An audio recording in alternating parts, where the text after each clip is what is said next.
What's good, neighborhood?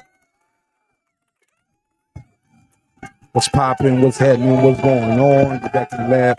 It's your favorite neighbor, your man Mark Nash. Another great episode of Breaking Beats, where we break down business, entertainment, art, technology, sports, and pretty much any damn thing you and I feel like talking about. It is the #1 hip-hop political sports show with a comedy twist. We like to let the jokes fly. You know why. Life is serious enough, man. Life getting real serious for your boy Hove, and we're going to talk about it on this episode. Also, we got some updates we're going to talk about when it comes to that case. Also, we got to talk about the haters, man. The hate is real when it comes to Terrence, Bud Crawford, and Canelo Alvarez and the possible matchup. Just the rumor of this fight has some people shaking in their boat. I'm just saying. We're going to talk about that. Also, we're going to go through the nominations for Best of 2024. We're going to keep it with the boxing after that. Best of 2024. We're going to talk about knockout of the year, robbery of the year, fight of the year, coach of the year, biggest robbery, worst ref, best ref, all of that. So we're going to talk about all of that and more on this episode. So that's going to be fun. We're going to do a little bit of boxing. Shout out to my good brother Brim. So y'all give me 5 minutes. Give me 5 minutes. So let's get this room populated. And we're going to be right back to start this damn show. And you going to love it. It's your man Nash. Let's get it. This is my passion. This is what I love to do. But some days, sometimes, I'm just like you, man. I hate this job. Damn, I hate this job. Damn, I hate this job. Damn, I hate my job. Damn, I hate this job. I'm just like you. Damn, I hate this job. Man, I hate this job. Man, I hate my job. From a good dream I wake, sun rays on my face, planning out my day, hoping this ain't the one that I catch a case. I feel so good, I feel so straight. My manager keep calling me saying, hurry up, you late. Hurry up, you lay off. Y'all, man, I hate this job. Man, I hate this job. Been trying to play it cool, but it's hard to play it off. I've been hanging on to this bullshit, cause my car still ain't paid off. I know I'm on my way up. My boy just got laid off, so y'all, man, I hate this job. Man, I hate this job. These hoes here so ratchet. These niggas here so sneaky. Y'all don't even really pay enough for y'all to only pay bi-weekly. I'm trying to double up my cash. Take this job, shove it up your ass. Yo, man, I hate this job. Sometimes I wanna say, walk in and slap my boss. This shit is getting hard. Damn, I hate this job. Gotta make it out of this struggle, bruh. And I don't really mean to take it out on you. You just a customer, but damn, I hate this job. Damn, I hate my job. Damn, I hate this job. Damn, I hate my job. Damn, I hate this job. Damn, I hate this job. Damn, I hate my job. Damn, I hate this job. We're the reason why your stockholders always stay afloat. Yet I'm asking, are they hiring? Like everywhere I go, schedule will say 9, but I think it's fine if I clock in at 9:04. I work 40 hours a week plus overtime just to be bro. So y'all, man, I hate this job. Hate that I applied. So much has transpired since the day that I was high. Told me I could advance, but you were telling me lies. Gotta give your notice before I quit, but you don't say shit right before I'm fired. Damn, man, I hate this job. Sometimes I wanna say, walk in and slap my boss. This shit is getting hard. Damn, I hate this job. Gotta make it out of this struggle, bruh. And I don't really mean to take it out on you. You just a customer, but damn, I hate this job. Damn, I hate my job. Damn, I hate this job. Damn, I hate my job. Damn, I hate this job. Damn, I hate this job. Damn, I hate my job. Damn, I hate this job. You and your procedures, you and your protocol, you and your policies, none of that shit don't apply to me. You and your quotas, you and your standards, you and your 2 sick days a year. Y'all niggas bananas. Wonder why the postman's posted with hammers, going postal with Popo on camera. His wage got him enraged, stressed out, it's hard to maintain. He flips the middle, grabs his. He said, if you don't get the picture, I quit, you ain't shit, mother. Man, I hate this job. Sometimes I wanna say, walk in and slap my boss. This shit is getting hard. Damn, I hate this job. Gotta make it out of this struggle, bruh. And I don't really mean to take it out on you. You just a customer, but damn, I hate this job. Damn, I hate my job. Damn, I hate this job. Damn, I I hate my job. Damn, I hate this job. Damn, I hate this job. Damn, I hate my job. Damn, I hate this job. Look, man, I hate this job. I put my pants on one leg at a time, just like you. I'm out here trying to take care of my family. Damn, I hate this job. It's not always glamorous, for real, but I do what I gotta do for me and mine, you know? Damn, I hate this job. Damn, I hate my job. Damn, I hate this job. Damn, I hate my job. Damn, I hate this job. Damn, I hate this job. Damn, I hate my job. Damn, I hate this job. Damn, I hate this job. Damn, I hate this job. Damn, I hate my job. Damn, I hate this job. I'm just like you, nigga. Damn, I hate this job. Man, I hate this job. Man, I hate my job.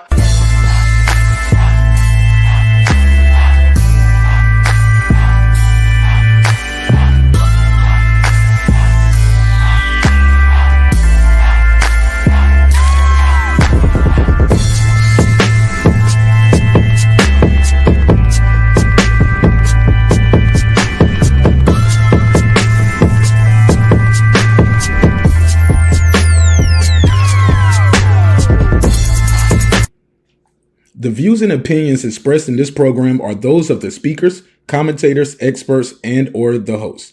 They do not explicitly nor necessarily reflect nor represent the channel's policy or the views held by the channel or broadcaster. The broadcaster or its channel cannot be held accountable for all or any views expressed during the program. Basically, if I didn't say it, don't come for me. You come for the person who said it. And please don't sue me for somebody else's words. With that said, let's start the show, motherfucker. This that squad.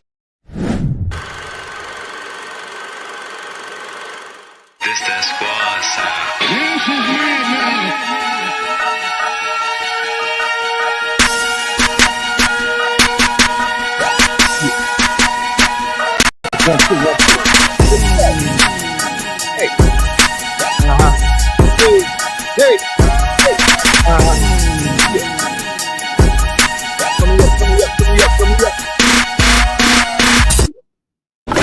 Oh, motherfucker.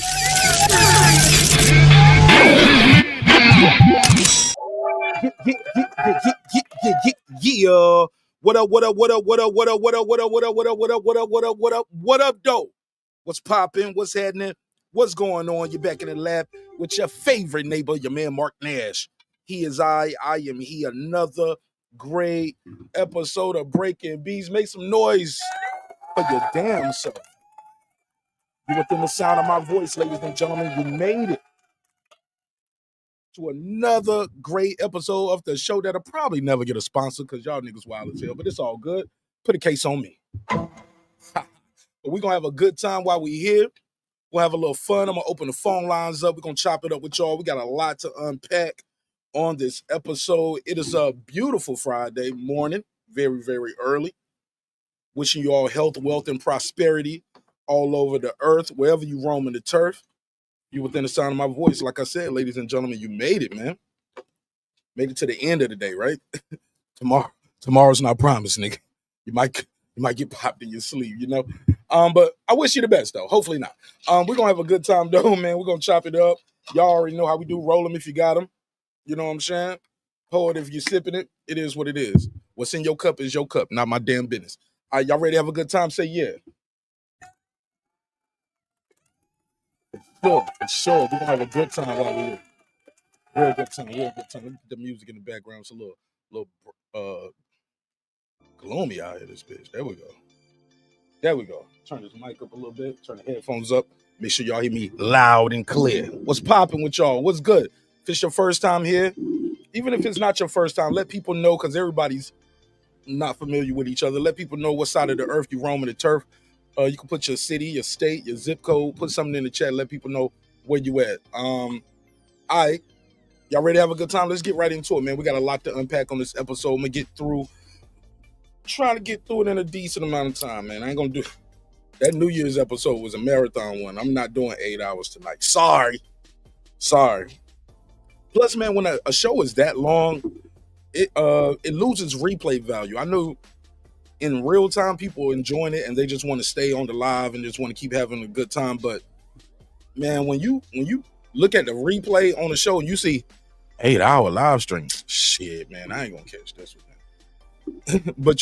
but I implore you guys to try sometimes, because it's a reason why we was here that long. You get what I'm saying? So even if you have to skim through it, trust me, it was a reason why we was here that long. It was a damn good episode. It's on the members only and the Patreon. So if you're a member or the Patreon, definitely check that out. Put it on the road trip, or if you at work for the day, you know what I'm saying? That'll definitely get you through your shift. But don't play it out loud. Your ass will get fired playing that shit at work. Play it in your Bluetooth or something, or in the car if you driving, all right? You heard? So let's get right into it. Alden Johnson, what up, though? He said, salute to Mr. Nash in the chat. No salute to you, sir. Y'all ready to have a good time? Let's talk about it, man. We got some things to unpack. Let's get to this Jay-Z update first. Let's get that out the way. We got to talk about it. Let me get the audio queued up. So it appears Jay-Z's attorney, I'm going to share the screen so y'all know what I mean when I say these things. Jay-Z's attorney, Mr. Spiro, has written a letter. It's crazy, right? Yo, it's crazy when you whenever you open up the IG or the Twitter or something like that, or it'll just show you something crazy right off the gate. They know how to grab your attention.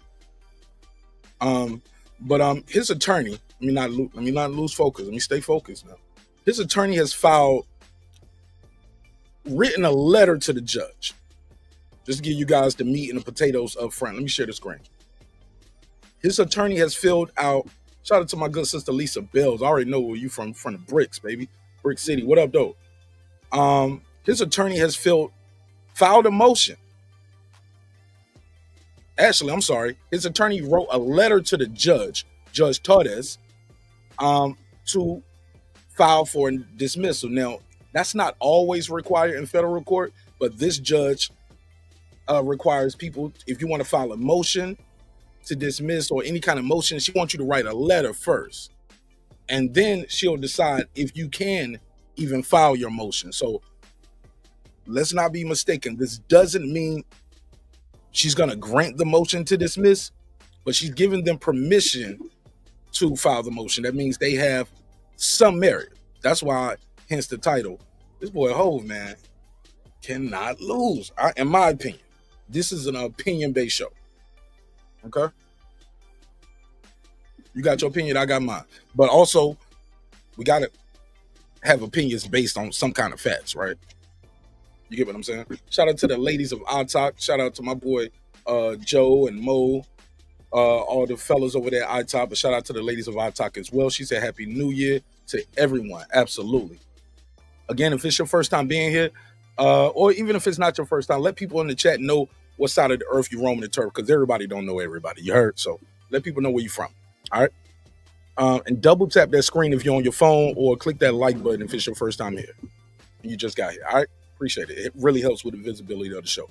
So let me share the screen. Let me zoom in on this. And basically, this is it in a nutshell. And I'm going to go through it briefly. Judge Torres, zoom in on it, has granted lawyer Alex Spiro a request to file a dismissal motion in the lawsuit that accuses Jayzee of scraping a 13-year-old girl in 2000. This is over the objection of the woman's lawyer, Tony Buzbee. The motion is due by February the 6th. Also, this is not going to absolve Diddy of it right now, but this is his lawyer saying, hey, remove my name. I should be dismissed, if I'm not mistaken. He wants to be off of this, but this might dismiss the whole case. So let's put a case on that. Here's the outline. The court has reviewed the defendant Sean Carter's letter seeking, and I think this might dismiss the whole thing. It's the plaintiff's amended complaint. So the amended complaint added him to it. The first one did. So dismiss the plaintiff's amended complaint of the plaintiff's letter, opposition, EFC number 55, legal mumbo jumbo. 1, and this is the reason why.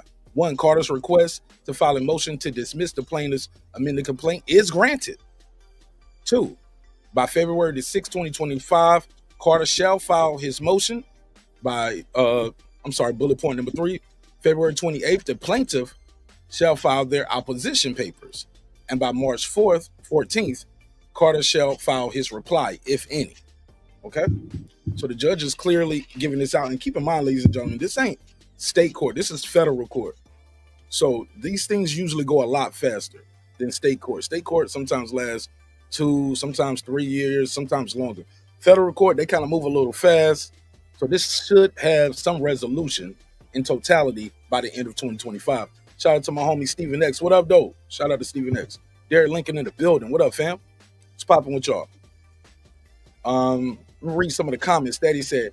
It's not too far-fetched because allegedly he had something with Aaliyah back in the day.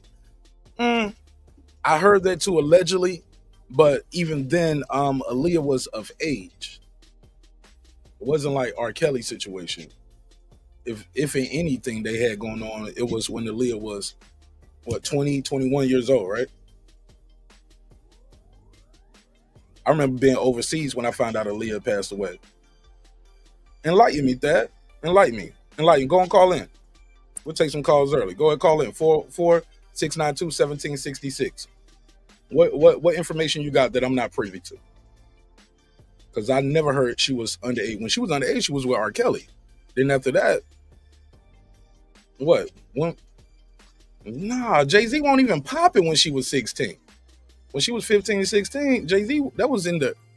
Jay-Z won't even popping yet. By the time she started hanging around with Jay-Z and them, that was when she was hot. And she was out, moving and shaking. She was grown. As far as my accounts go, because as far as those pictures go, too, when you look at the dates of those pictures, she was 14 with R. Kelly. Okay. I don't know about that. I'm not sure about that. Where did you get that from? When was Aaliyah? Let me Google it. Shoot, we could just Google it, man. When was Aaliyah married to R. Kelly?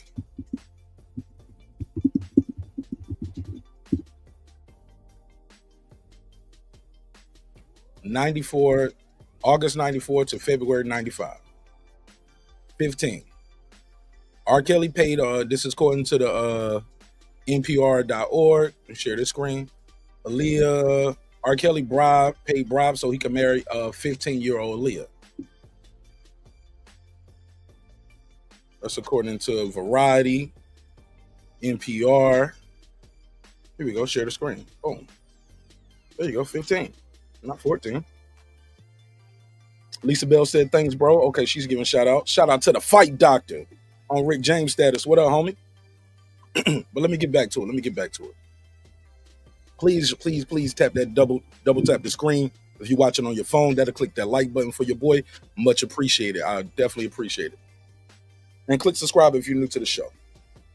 All right, so let me get back to this. Close that out. Go back over here to the X. So Tony Buzbee has filed a report. Now, the reason why they filing this motion to dismiss, now some would say this looks bad because they're saying, hey, statute of limitations have ran out on this case. Some would say, hey, look, I thought you said you didn't do it. Why are you filing a motion to dismiss if it's based off statute of limitations if you didn't do it? What they're trying to say is, hey, look, not only did we not do it, we shouldn't even be talking about this because any claims that she had to file would have ended in 2021 under a law that they have in New York City. Furthermore, they're saying, hey, look, Shorty wasn't even a resident of New York City. It was like Rochester or somewhere, upstate New York. So that's where we at with that. But so Tony Buzbee has filed a letter to the judge too. And he's basically saying we write on the behalf of the defendant. Okay, no, this is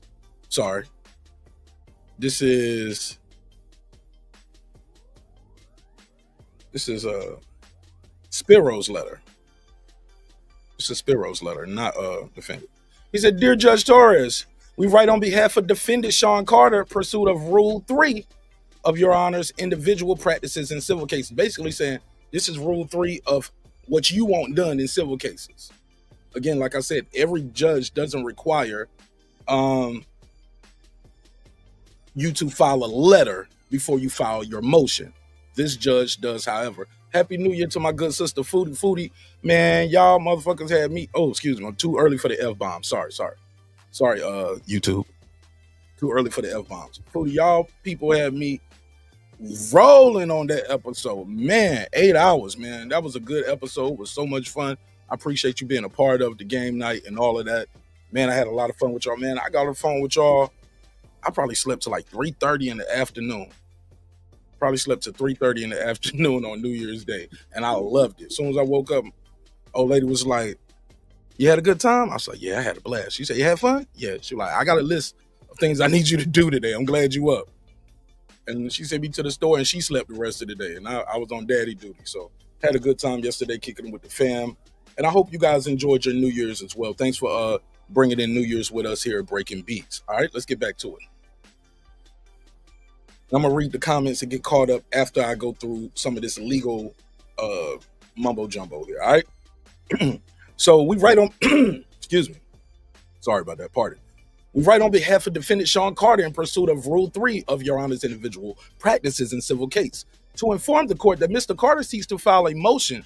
See, you got to write her a letter to file your motion. In pursuit of federal rule of civil procedure. I'm going to skip all of these things where it has the number culture and the letters in regards to this. In the civil procedures to dismiss the first amended complaint, because they have amended the complaint. In accordance with Rule 3 of Your Honor's rules, on December 19th, Mr. Carter sent a letter to the plaintiff setting forth the basis for this motion and advising that Mr. Carter would file this pre-motion letter. It's a pre-motion letter if the plaintiff chose to stand by her complaint, basically. And the plaintiff was required but failed to respond to Mr. Carter's letter within 5 business days by December 27th. So Mr. Carter interprets the plaintiff's silence as confirmation that she will stand on her complaint and continue going forward. Accordingly, Mr. Carter, keep in mind, I'm paraphrasing a lot of this too. So you guys got to read it on y'all.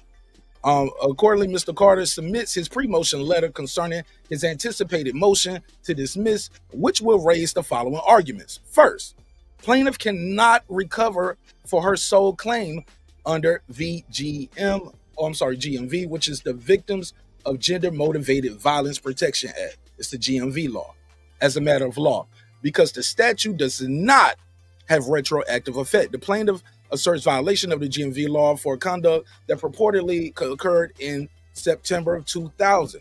But the GMV law was not enacted until December 19th of 2000, 3 months after the plaintiff's claims the conduct occurred. So basically they said, hey, look, you said this happened when you was 13 and it was September of 2000. This law was not enacted until December of 2000. So that means, and the law said you can't go back before that. So you can't do that. So you don't even have statute of limitations. Furthermore, he goes forward to say, okay, I already said that.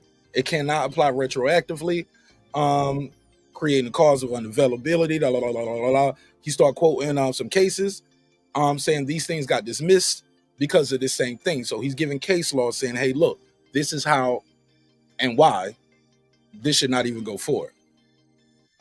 All right, we're going to fast forward a little bit. Let's skip, let me zoom out and go to the next page. It's only 2 pages. Second, even if the GMV law had been retroactive in effect, it does not to prevail. The plaintiff must show that the violence conducted was committed within New York City. And then he quotes another case law, Bass versus World Wrestling Federation. Damn, Vince McMahon, this happened to you too? So basically, Bass versus World Wrestling Federation. So basically, not only did y'all have the timeline wrong, and if you said it happened in September 2000, if you're this age and it happened in September 2000, well, this law came into play in December. So you can't do that. But even if it was in play in December, it had to happen in New York City. This is a New York City law. You're not a resident of New York City. Alleges that the conduct, the Force Act, I'm not going to say that word, but does not assert that the conduct occurred in New York City, nor could it. According to the FAA, the complaint was driven from Radio City Music Hall to a large white residence with a gated U-shaped driveway. Drive that took 20 minutes. This is where the alleged assault took place. The FAC description of the residence in question, however, combined with public records, basically saying Diddy didn't own no house here. Also, we was at these places. I don't know if this part is going to work in court, because this is right here is something that you're going to have to probably let a jury decide, or it's going to come out in discovery, not in a letter in a motion. I don't think that's going to work, because they can say, okay, well, Diddy didn't own the house there. Maybe he rented a house there. Well, there's no record of that. Could have paid cash. Like that's when I think all of that will come out in discovery. So I don't know if this second thing is going to hold water. But that first one possibly. Third, any viable GMV lawsuit claim in a time bar under New York City's Child Victim Act, which preempts plaintiff's GMV law. The FAC alleges that the conduct occurred 20 plus years ago, well outside the CV statute of limitations. And I think that's what's going to help them too.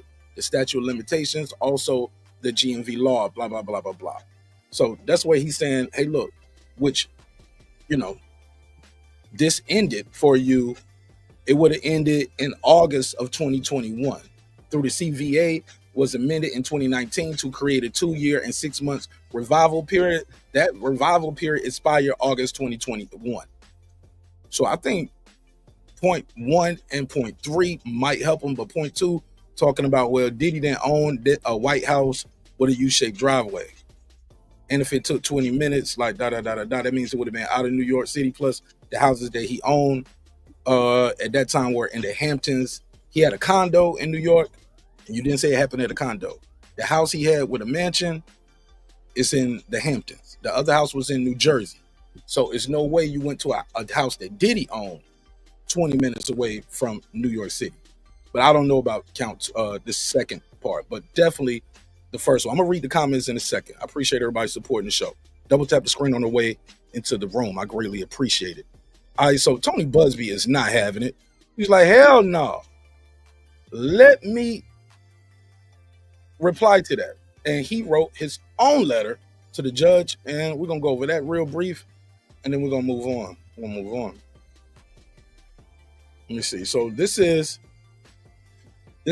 basically he previewed his arguments for the motion. The judge has decided, like, okay, yeah, I'll let you file your motion, but again, that doesn't mean she's going to grant the motion to dismiss. Now, this is Tony Buzbee's response. He said, this is a reply in between letter briefs, Jane Doe versus Sean Carter. Your Honor, I write on behalf of plaintiff Jane Doe in response of defendant's Sean Carter's letter dated December the 30th, pursuant to which the defendant requests to leave to file a motion, The defendant states his intentions to move for dismissal on the grounds of the doc cannot pursue her claim under New York Victim Gender Motivation Violence Protection Act, NYC code, blah, blah, blah. Because the GMV does not, quote, does not have retroactive effect. He says, however, the Second Circuit nor the New York Court of Appeals have endorsed this reading of the GMV. In support of this argument, the defendant cites a trial court order decided on a unopposed record, which is merely persuasive authority. And then he quotes some case law to defend his point. And he continues, he says, the defendant's argument as to the GMVA is unpersuasive, as it is contrary to the law's primary intention. And that's what's going to be a key thing right there. The judge is going to have to look at what was this law intended for. The law is intended to protect the victims, correct? But also it has a time for a reason, and it was started on a certain day. Yes, it was made to, quote, to make it easier for victims of gender motivated violence to seek civil remedies in court, not as the defendant would have it, make it harder. And that's what he's trying to say. He's like, look, y'all trying to find a legal loophole to get out of this, but is it a legal loophole or is it just the law? We're going to figure it out, though. The judge going to tell us. New York City has passed the GMVA in light of the void left by the Supreme Court decision, United States versus Morrison, blah, blah, blah, blah, blah. What Jay-Z has on his side, too, and I skipped over when I was doing this earlier, was the fact that they've already dismissed a case in New York because of this. Steven Tyler, this happened to Steven Tyler of Aerosmith, and his case was thrown out because of the same reason. But this guy, Tony Buzbee, said, hey, look, judge, there was a time in your court where somebody tried this before and you didn't throw out this case because of this. Ugh. It's getting sticky. Here we go. He continues. The Supreme Court, however, urged local governments to provide a remedy to women like Morrison who have been brutally scraped, as no civilized system of justice could fail to provide her a remedy. He continues to quote some case law there. The Civil Council recognized that gender-motivated violence is widespread throughout the United States and that, quote, 3 out of 4 women will be the victim of a violent crime sometime during their life, end quote. That's terrible. Stop right there. That's terrible. Especially if you have a daughter. That's terrible to hear that. 3 out of 4 women. Wow. Okay. NYC admin code, He said the council also concluded that victims of gender-motivated violence frequently face a climate of condescension, indifference, and hostility in the court system. Condensation. You know what I mean. People don't trust them. They treat them bad. I get it. The council sought, therefore, to create a private right of the action of the victims of gender-motivated violence to resolve the difficulty that victims face in seeking court remedies by providing an officially sanctioned and legitimate cause of action for seeking redress for injuries. Basically saying, look, we had to find another system but I think this is just fluff for the letter because the judge knows why this was. He's just telling Lord George, like, look, this was created for people like her. Yeah, but it's still a date on it.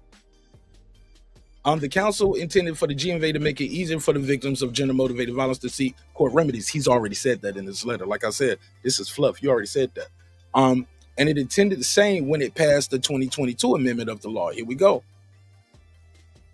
Okay. And he quotes some civil law there. Similarly, here we go. The defendant also intends to seek dismissal on the grounds that, quote, any viable GMV law is time barred under New York's Child Victim Act, CVA, which preempts the plaintiff from her claim. He said, however, this court in Doe versus Gooding, Cuba, I think, is that Cuba Gooding Jr.?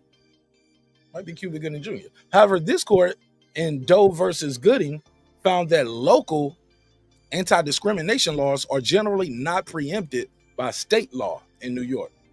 I don't know what he means when he says that. Very same argument the defendant makes here. I don't see the defendant making their argument here. I don't get that. But I'm not a lawyer. I just play one on YouTube. Finally, the defendant intends to seek dismissal on the grounds that the conduct alleged in the complaint basically could not have occurred in New York City based off the plaintiff's description of the resident in question, combined with public records, confirms that any such resident was located outside of New York City. As the defendant seeks to rely on evidence outside of the pleadings. There we go. I told you he was going to bring that up. The defendant seeks to rely on evidence outside of the pleadings, which would transform a motion to dismiss to one of summary judgment. Exactly. That's what I was trying to say earlier, but I didn't say it in legal terms. Like, no, this ain't no summary judgment where the judge, no, you want a motion to dismiss? Or is this a summary judgment? And he said also, and as discovery, it is not yet underway. Exactly. We haven't had discovery yet. That's why I don't think that other motion is going to hold water, because all that stuff will come out in discovery. Did you rent the house? Because you didn't own the house, did he? Jay-Z didn't own the house, but maybe y'all rented the house. Maybe one of your friends threw the party and you hosted it there. I'm just trying to be fair. I didn't think that when I read his letter, I was like, oh, when I read both letters, I can see fluff on both guys. But basically, that's what he's saying. Hey, judge, you can't dismiss this because of that reason, saying what Diddy didn't own the house there based off the plainest description of the house in question. We got to have a discovery. It's not even underway yet. It is respectfully submitted that the defendant's proposed motion to procedurally improper and should be denied. See Xing Ming versus Taste of Moo. Damn, somebody named Xi Ming Chan sued a Taste of Mao. Who was that? Sounds like some Asian people was doing it too. Damn. Okay. In light of the foregoing, the plaintiff respectfully requests that the court deny the defendant's request. Do you guys think, based off what you heard now, do you believe that the judge is going to grant his right to dismiss because of the timeline and the statute of limitations? Because I think that's the only thing that really matters. That statute of limitations, not about the plaintiff's description of the house. Which one? We'll get to it. Let me play this right here. All assuming that Play this right. We've started with the facts to understand the start and end to the alleged incident, which did not happen. Jane Doe, on the day and year, lived in Rochester, New York. So let me go to 110. Jules, what up? Shout out to my homie Jules Gaming Lounge. Happy New Year to you, bro. So let me share this screen so y'all know what I mean.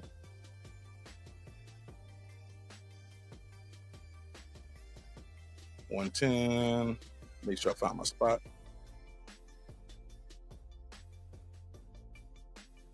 All right, let's play it.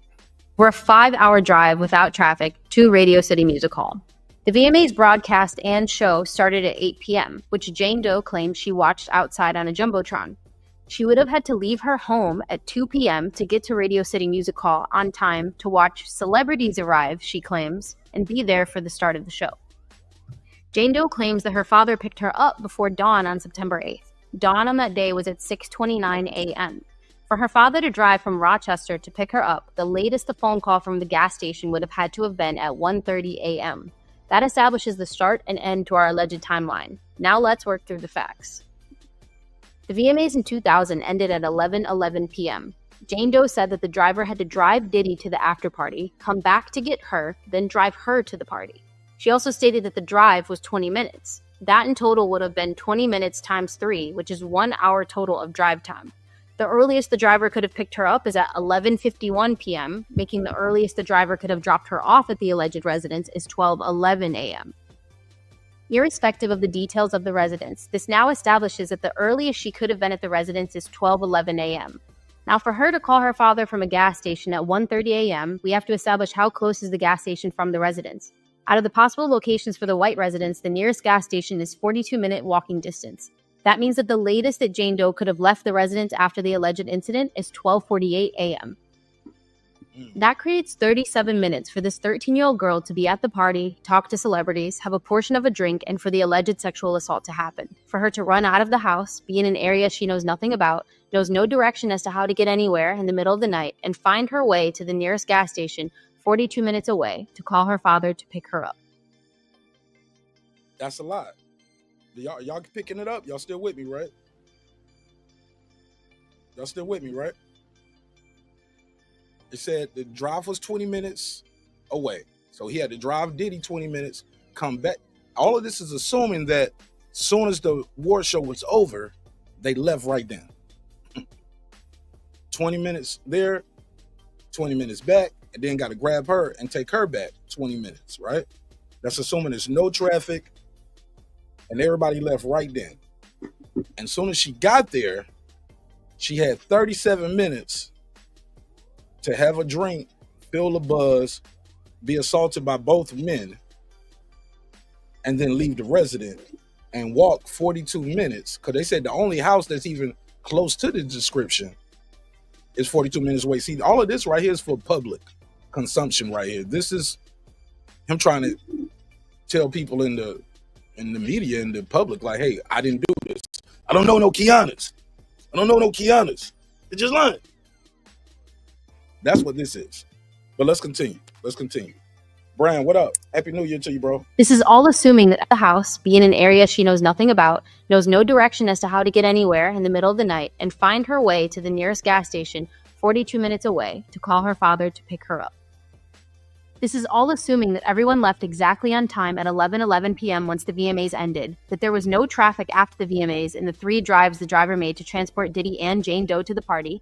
This is also assuming that Diddy and Miss Lopez did not attend any other after parties in the 1-hour period before Jane Doe arrived to the party, and separately, Mr. Carter either, and that without any directions in the middle of the night in an area she is unaware of, Jane Doe made it on foot to a gas station in 42 minutes.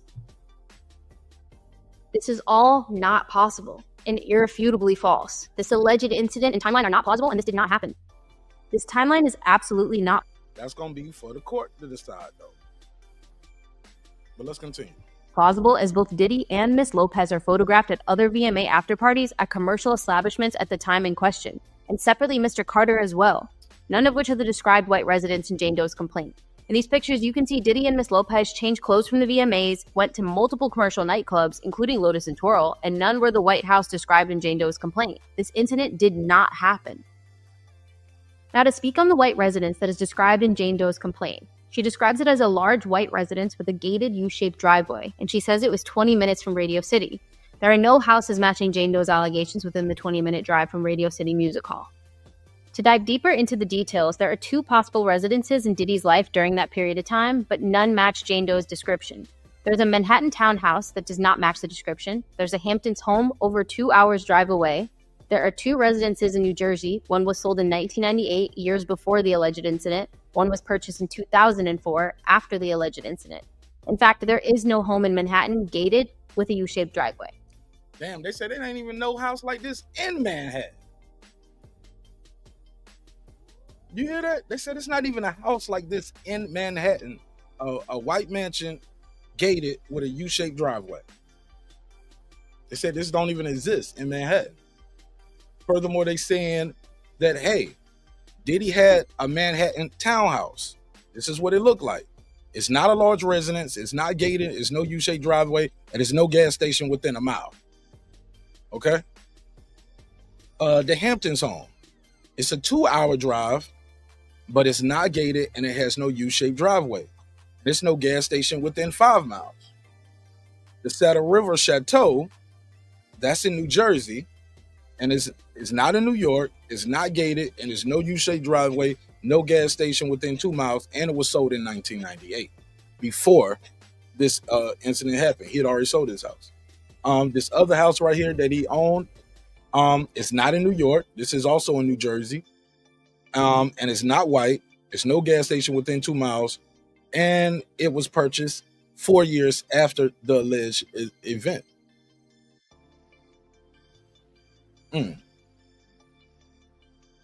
Okay. Phone line's open, man. I want to know what y'all think. 44692-1766 is Jayzee Goose Cook. Is this going to help him? Do you think the judge is going to dismiss this damn case? Is the judge going to dismiss the case based off this letter? I'm going to go on a limb and I'm going to be honest, man. I'll go first. I don't think she's going to dismiss the case. I don't think she's going to dismiss the case, but I think he will win because I think they're going to shred her on cross-examination. Also, her word is not going to be good enough. Tony Buzbee got to have more than just her word. And her dad at this point, because her dad, they're going to just bring up that the NBC interview.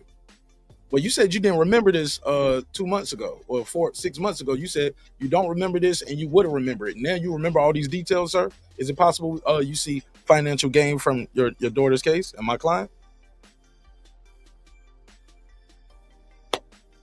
Where did you stop and get gas at? Let's pull your bank receipts. Did you get gas? You paid cash? Where'd you get gas from?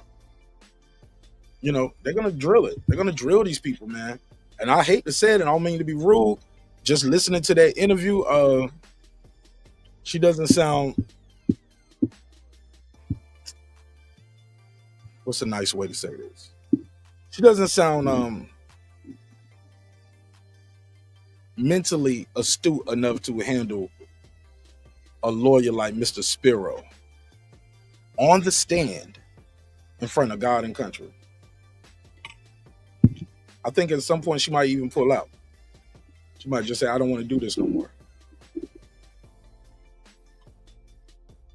I just don't see it. I don't see it, man. I don't see how you have, what hurt is the public inconsistencies, and what's going to hurt more is a jury is going to sit there and be like, who do I believe, him or her?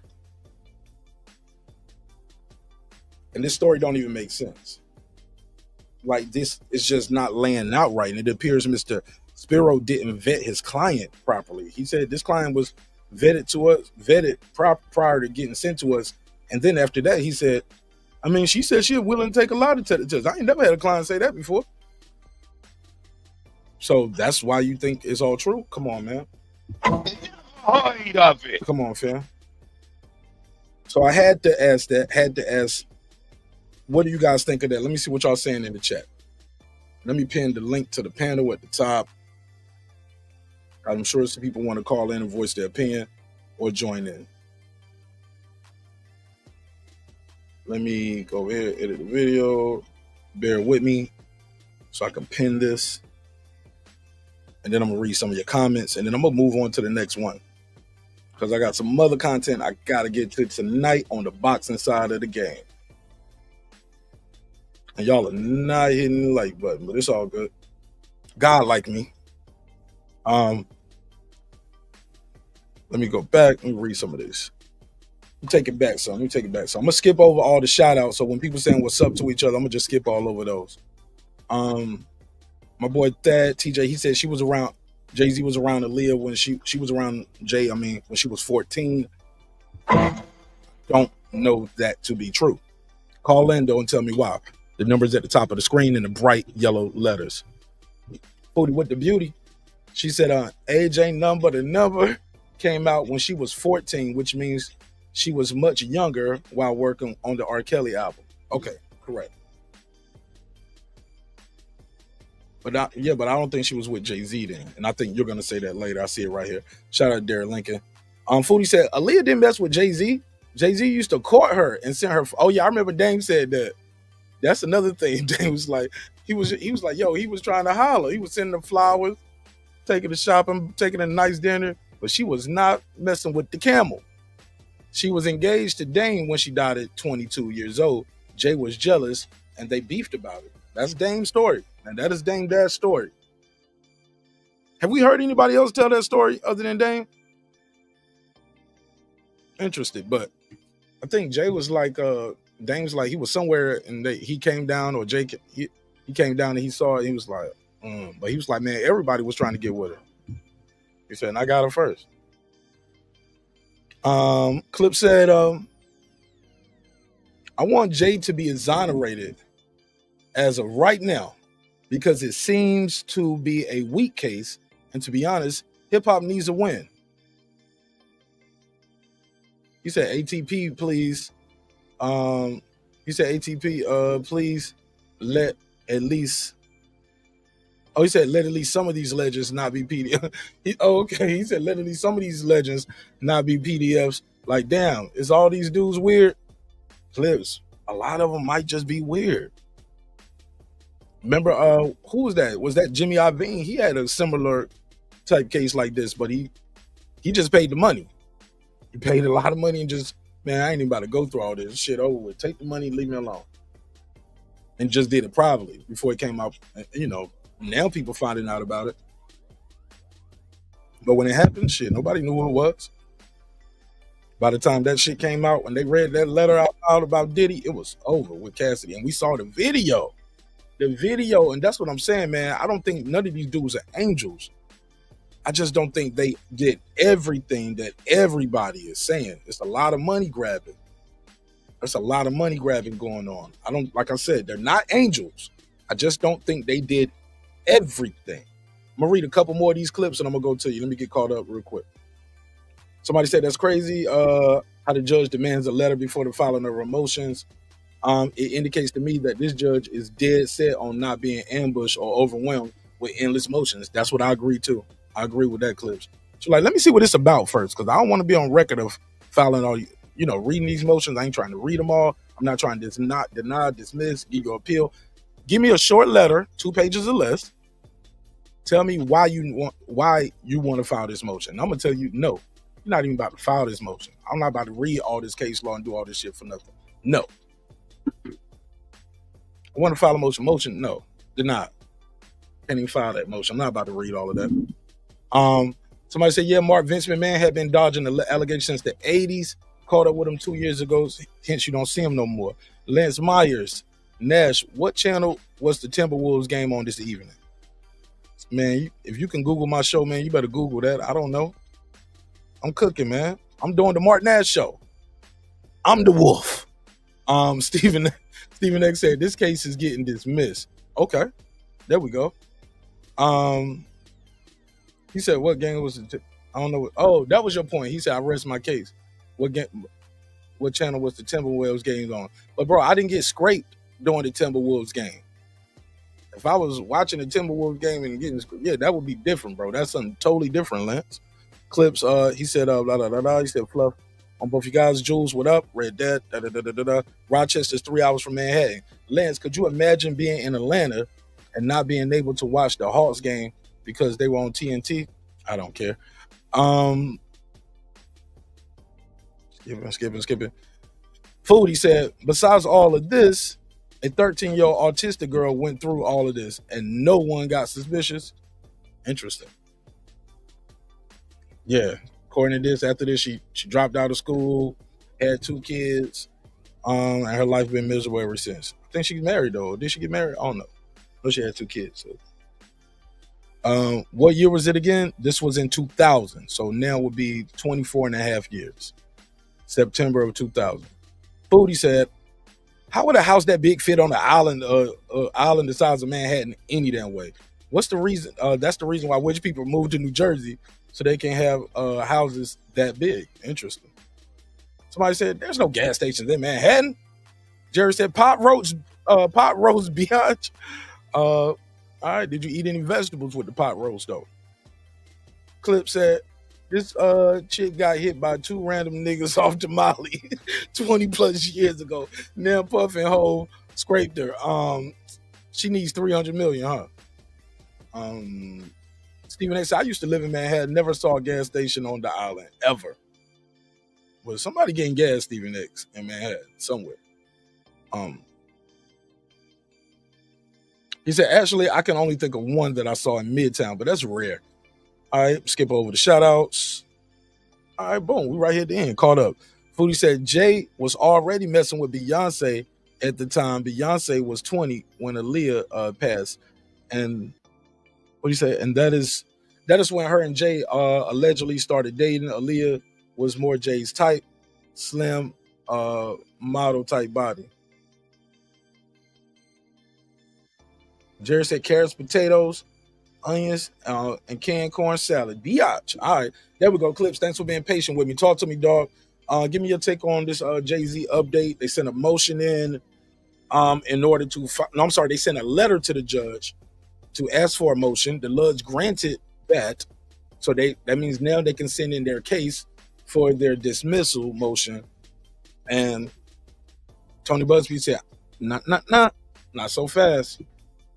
What you asking for in your motion almost sounds like you asking for a summary judgment, because you saying shit that's supposed to be in discovery, and we ain't even got to there yet. So what do you think of that? That's where we at with it. Yeah, man, shout out to you, shout out to the neighborhood, everybody. You know what I'm saying? I think that it's very interesting and some of the language that was used.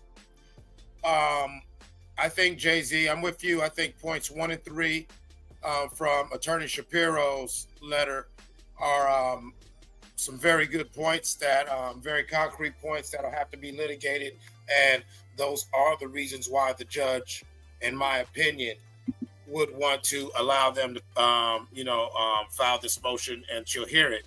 Now, I'm gonna agree with you. There was a lot of fluff. I didn't like the way you kept using that terminology, but I do agree with you that there was a lot of fluff in Buzbee's memo and letter to the judge. But he did have one point that is interesting that could also be the hill that he dies on as far as this motion. He mentions that the judge in a previous case allowed a similar case when the defendant tried to use a similar defense about for dismissal. However, by citing that, if the judge wants to be very literal, she could look at both cases, and if she sees any inconsistencies or, you know what I'm saying, it's not 100% similar cookie cutter, well, that would be more reason for her to grant the defense's motion, because this is a different situation. You know what I'm saying? Why I denied the dismissal the first time. You dig what I'm saying? I think that's why buzbee put so much fluff in his letter, because he knows that that's a principled good point, but that's one of those things that if you really chew it up, if you really chew on it, you know what I'm saying, it might not get where you want. Okay. Well, shit. Well, that's it, man. I ain't got nothing else on this one. Let's get you want to get into this boxing talk? I think that's about it on this. I was giving people a chance to call in, but I guess they don't care. They want to see what's going to happen on, what's the date we said? November when do we have, what's the deadline the judge gave them? Let me go back. It's like February. So. February, right? Here we go. Judge told him, hey, look, file your motion. So our next update on this will be around that time. File your motion February the 6th, 2025. Then buzbee has until 2028, February 28th, to file their opposition papers. And then Carter has to March 14th to reply to that. Okay, there we go. Let me share the screen. There you go. She can see it on the screen. So he got you can file your motion. Now look, if the judge didn't think he had no merit at all, she would have just said, no, I'm not granting you a motion based off this. So it must be a there is what I'm saying. What do you think, Clips?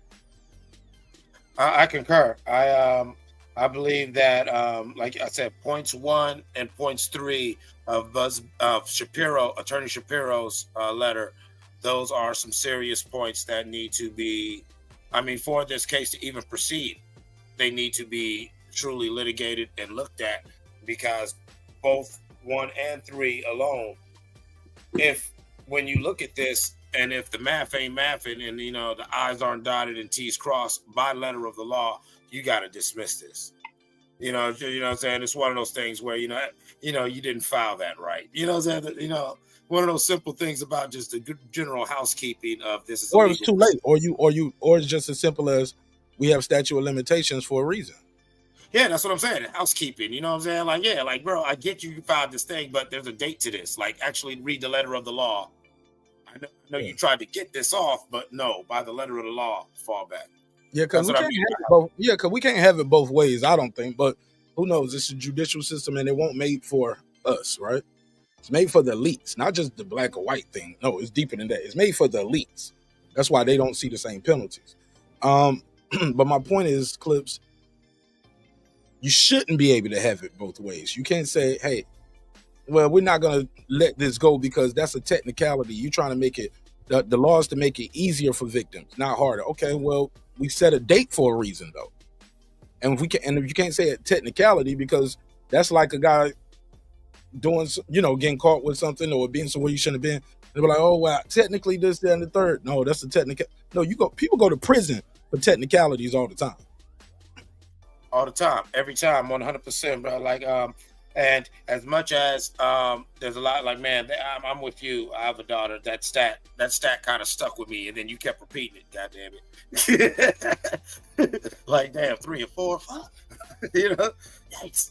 But and I'm not laughing to make light of it. I'm laughing just to try to move on and get to my point. You know what I'm saying? My point is, I understand that the GMV laws for gender. I forget GMB, how's it go, gender-based violence or whatever, is that for women, and there's so many women who suffer in silence and they feel they don't have no voice. But at the same time, as you want to level the playing field so these women can have a voice and can feel empowered in the legal system, it must be a level playing field for it to be a true and just legal system. So once again, my problem with these situations is we can't allow anybody, man or woman, just to throw allegations in the air. And especially when you have these provisions like in the state of New York, where I can go back 20, 30 years, there's no evidence. This is literal. He said, she said. Yeah, okay. And it's gonna be real damn, because I just think you're gonna have Jay-Z gonna have a record of where he was at.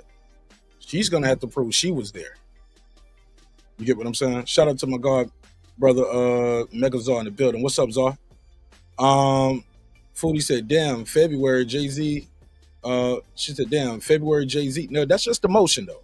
We're gonna know somebody's motion. She said May Diddy, September YMW Melly cases September retrial. Okay, that's gonna be interesting because he's older now, and that jail sitting in a little bit different because he got a mistrial and didn't get no bond. Should have got a bond. October, Little Dirt. Hip hop is on trial. No, I don't think it's hip hop. These niggas names in some shit that they shouldn't be in. Some of these niggas did that shit. Let's just keep it above. Sometimes people be doing some shit, Foodie, and they be getting caught and they sloppy. I think this year too, the guy who ain't the guy who got the takeoff, got the takeoff case, he's gonna be on trial this year too. Okay. Yeah, so it's a lot going on. That doesn't, but you're right though. Yeah, hip hop is on trial. Okay. Because you're right, because a lot of these people, they're gonna be using their lyrics too, Foodie. So I stand corrected. You're 1,000% right. Hip hop is on trial, and some of the biggest stars to do it right now are on trial. Damn, so you're right. You're right about that. It is on trial, and they damn sure gonna use his lyrics. So but we can table it there. Clips, man. Fighter of the year. Let's get into a little boxing talk, man. Let's switch it up. I've been on this for an hour, y'all. Been on it for an hour. Let's get into the second part of the show. Fighter of the year, Clips. Some good nominees out there. Beterbiev, Crawford, of course, Canelo is always in the mix. Alexander Usyk, Daniel Dubois. Some people had some big years. Some people had some great years this year. But for me personally, I gotta go with Alexander Usyk, man. I gotta give it to him. I gotta give him fight of the year, man. This man went in there. Not only did he beat Fury in the first fight, at one point it looked like the ref should have stopped the fight, like, bro, or at least he should have got charged with a knockdown before he even dropped him. He dropped Fury big ass. You know what I'm saying? Had him, and look, was chasing him around the ring. Don't you go nowhere, mother. Come here. Come get these. All over the place. Drunk in the ring, dog. He was drunk. Got his ass whooped. Hey, Mark, Usyk took Fury to the bar, bought him a couple rounds. He bought Fury a couple rounds at the bar. Bro, and said he won the fight. Fury thought he won the fight, bro. It was something. That's how many rounds Usyk bought him. Bro, that shit was crazy. So you do that once, same year, go back. You didn't drop him and you didn't have one of those rounds, but he won that fight, man. Convincingly, bro. He won that fight. And I was like, oh my God. To this day, man, this guy, Usyk, I never seen him drop, right? He never been dropped, right? Never been dropped. After low blow. Low blow. Okay, that's it. Yep. If you want to count that, yeah, but he's never been given a count. How about that? Yes, sir. Yes, sir. You got to respect it. You got to respect it. If you can't respect it, that says a lot about you. That's one of those things. That says a lot about you. And although I'm with you picking Usyk, I will also give 3 quick honorable mentions. I love what Terrence worked. I love what Terrence did. Everyone's talking about that Madrimov, whatever. Like, I'm going to tell you right now, you put Madrimov in the ring with any of these other boys, he is not going to get handled the way Terrence handled him. And that's why Terrence, if he gets the Canelo fight, will win. And so shout out to Bud for putting that work in. Shout out to Daniel Dubois for you know what I'm saying, doing that 180 when the game got shady and showed that, you know what I'm saying, he don't, you know what I'm saying, he don't bend, he don't budge, he don't break, he don't fold. You know what I'm saying? He's back up in it and he got there. Shout out to Bacoli. Shout out to Bacoli for storming the scene. I've seen on Instagram that Big Baby finally said he needs that fade back. Yeah, some people had some good year, man. Joseph Parker had a good year. Christian and Billy had a good year. So, of course, Bam Rodriguez. So, I'm just saying, people had some good years, but Usyk, man, golly, you just gotta give it to him, man. Now I don't, and also too, I don't know if that's because that's the last fight we just saw too. You get what I'm saying? But so maybe that's just me having some group think because we just saw it, or am I tripping? No, I see people in chat saying the same thing. No, they're giving it to him. Megazar said Usyk. Stephen A said Usyk. Lisa Bell's got Usyk. Fuzi got Usyk. Somebody said Crawford isn't beating Canelo, lads. Canelo's resume puts Crawford to shame. Bro, he been fighting. He was a pro at 14 and 15. Yeah, it's okay. It's okay. He's been a pro since he was like 14 and 15 years old. But also too, he was the guy for Golden Boy at that time. They put the whole building behind him. But yeah, he's been fighting longer, so he's gonna have more. And when you the guy with all the money, everybody wants to fight you. You get what I'm saying? You will fight Canelo. I don't even know how much you weigh, but you'll try to find a way to make it to 168 pounds to get that damn Canelo money, bro. Yeah, homie, your point's proving Mark's point. You know what I'm saying? He had better quality opponents because he was he's been a franchise face for over 30 years.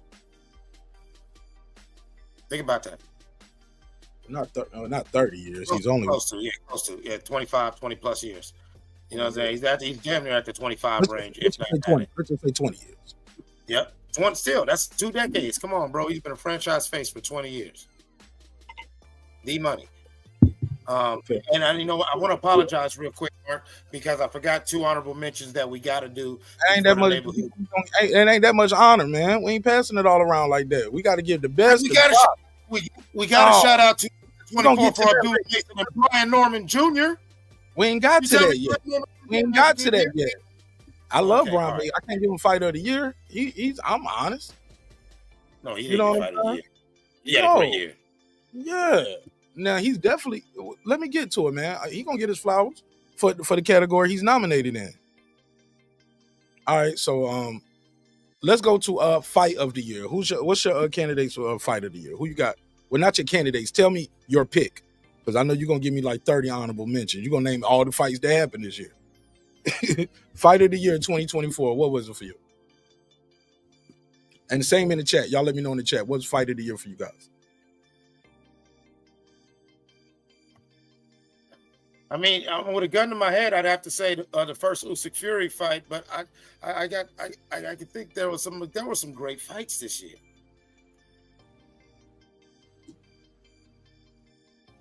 Come on, Clips.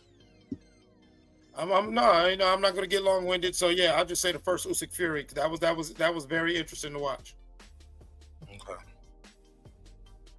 Any honorable mention? The Coley Big Baby was like, wow. And man, I can't think of the 2 Spanish dudes' names. I was talking about it. I even came on I called you about the fight, but I can't, their names escapes me, so I'm gonna just be quiet. Okay. Man, for me, it's Haney versus Garcia, man. That might be Fight of the Year, because niggas still talking about that. Even though that guy cheated, like all the controversy about leading up to the fight, was he gonna show up, how he showed up, then the way the fight looked, and we all in awe, and then we find out, damn, after that, oh shit, the nigga cheated, like, yo, and everything is just, that shit shook the whole dice game up of the 135 division, in my opinion. So, yeah, that shook the game right there. So that might be Fight of the Year for me. Even though on paper, it's written as a no contest. How about that? The fight of the year is a no contest, and the guy still kept his belt because the other guy cheated. But the domination, but also too, if you count those rounds, the judges was giving the rounds that he didn't get knocked down. That Devin was winning those rounds. Yeah, like take away the knockdowns, Devin won. Yeah, except the 12. I don't think the 12 is he didn't get knocked down in that round, but he still lost that round. You know what I'm saying? But all right, let's go to look you. Yeah, don't try to steal my shit. You pick Fury Usyk. But my honorable mention too might be Serrano Taylor, man. That Serrano Taylor second fight, that shit was wild. That was a good fight. Maybe I can put that in the category of women's boxing by itself. I give them ladies fight of the year. And yeah, I get them ladies fight of the year. But my honorable mention too might be Fury Usyk. Might be Fury Usyk, man. That first one, that was an exciting fight to watch. I'm glad I bought it, and I'm glad I bought the second one too. It was everything I wanted and more. And maybe Beterbiev versus Bivol, but that was more of a chess match. I love that fight. I put that in a different category. But I digress. Megazord, fight of the year 2024. What did you have? Bivol better be there for me. Was that was to me, it's a toss. It's really like a tie between that and the first Usyk and Fury fight. Those were the best fights I've seen this year. Yeah, I just keep it those two. The most like exhilarating fight, like happy was the Brian Norman fight. Like that was more so just personal investment in terms of seeing them go out. That's how you go out there and get a belt. Like that's how you go out there and get a belt. That's how you make a name for yourself, and that's how you like announce to the boxing world that I'm here. You know what I'm saying? When you that type of underdog and you go in there, whoop them and style on them. So yeah, those are my three. Yeah, I got Norman nominated for a couple of categories tonight, but and I can see that, but maybe I was so close to that fight, I just knew he was gonna win. I was like, man, he gonna beat this guy, and I was like, this don't even look right when I was looking at the odds. So I definitely got Norman nominated for knockout of the year, and I got him nominated as well for upset of the year because he was the underdog. He was an 8-1 underdog. Most of y'all watching the show, maybe because we're so close to it, we're happy for him, blah, blah, blah.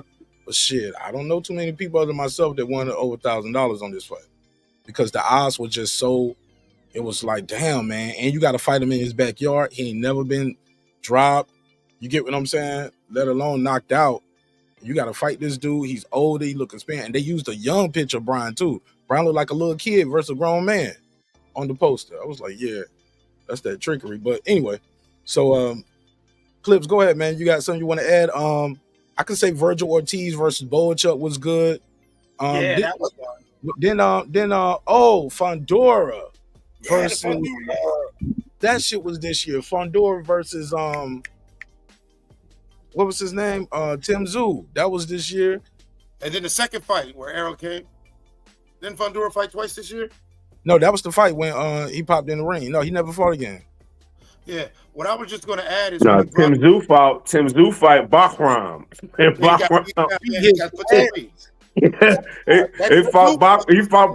fought Bakram at Paul Quinn, and he fought Bakram up the street in a high school gym and got laid the fuck out. Hey yo, I'm telling you, those got to be the two craziest upsets. Well, that's the three for me. It's Big Baby. We ain't got to the upset yet. We ain't got to the upset. Okay, I chill it. I want to stay in order because I don't want to lose. I got the flow. It don't look like I know what I'm doing, but I know. So the other honorable mentions were Ortiz versus Boachuk. Mayer versus Ron was a good fight. Plant versus McCumbee was a good fight. Dubois versus Joshua is also nominated fight of the year. Nunez versus Rakhmonov was a good one, nominated. And it was another one, but it escapes you. Oh, Ford. Well, yeah, Raymond Ford versus Komatov. And when Ford lost his title. So that's where you at with it.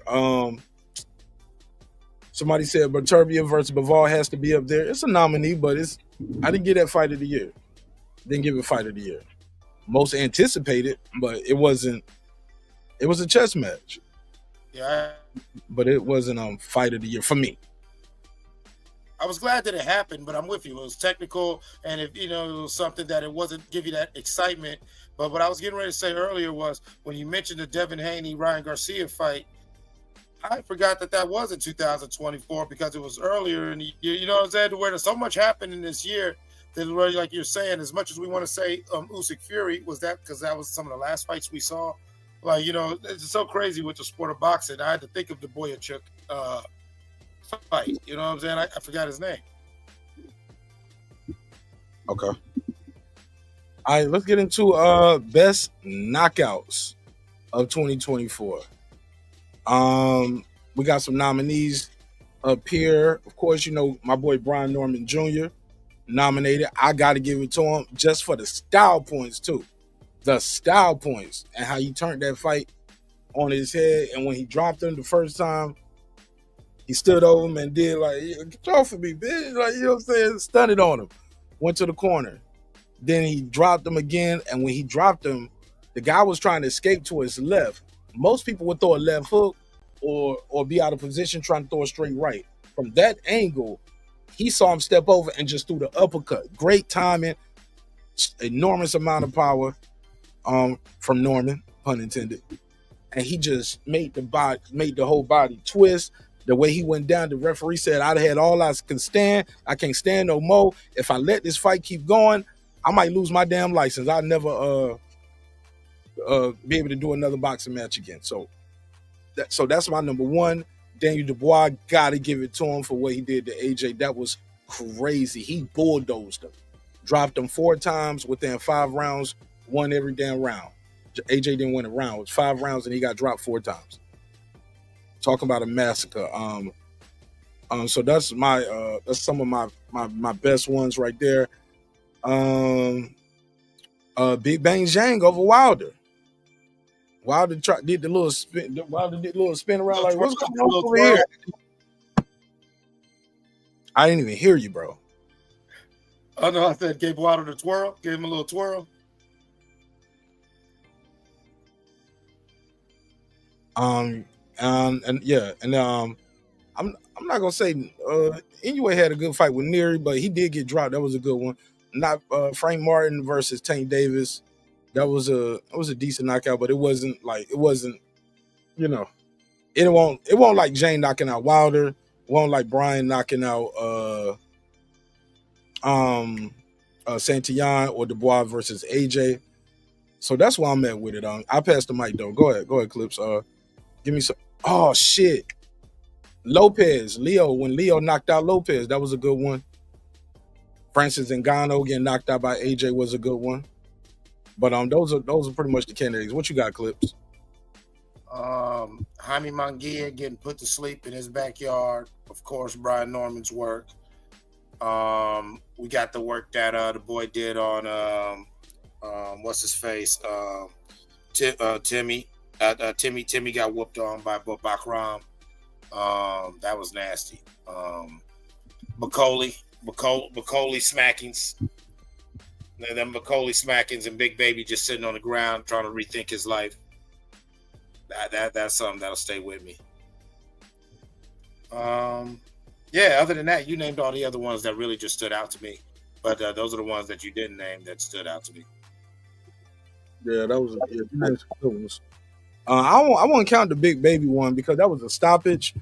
Damn sure good fight though. But that one you did name though was I was like, damn, I forgot Munguia got knocked out by a guy with 4 or 5 KOs in his backyard with a one-hitter quitter. So that was definitely I think that guy was a 38-1 underdog too. 38-1. Somebody got paid that night. Go ahead, Megazord. Knockout of the year last year. Brian Norman, I take my number 1 slot. AJ to Francis Ngannou, that shit looked scary. Then AJ again, him getting knocked out. The first time somebody else was the first time somebody was in both categories of knockouts of the year. AJ got Wilder just because that shit was so damn funny. Like that was one of the funniest knockout of the year was definitely Deontay Wilder. Got to put him in the mix. And that Jaime Munguia shit, that shit was funny too. Like that shit was kind of you know what I'm saying? Those are my 4. Norman, AJ with Ngannou, Dubois against AJ, Wilder, and Big Bang, Zhang, and go on, Soldier. And you made me forget what I was saying, boy. And got what I said last. You said Wilder, I thought. No. It was Jaime Munguia. I think you said AJ last. Nah, AJ. Nah, it was Jaime Munguia last. First was Brian Norman. Second was AJ against Ngannou. Third was Dubois against AJ. Fourth was Deontay Wilder against Zhilei Zhang, and fifth was Jaime Munguia getting knocked out.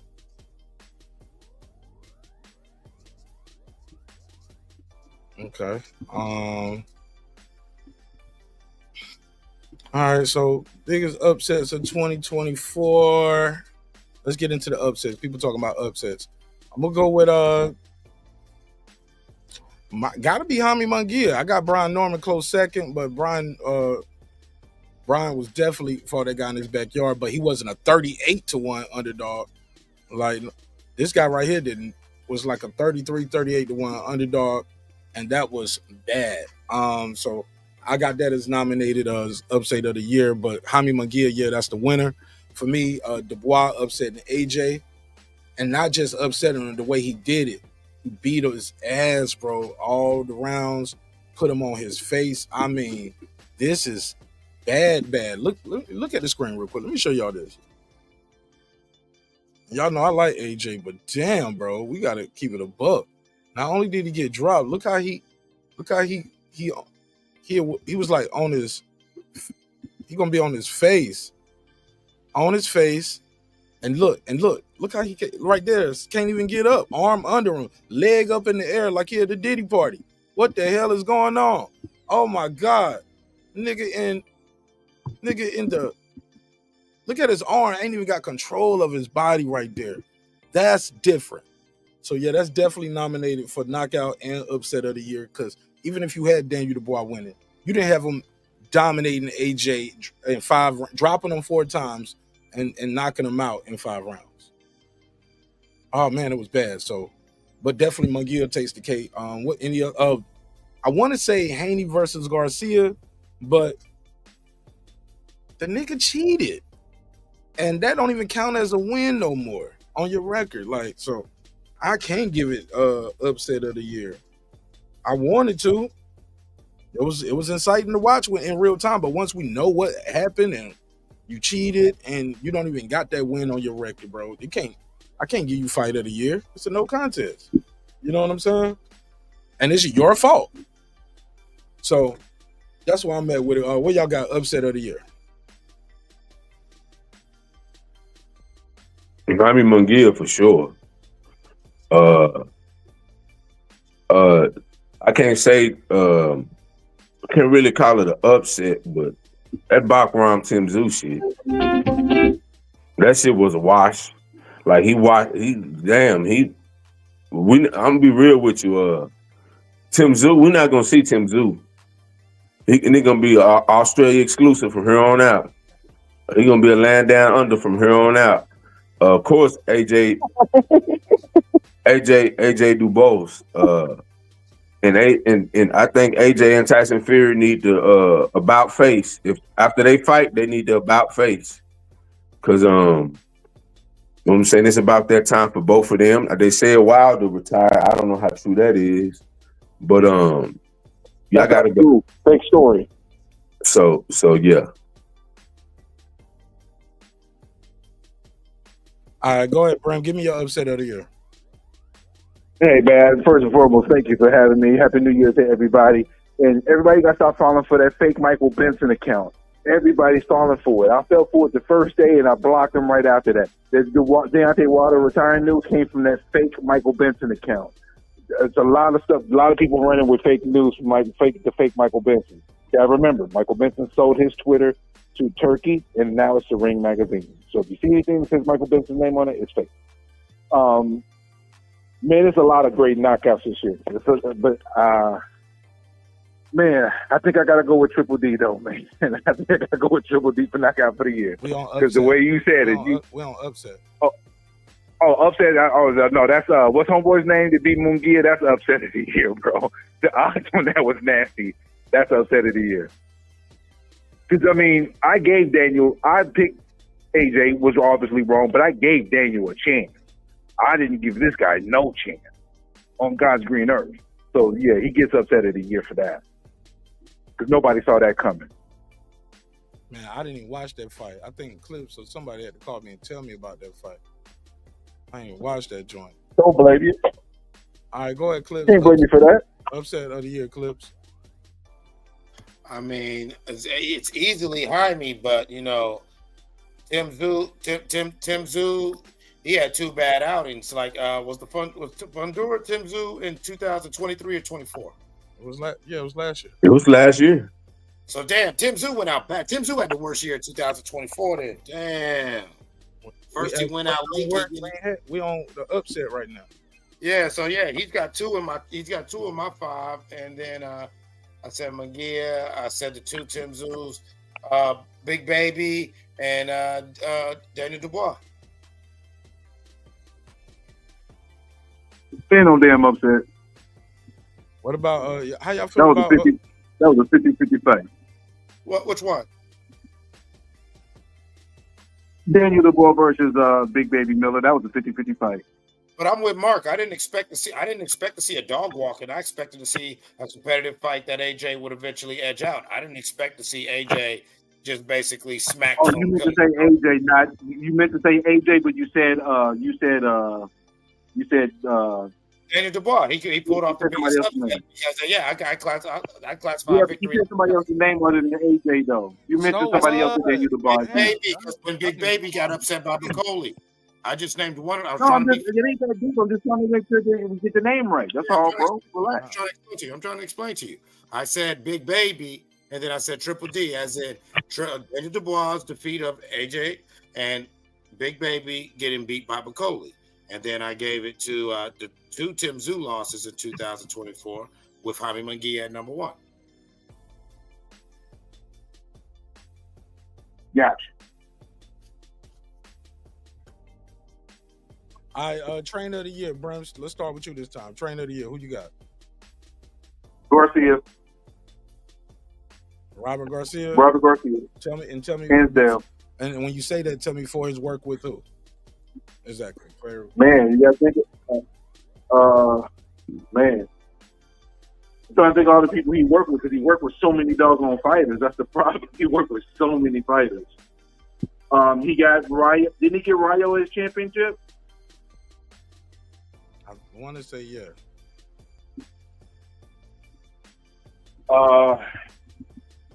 Trying to think who else. He got such a large stable. I'll have to actually research it, but I think it's going to be him. You just gave it to him off the tape. You can't even think of nobody. Off the top of my head, I got to research it, but I just know he has a large stable and he has multiple champions. All right. Go ahead, Megazone. Who you got? I got Usyk's trainer. I don't know his name. Papachenko. I think that's yeah. Papachenko, and I got Brian Norman Sr. and I'm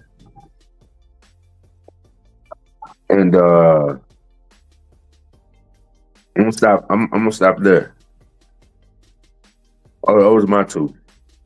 Man, Brian Norman just saying you got to be one of my coaches of the year because one, this nigga's an underdog coach, like most underrated. Brian Norman's such a good coach. This nigga got himself a damn fight this year. How about that? You know what I'm saying? What the heck? You know how cold you is, nigga? Like, yo, not only did my son get a world title, nigga, I came back, nigga.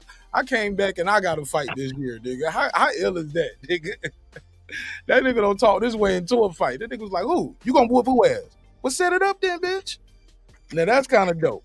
That's some ill shit, man. But yeah, man, he knows boxing. That guy's super talented. So that's one of my coaches. I give you credit, Brim. Like Robert Garcia gotta be one of the coaches of the year, especially for some of the work that he's been doing with. I mean, we'll stop at Bam Rodriguez, El Rayo, Bam Rodriguez, and the list goes on, man. This guy's a phenomenal coach. So Rudy Hernandez should be get a nod. You know, I don't know how y'all feel about Rudy. Of course, Bo Mack is always going to be in the conversation for the work. He got Keyshawn Davis. all the way up to a title shot. Keyshawn Davis about to fight for a title next fight. Stephen Stone Cold Nelson is about to fight for a title in his next fight. And he got Crawford all the way up to a 4th division title. So that's pretty damn impressive. Like, you got 3 undefeated fighters, 2 champions, 2 guys about to fight for a world title in their next fight. So you might have 3 champions. Like, before, what? I don't know when Keyshawn fight, but Stephen Stone Cold Nelson fighting like within in what, February? No, January. Fighting in January, right? So like January 25th, something like that. So Stephen wins. Keyshawn's fighting what, like March? So by March, this dude will have 3 world champions in his stable, 3 different divisions. That's pretty impressive, man.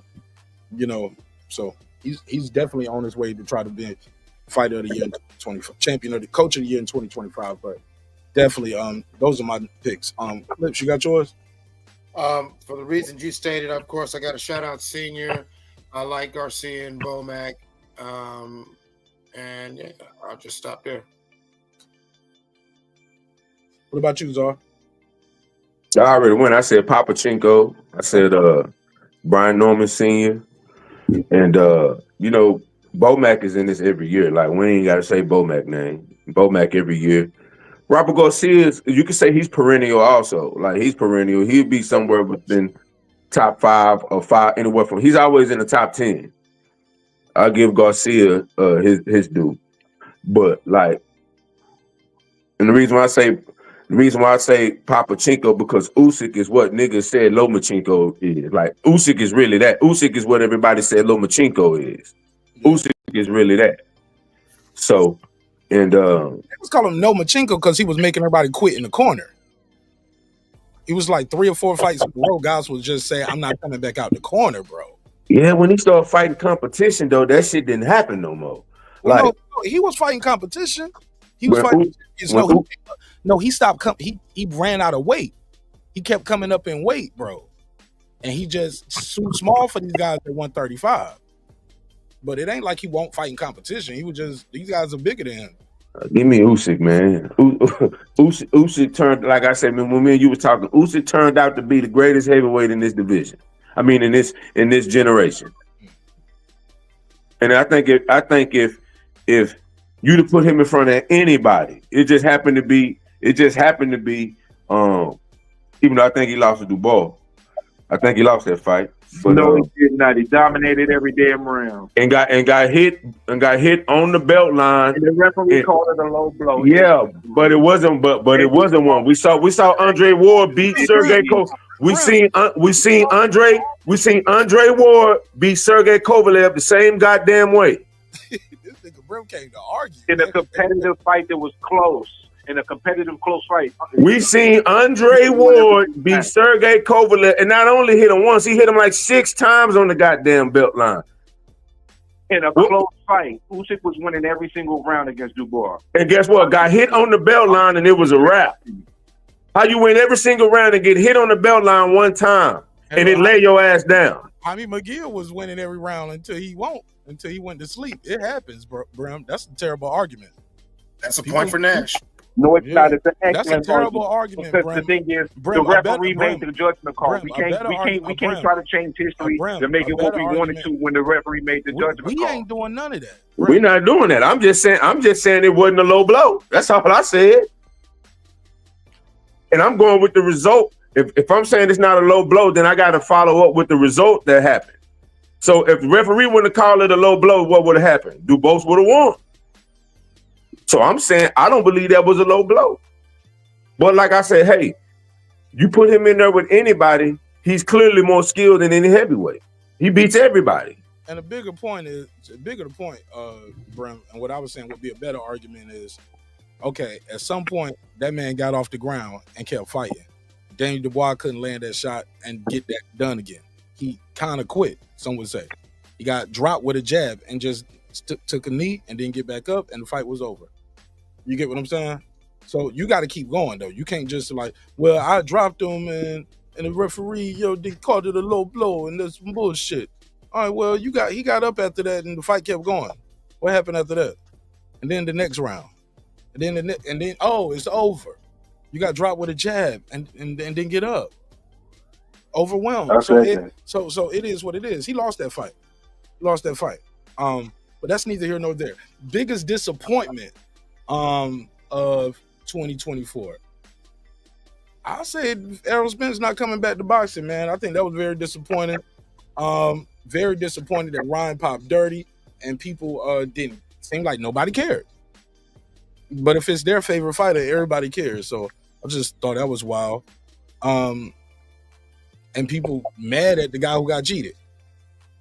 Derrick James, finding out that Derrick James was not getting paid by Spence, and Spence ran off on the plug twice.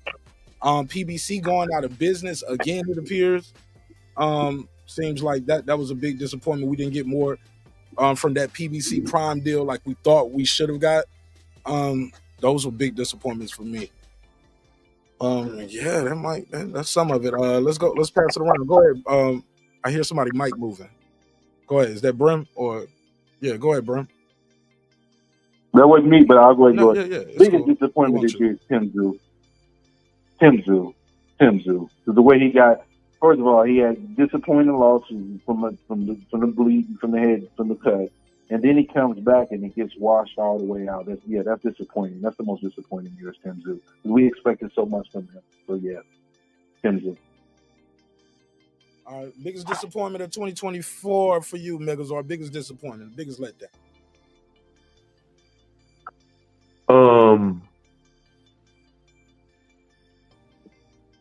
Gotta think a little bit. Really the whole handling of how really PBC. I'll say that's my biggest disappointment. From the production, it seemed like Tank is the only thing that they, put money behind. And everything it just didn't. I don't know what's happening over there, but PBC is because I rock with Al Heyman and how he's handling and how he represented. But it's like now it's like I don't know. It's like a shell of what it used to be, and all of the boxers that represent PBC are a shell of what the hype machine. I mean, of what they showed us over the years. But yeah, that hype machine is finally you finally can't sell that bullshit to people no more.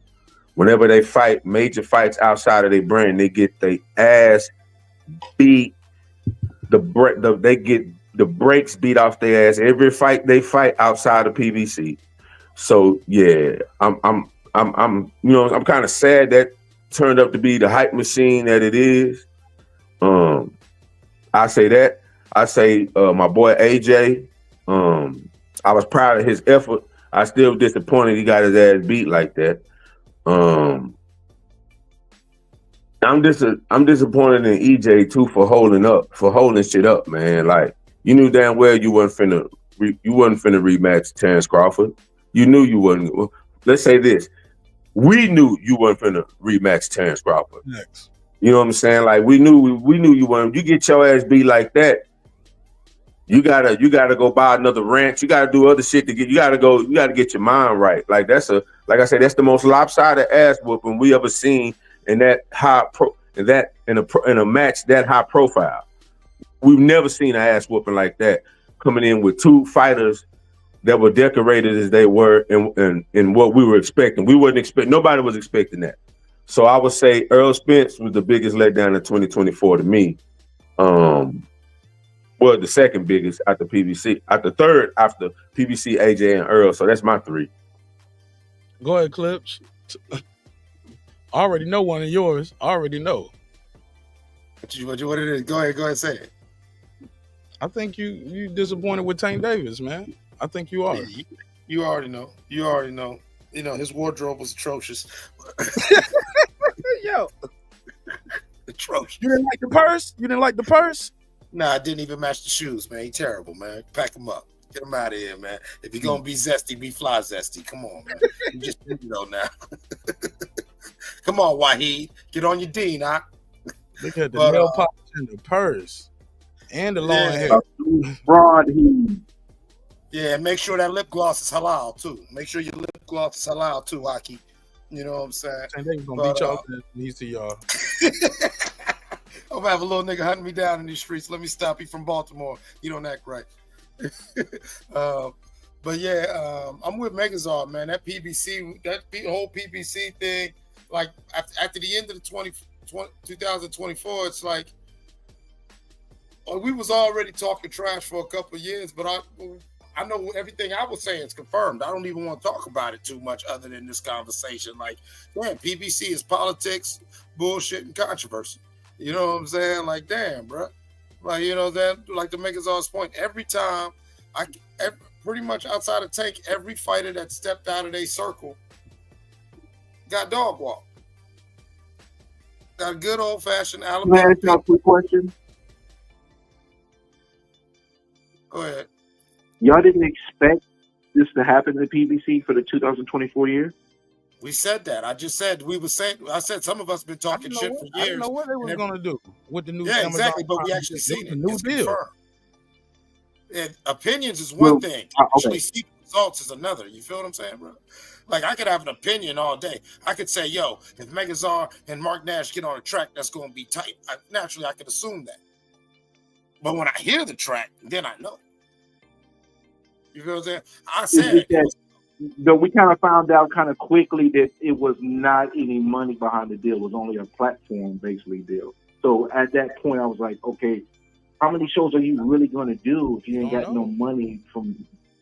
Well, I mean, I don't want to belabor that point because, you know, we already went on that. I was still trying to go through, you know what I'm saying, my disappointments. And for the great state of Ohio, even though you've been a great soldier, you know what I'm saying, big baby, you need to come to the front of the class. Come on, talk to us. Put the little poodle down and come on, talk to us. You know what I'm saying? Let somebody hold that poodle and come talk to us. You got to decide what you want to do, man, because we didn't like that. That was sloppy work right there. Shout out to Bacoli for putting it down. But said Tyson versus Jake Paul was a big disappointment. But yeah, it definitely was. We didn't need 60-year-old cheeks. And I didn't need to see I didn't need to see that, but I'm glad to see Mike get a bag. Hey, Megazord, I'm gonna mute your mic when you're not talking because your mic is touching something and it's making a noise. Let me go to Haplo. Haplo, biggest upset. I'm sorry, biggest disappointment of 2020. You always give it away, bro. I want to come on and like trick people and do the fake man, life. We grown ass people. Haplo, we're not doing this. It's 2025 and we old as hell, bro. Mike Tyson losing to fucking Jake Paul was a disappointment of the year. The PBC is the disappointment of the last decade, bro. They took that company and they fucking shat all over it. It was a totally mismanaged company. That doesn't count for last year. That counts for the last 5 years.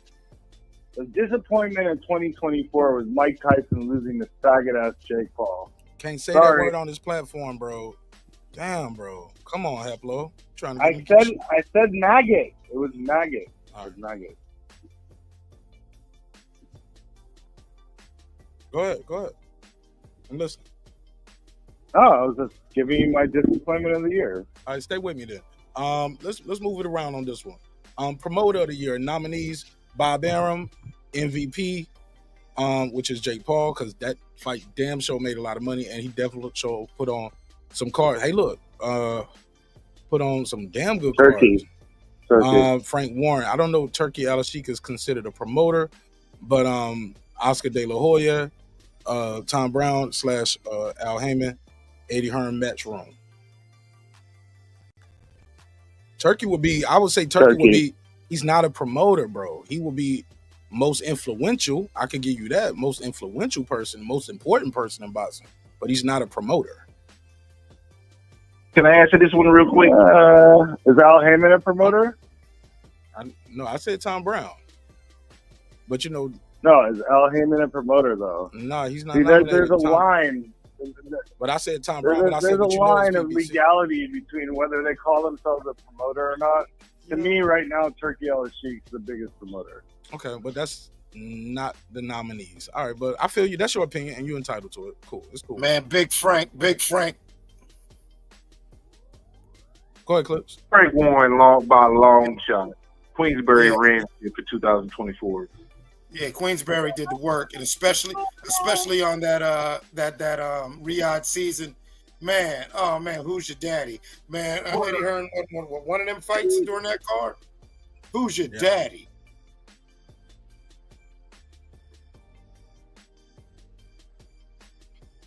Yeah, that's a good one, man. I gotta say Frank Warren, man. But yeah, man, he might be the one, bro. He might be the one.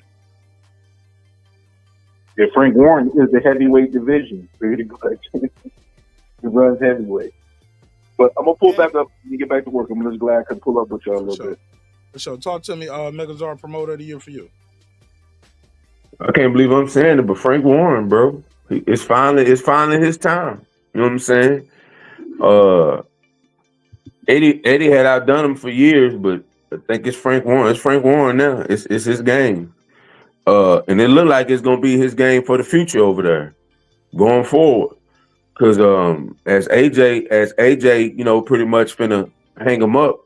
And I don't see AJ boxing for another 2 years. Well, let me say it correctly. I don't see AJ boxing past 2 more years, or probably even 1 more. 2025, he might just cash out and be out. You know what I'm saying? So I got to give it to Frank Warren for promoter. Yeah, that's it. Frank Warren got that. I don't even have a runner up. Turkey. You're not counting Turkey. Well, I don't think Turkey. I don't see Turkey is like what Al Heyman is. Like he's an investor. Yeah, he's like what Al Heyman is. Isn't that just semantics, though? I mean, no, it's not semantics. Like I don't care if they went to court to do whatever it is. If he's not a promoter, he's not a promoter. He's the owner of a brand. Like he's the owner of an entire his brand is. It's almost like saying like PBC is a TV show. Riyadh season is a show that they put on. I got you. I respect your guys' opinion. To me, in my opinion, Turkey is the promoter of the year. I think that's limiting. I think that's actually limiting how important Turkey is, though. You just call him a promoter. Like name me a promoter that's doing what he's doing. What would you call him? An investor. I would call him he's actually an ambassador. U.S. Like investor. To me, he's an ambassador. Like what he's an ambassador for what he's doing. What promoter buys entities in boxing? Promoters don't buy entity in boxing. They have a brand. They have a brand. Well, Oscar bought Ring Magazine. That's an entity, right? Yeah, that's an entity. Yeah. But at this point, Oscar's kind of like an ambassador. Like, but he wears the title promoter still. But Turkey is bigger than that. But what does a promoter do? They invest in boxing. They promote it. They invest in boxers. They invest in boxers. Yeah, they sign fighters. Like that's what promoters do. Turkey deals with the promoters. Yeah, Turkey. Turkey deals with he does deals with promoters. Just like how Al Heyman used to deal with DeBella. DeBella was a little bit. No, we're not doing that. Look, understand this. No, Turkey has worked with all of them, though. Yeah, like just DeBella or Tom Brown. No, he's worked with DeBella. Right. He's worked with Bob, Al, and not only worked with him, he worked with them all on the same card. Extensively. Eddie Hearn, Matchroom. I'm saying it's semantics. To me, in the grand scheme of things, he's a promoder, but I understand the legal, Haplo, take the journey with me real quick. He's not really a promoter.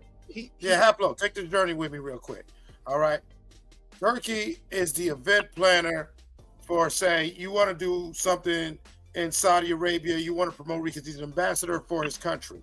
So, and not only is he slated to throw so many events, not just boxing events, but so many events, period, within his country to attract tourism and interest in his country, but he also does ambassadorships where he'll do Riyadh season in America, Riyadh season in England, Riyadh season wherever he can gain interest. Okay, and as an ambassador, I like that how you worded that, Megazar, and of course a Stone Ranger would say it like that, motherfucker.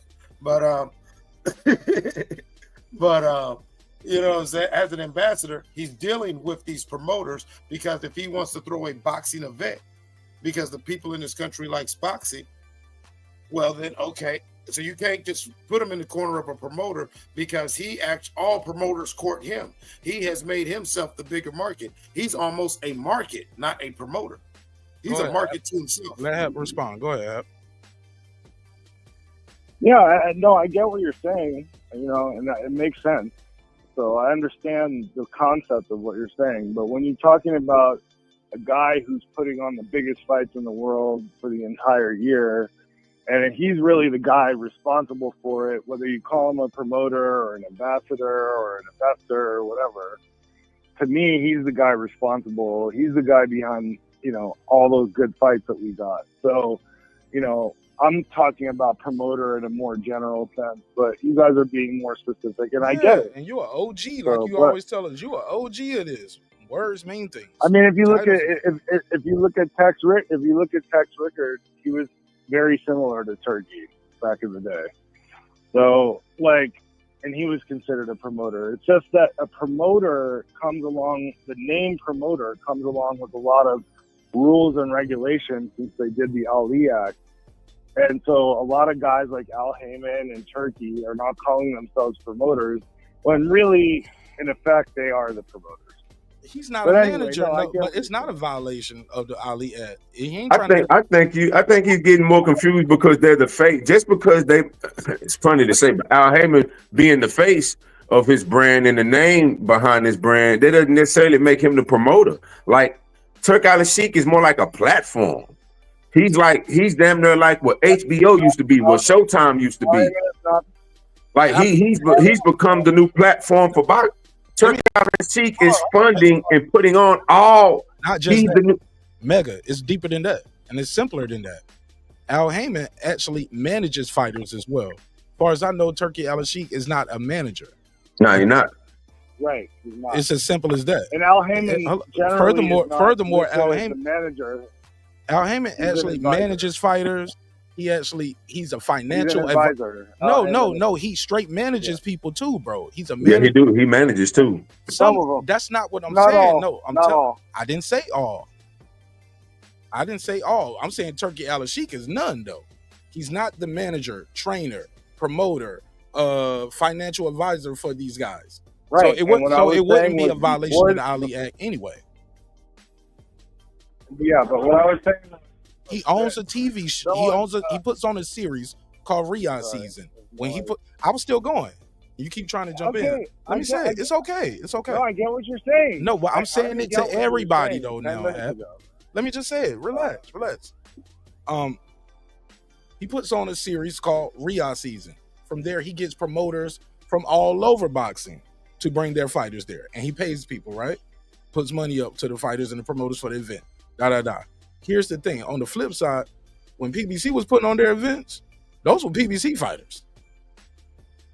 You get what I'm saying? It wasn't like, and it was Tom Brown events. They wasn't bringing in all of these guys like that. Also, too, this nigga is making video games like trailers, like movie style trailers, cartoons, and all kind of shit to put on for his brand and his team. I just don't see it being as synonymous to Al Heyman, but I get your point, Jerry. I get your point as well. It's synonymous, but I'm just saying, exactly. Well, I'm sorry. All similar. I'm saying is going by who's putting on the biggest fights in boxing, and counting that as a promoter, just in a general sense, I would say him. But I understand what you guys mean. He's not really technically the promoter, Jerry. When you and he's working with all these other promoters. Yeah, and we can move forward from here because I think we're going somewhere else. We're going too long on this. But no different from when you see a Jordan logo in the middle of a ring when Roy Jones and people was fighting. That doesn't mean Michael Jordan was the promoter of the fight. Or you see Tecate or Corona in the middle of the ring. They're not the promoter of the fight. The promoter is the promoter. Does that make sense? Well, that's a little bit different because now you're talking about sponsors. What you think Turkey Al Sheikh is, if not a sponsor? I wouldn't call him a sponsor. He's putting the money up, right, for the event, right? I wouldn't call him a sponsor, bro. He's the principal financier. What do you mean? He's the principal financier. What does a sponsor do, Haplo? When they, what is the check that the sponsor doing? Put that brand A out there, spon- right? a And I put sponsor, the money a up, right? sponsor pays. Yes, a sponsor pays money to put their name on the ring or something like that, or on your trunk. That's called ad placement. A sponsor does more than just buy ads. Well, that's what a sponsor is, I bro. can put my logo on a fighter's trunks. I sponsor that fighter. You can? But yeah. Shit. I want to see that. You'll Mark see it. Nash on some trunks. Yeah, you'll see it. You'll see it. You'll see it on the next fight. Bet you'll see it next time Brian Norman fight. Bet money. But that would make you a sponsor. I sponsored the fighter. I didn't sponsor the event. Now when you see Riyadh, that wouldn't make you Turkey. Turkey's putting on events. He built a stadium. There you go. He's got a yeah. Now you're starting to see he's the principal financier. He's the principal financier of the entire event. Al Heyman ain't never built no stadium. Nigga, respectful. Al Heyman ain't never been the principal financier of the events either. Al Heyman go looks for a turkey LSU. Yeah, that's the point I was making. That's the point I'm making. Yeah, Al Heyman looks My for a turkey point was that LSU. Al Heyman is not listed as a promoter, but he basically acts in the same function as a promoter, even though he used frontmen promoters like Ludabella and others. But even then, though, those guys got to go find just like Sorry. Turkey LSU does. No, it's different. You don't have to find somebody to get the money. He got the money. He put Thank the money you. up for it. Yeah, like Al Heyman. $1 billion, bro. Him, not the Kingdom of Saudi Arabia. Him, personally, $2.8 billion. He puts the money up for the fight. I think we're belaboring the point. I think it's a semantics thing. It's semantics on your end. No. But if I'm saying principal financier, that should be end of discussion. Fair enough. Let's move on. We can Let's take it there. move on. Yeah, we can take it there. All right, so comeback. So let's go to most improved or comeback fight of the year. The nominees: Brian Norman Jr. Well, actually, this article has him winning comeback fighter of the year or most improved. Brian Norman, Martin Bacoli, Julian Smith, Jose Valenzuela. Shout out to him, man. He beat outboxed Pitbull, boxed his head off. Ricardo Rodriguez. Of course, Sebastian Fondora is on that list as well. Callum Smith is on this list. And I throw Chevelle Hall back up there. I'd say Fondora because he got his ass whooped so bad, and then he beat Tim Tszyu, who was considered to be like a great fighter, which he really wasn't. But I would go with Fondora for that. Go ahead, Cliff. I gotta go with B. I gotta go with Norman. Honorable mention to Fondora. Yeah, but I could say Daniel didn't come back too. Yo, niggas gonna think we glazing, but I ain't gonna lie. This nigga Brian Norman might be fighter of the year because he checked so many boxes. Like, he nominated for knockout of the year, most improved, comeback fighter of the year, biggest underdog, upset type shit. Just being nominated on so much, man. Damn, man. Like, breakout star of the year, he's nominated for that.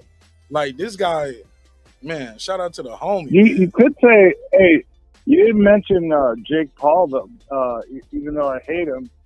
But didn't he lose to fucking Fury and then he came back to beat Mike Tyson? That was a good point.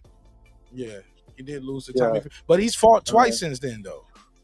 After he lost to Tommy Fury, he fought Nate Diaz. He fought somebody else. Like, there's nobody kick. I'm gonna mute your clips. That shit loud as hell. But that was a comeback, though. Yeah, but he fought. Yeah, but you fought 2 or 3 times. Like, you had a whole rebuild, and then no, I'm sorry, I can't give you comeback fighter of the year for fighting for fighting a 60-year-old man. I didn't give it to him. I gave it to Fondora, but I'm just saying he should have been on the list. Yeah, I feel you, Brim. Brim said he can't be fighter of the year over Usyk. Man, I feel you on that, but I'm like, damn, just checking so many boxes, he got to be at least nominated. How about that? Usyk can still be the winner, but I got to nominate him because he checked so many boxes, dog. And like I said, I'm biased too. I never lied about that. I'm biased. I've been rocking with the kid since he was 17 years, with a young man since he was a 17-year-old kid. So I am biased. You know, that could also be a thing because you have your personal relationship. So us dealing with the neighborhood, we've been watching him, and I think that there haven't been the right eyes on him yet. And he's now in 2024. Was 19. He was 19. Yeah, it was him coming onto the big stage, and so now with more eyes on him, people right now in January gonna say, "Oh man, we glazing them." Come next January, they're gonna say, "Man, these guys knew," because now you're actually watching them. You know what I'm saying? Like prior to 2024, if you was a casual boxing fan, you might have caught one of them undercard fights. You feel what I'm saying, Mark? Yeah. Yeah, man, we've been building this guy, man, hyping him up for years over here. That's my guy, man. I'm proud of him, dog. When I say I'm proud of him, bro, like overjoyed. For him and his dad. But go ahead. Are you gonna sponsor him with the trunk? Hell yeah. It ain't free though. I'm gonna put some money in his pocket. I'm doing business with him. I'm in the Norman business, man. What you talking about? He got a price. And I'm gonna pay it. I want to see that. I'd like to see that. You probably see the Breaking Beats logo though, not necessarily the Martin Nash logo. Yeah, because it's bigger than me. It's bigger than Martin Nash. To the neighborhood on the trunks. Neighborhood. He support the neighborhood, and the neighborhood support him. So I'll probably do that. Salute to Brian Norman. Absolutely. Go ahead, Megazord. We had comeback fight of the year, right?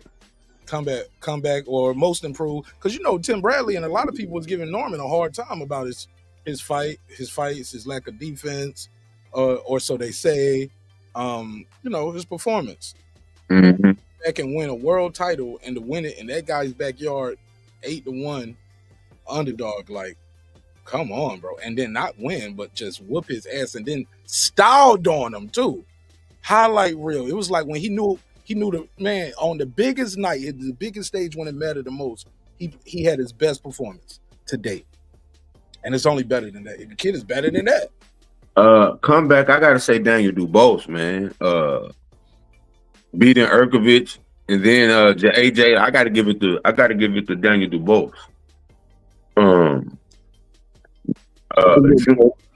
Junior will be honorable mention, but I got to give it to Daniel Dubois, man, for one, because he's actually losing in the Erkovich fight. Like he was losing that, then turned that shit and whooped his ass, and then got in there and whooped AJ worse than he did Erkovich. So yeah, that's a fact. So I got to give it to Dubois. All right, who you got? I already said. Same thing. It was Triple D. It was Triple D and Norman with honorable mention to Fundora. Is that you? Go ahead. What you got? I'm mute, bro. Okay. Prospect of the year. Hatlo, you want to go first? Prospect of the year? Prospect of the year. Yeah, you want me to give you some that's a nominees? tough one. Who are the nominees? Yeah. Cormel Morton, Abdullah Mason, Joel Irrite, Johnny Fisher, shit like that. I'll say out of those, what's the other kid prospect of the year? I'm gonna give you his We name. got Xander, we got Kiki Torres, we got Xander ain't a prospect no more though. Xander ain't a prospect. Yeah, true. He's a contender about to be a challenger. Xander's been around too long to be a prospect. He's a contender about to be a challenger. I didn't say Xander. Xander's not a prospect. I say no, Clip said it. I say Abdullah Mason.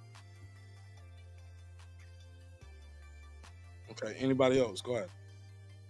I mean, of course, I got to say Abdullah Mason from the great state of Ohio, because it's definitely his time. Like, people can't avoid him. Like, you're going to have to see him in one of his fights in 2025 should be for a belt. I see him fight multiple times this year, and one of them better be for a belt. for a belt. Oh man, he's not about to fight for no belt, bro. He a prospect. He need to be, you know, they're like who's like right now, like talking now, man. It ain't how it goes. He ain't about to do those. Man, he walking through everybody, man. At least put him in there with some real, like right now, man. I mean, did you see his last fight? Yes. What happened in his last fight? He got dropped, and what happened though at the end? How many times he get dropped, Clips? Twice. Is that walking through somebody if they drop you twice? Since when? Man, that was one fight. No, but you said he's walking through everybody. It's not just one fight, Clips. It's his last fight. He won. He pulled it out, but he didn't walk through the guy, and it ain't just one fight. It was his last fight. After prospect is contender, then challenger. He's not just about to skip that level, especially after getting dropped twice in his last fight. They're not going to do that. Not with top rank. Look at it's top rank, bro. They're not about to do that. Yeah, that's Hey, right. Lisa's saying Moses Ituama. I'm not that familiar with that guy, but shout out to Lisa. Go ahead, Megazord. Prospect of the year, who you got? Abdullah Mason.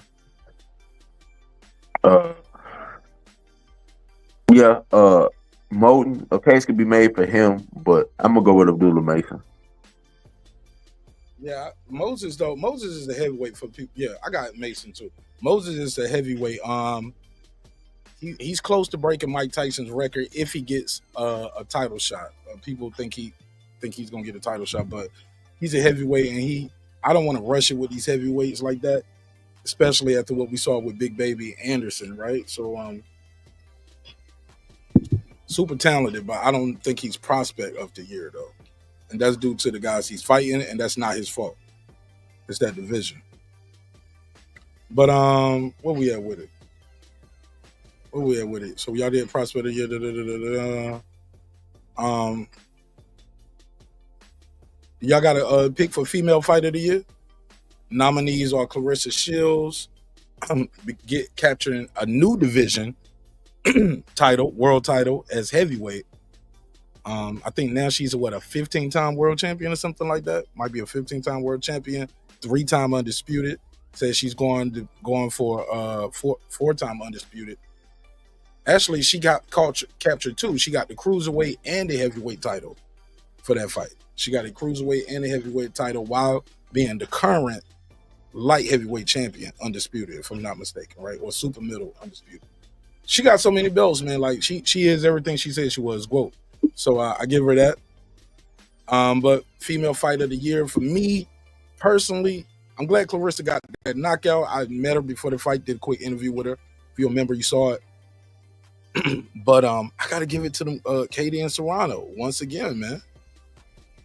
That part too, it was everything as advertised. They had the best fight of the card. It was some other good fights on that Tyson Jake Paul card, but Serrano, Katie Taylor, female fighter of the year. And honorable mention, Franchon Cruz going in there and beating Shadeja Green. Shadeja Green, they thought she was just so Is it female fighter of the year or female fight of the year? Fighter. Fight.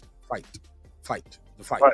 Fight. Just fight. The fight. The fight. Taylor Serrano. Okay, yeah. And I got you, man. I'm gonna give you your turn.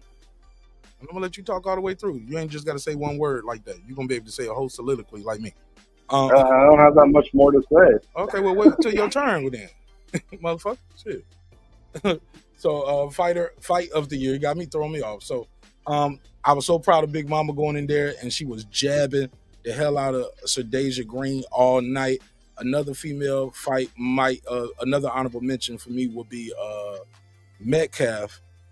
Metcalf getting her world title, and the way she got her world title, she was like, yo, something going on here. I already beat this girl. How is she the number one contender? She went there, beat her again, this time for a world title. So congratulations to her. And shout out to my homegirl in the ring with Christine for having a world champion and her stable out there at Texas Select Boxing Club out there in Texas, man. So shout out to Big Texas doing big things. I pass the mic. About to call you Piro. Haplo, go ahead. Female fight of the year. Yeah, don't do that. Puro, beat your ass. Female fighter of the year. Hold on. Let me add Brim. All right, I got Brim on the line. Go ahead, upload female fight of the year. After that, we'll do female fighter of the year. Go ahead. Oh, I thought we just did fight. No, you spoke while you spoke while I was speaking. I'm just trying to understand, bro. No, listen. Everybody else got to get their turn too. I just gave you the mic first. That's all you got, Serrano. Okay, cool. It's cool. Happy. Serrano Taylor was female fight of the year. I would have to give. We're not doing fighter. We're not doing fighter. So you jumping the gun. Oh, okay. We ain't got to that yet. Sorry, dude. You know, my connection's not that good. No. You want to do the fighter and the fight right now. We ain't got to both of those yet. Brim, talk to me. Female fight of the year, not fighter. Are we talking about fighter of the year or fight of the year? Fight of the year. Confusing everybody. That's easy. No, Hap, it's a joke. Hap, mute your mic. Don't be so reactionary, nigga. Calm down. It's too early in 25 for that shit. Y'all better leave all that sensitive shit in 2024. No, that's not sensitive. Just pop off of this. Yeah, no, man. But that's an easy answer. Katie Taylor and Amanda Serrano's fight of the year. That's easy. Give me honorable mention though. Give me some honorable mention.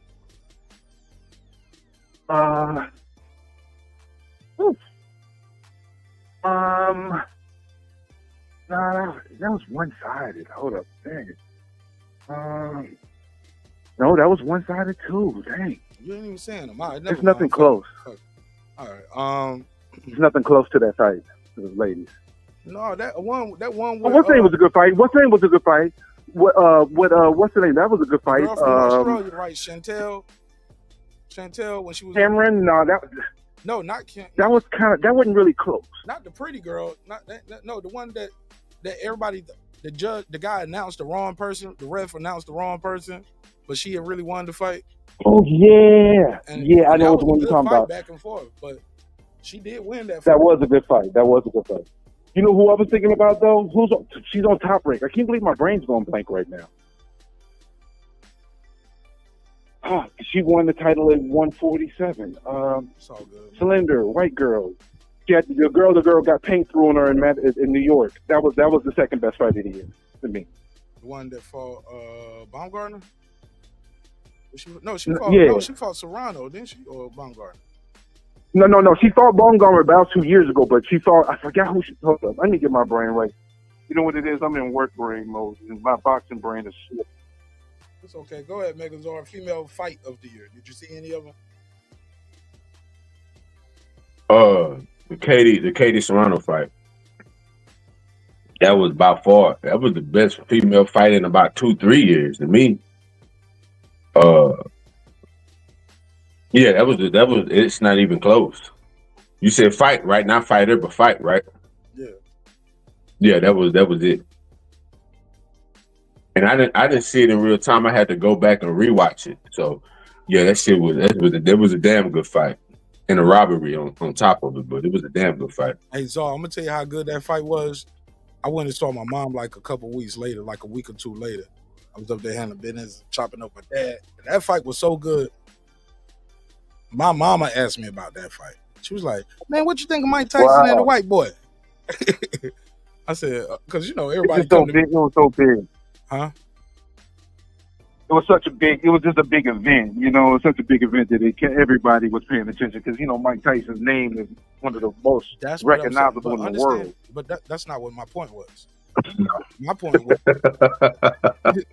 My point was, yes, that's why my mom probably watched the fight and it's on Netflix. But she said to me immediately after that, she said, "What you think of Jake Paul and the white boy?" I was like, "Man, it was all right. It went as I expected." She said, "I thought Mike was gonna get on." I'm like, "Nah, man, Mike old, man. Like that's shit for casual fans, like you, mom." And then she immediately said, she immediately said to me, "I'm gonna finish my thought. I'm gonna talk right over y'all while y'all try to cut me off. I'm gonna keep getting my thought off until I finish it. Fuck that." Mom said, "What about them girls, man? Man, them girls was getting it in, man. Damn, who are they?" And she was like, "Man, I gotta look them up on YouTube, on the World Wide Web, and look more up on." Like, that's how my mom. on the internet and see what's going on with these girls. Because them girls was fighting, man. I want to know more about them. I can't wait to see their next few fights. I said, Mom, them ladies are old. Both of them probably close to retirement. You ain't got too much of them. You definitely better use the World Wide Web and get your research in on them that way. But they definitely both Hall of Famers. But go ahead, Brian. What was you trying to say? No, I just remember the fight, Michaela Mayer or Sandy Ryan. That's what it was. Okay. Female fighter of the year. Haplo, who's your fighter of the year? Female. Haplo. Oh, I think he had to get off. Yeah, I hurt his feelings when earlier. Like Haplo, he old school with this shit. He want everything to be free smoke, I think, sometimes. And I don't be wanting to do that sometimes. I just be wanting to just chill, man. I don't be wanting niggas to argue and over talk and yell and beef and shit. Like, try to make every shit argument. But he cool though. Female fighter of the year. Fighter. Who you got, Brim? Man, it's a close one. Close one between who? Close between who? I'm leaning towards Gabby Pandora because she was decisive in her victory and becoming the first undisputed in her weight class. Yeah, Mark. Hold up, bro. You couldn't. Yeah, somebody is in front of you. Go ahead, Brim. Sorry. No, I finished. Okay, go ahead, Hap. Who you got? Female fighter. I would say Clarissa Shields, just because she's so accomplished and she keeps on fucking setting records and shit. But it's almost like you know, when someone keeps getting the same thing, you want to pick something else. So, in lieu of her, I'm gonna say Gabby Pandora for the undisputed title. But I gotta jump off though, bro. I jumped off. I put it in the comments. I had to go. Yeah, I know. I'm fucking with you, Hap. Since you called my name, I had to come back. I'm gonna do it every episode. So no, this time I'm gonna call you. I'm gonna call your name again. I'm gonna do it now. Now I know. All right, I'll call back. All right. You better. I love you, bro. Brother. Be safe. All right. Brim. I'm sorry. Female fighter of the year, Megazar. It's a tie for me. Of course, Clarissa, but Gabby, and I got to go with her. It's a tie. Like, it's a straight tie. Like, they co-MVPs. Clarissa and Gabby. I got to go with those two. Brim, you cutting them off, and you like sound like you in the bathroom, like 10 feet away from the phone. So we don't even hear you clear, other than we just hear an interruption. Can you get closer to the phone? Yeah, I was wondering who did Clarissa Shields beat to be on the top of the list. She fought an unbiased Gramina. It was the accomplishment. I still got when you add, like, when she padding her stats, I still got to acknowledge that she padding her stats. Yeah, she won't. Yeah, hey, Megazard, Brim was the same dude when we had the same argument about Inoue winning all his titles. We were like, well, who are these guys? Just because y'all don't know Japanese boxing and y'all don't know these people, or that don't mean they were champions. They were champions. Yeah, but same thing. Clarissa was the fighters who were champions. Clarissa Shields was fighting somebody who hadn't fought in a year and a half, almost 2 years. That had hardly no good record. That was a title that was just basically given to her, and the person she's fighting now is 42 years old with 5 fights. Like, it doesn't matter who you fight. That's not her fault that they're not on her level. It's the same. Because prior to that, y'all would say, well, she ain't got no power, she can't knock nobody out, this, that, and the third. But she was a current undisputed, fighting a world champion at heavyweight for their belt and a vacant cruiser belt weight. Nobody's done that, bro. Yeah, you gotta, like, I mean, when it is what, like. And she dropped a movie this year, nigga. Like, God. Yeah, like, nah, she definitely, like, I gotta acknowledge her in this space. Like, I have to. She took Remy Ma, nigga, and everything, man. She went all across the board. Like, she fought one time, and I give her credit for winning those titles, but she was fighting a can. Everybody gonna be a can to Clarissa Shields. I mean, I'm gonna be real with you. She's made. I mean, everybody she's fought on a varying level didn't. She was better than them. That's not her fault. Like most niggas in the win and most niggas monster fight are cans, bro. Most niggas monster fight is cans. Let's be real. That nigga fighting niggas off the streets. He's fighting the equivalent of what Deontay Wilder was fighting on his come up. We don't know none of them Japanese niggas he was whooping at for none of them. It never heard of it. Anyway, do be fighting them guys. He beat every champion in the division he was in. What about her? She ain't beating the champions? Yeah, she's beating Jim, but the problem is it's so barren. The division is barren. That's it's not her fault. That's not it's not her fault. fault. But at the end of the day, I'm not going to reward her for it. Though. I can't reward her for that. Though. Bro, it's not her fault, but I'm not going to give her a pass for that. You don't. I said you don't have to reward her for it. Those accomplishments are what they are. Yeah, bro. When you fighting somebody who got the belt, they got that belt some kind of way. It's not. And how old is Clarissa Shields? 28, 29? She's not even 30 yet. It's not the same as Gabby Fedora beating somebody for the undisputed who had top 2 titles. It's not the same. Well, she won. She was the current, but Clarissa was the current undisputed, going up in weight, skipping a division, going up to another. She went up 2 divisions to fight the heavyweight champion. She don't get credit for that. She skipped. She gets credit for the victory, but that heavyweight champion was not a champion for real. That was basically a vacant belt, and that's been part of the problem. That's not fair. But she was a tomato can from the jump street. Hey, Brim, what did Clarissa do to you, man? You used to smash something that looked like Clarissa, and you know what I'm saying? No, I don't like the way she feels. She's a phenomenal fighter, but she takes away from her own greatness by the way she conducts herself. I don't like the way she conducts. Now we see. That ain't got shit to do with what she's doing in the ring, brother. I tell her all the time. You don't have to do all that. That's not necessary. Your accomplishments can speak for itself. Because the problem is she has jealousy streaks because she doesn't generate the same thing. Because in America boxing is a little salty. The reason the shade she was throwing on them about the ladies fight, unnecessary. It's like she always wants attention and then play woe with me after the fact that you the one that started the bullshit in the first place. Nah, man, she's a phenomenal. She just the ego is ridiculous. I mean, she also 29 years old. Most 29-year-olds have yet what grown and extremely mature 29-year-old you ran across that's accomplished as she is, that's provided for her family like she has, that took her family out of you know what I'm saying, out of the dangerous streets and the dangerous fucking water system of Flint. Like, she's hella accomplished for 29 years old. I'm pretty sure she's gonna have some type of ego because she did that for her family. My nigga, you gotta have an ego to get to that level, though. I remember watching that Kanye Genius movie, and his mom was telling him, you know, remember to dial it back sometimes, Kanye, because you might make other people feel insecure about where they at. But I get it, though. You gotta have some oomph to you. You gotta have that in you. You know, you gotta allow her time to grow. She's 29 years old. Like, she gotta have room to grow and time to grow. No, not just that though. No, maybe she is growing, but maybe she's right in what she's saying and what she's doing. Because without that, she wouldn't be at the level that she's at. She gotta think I'm the one. I'm the one. I was chosen. Ain't nobody beat me. Nobody's gonna do this to me. Like, and if you watch her story, man, we gotta do a movie review. As soon as I can get a copy on the computer, we can do a review of her movie, man. I definitely want to do that on the members only side of the game.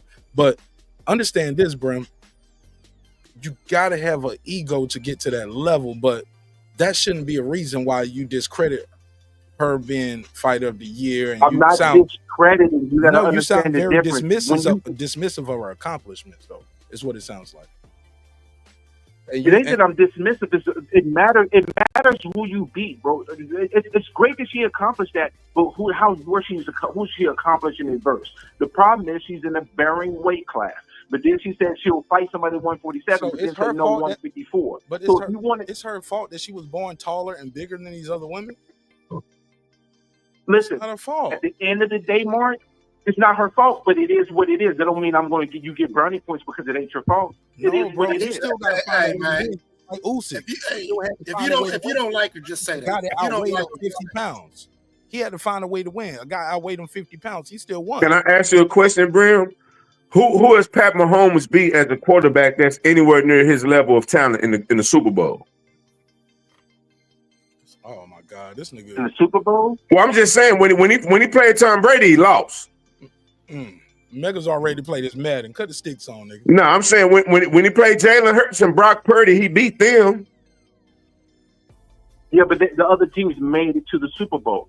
See, okay. So was the other chick not a champion?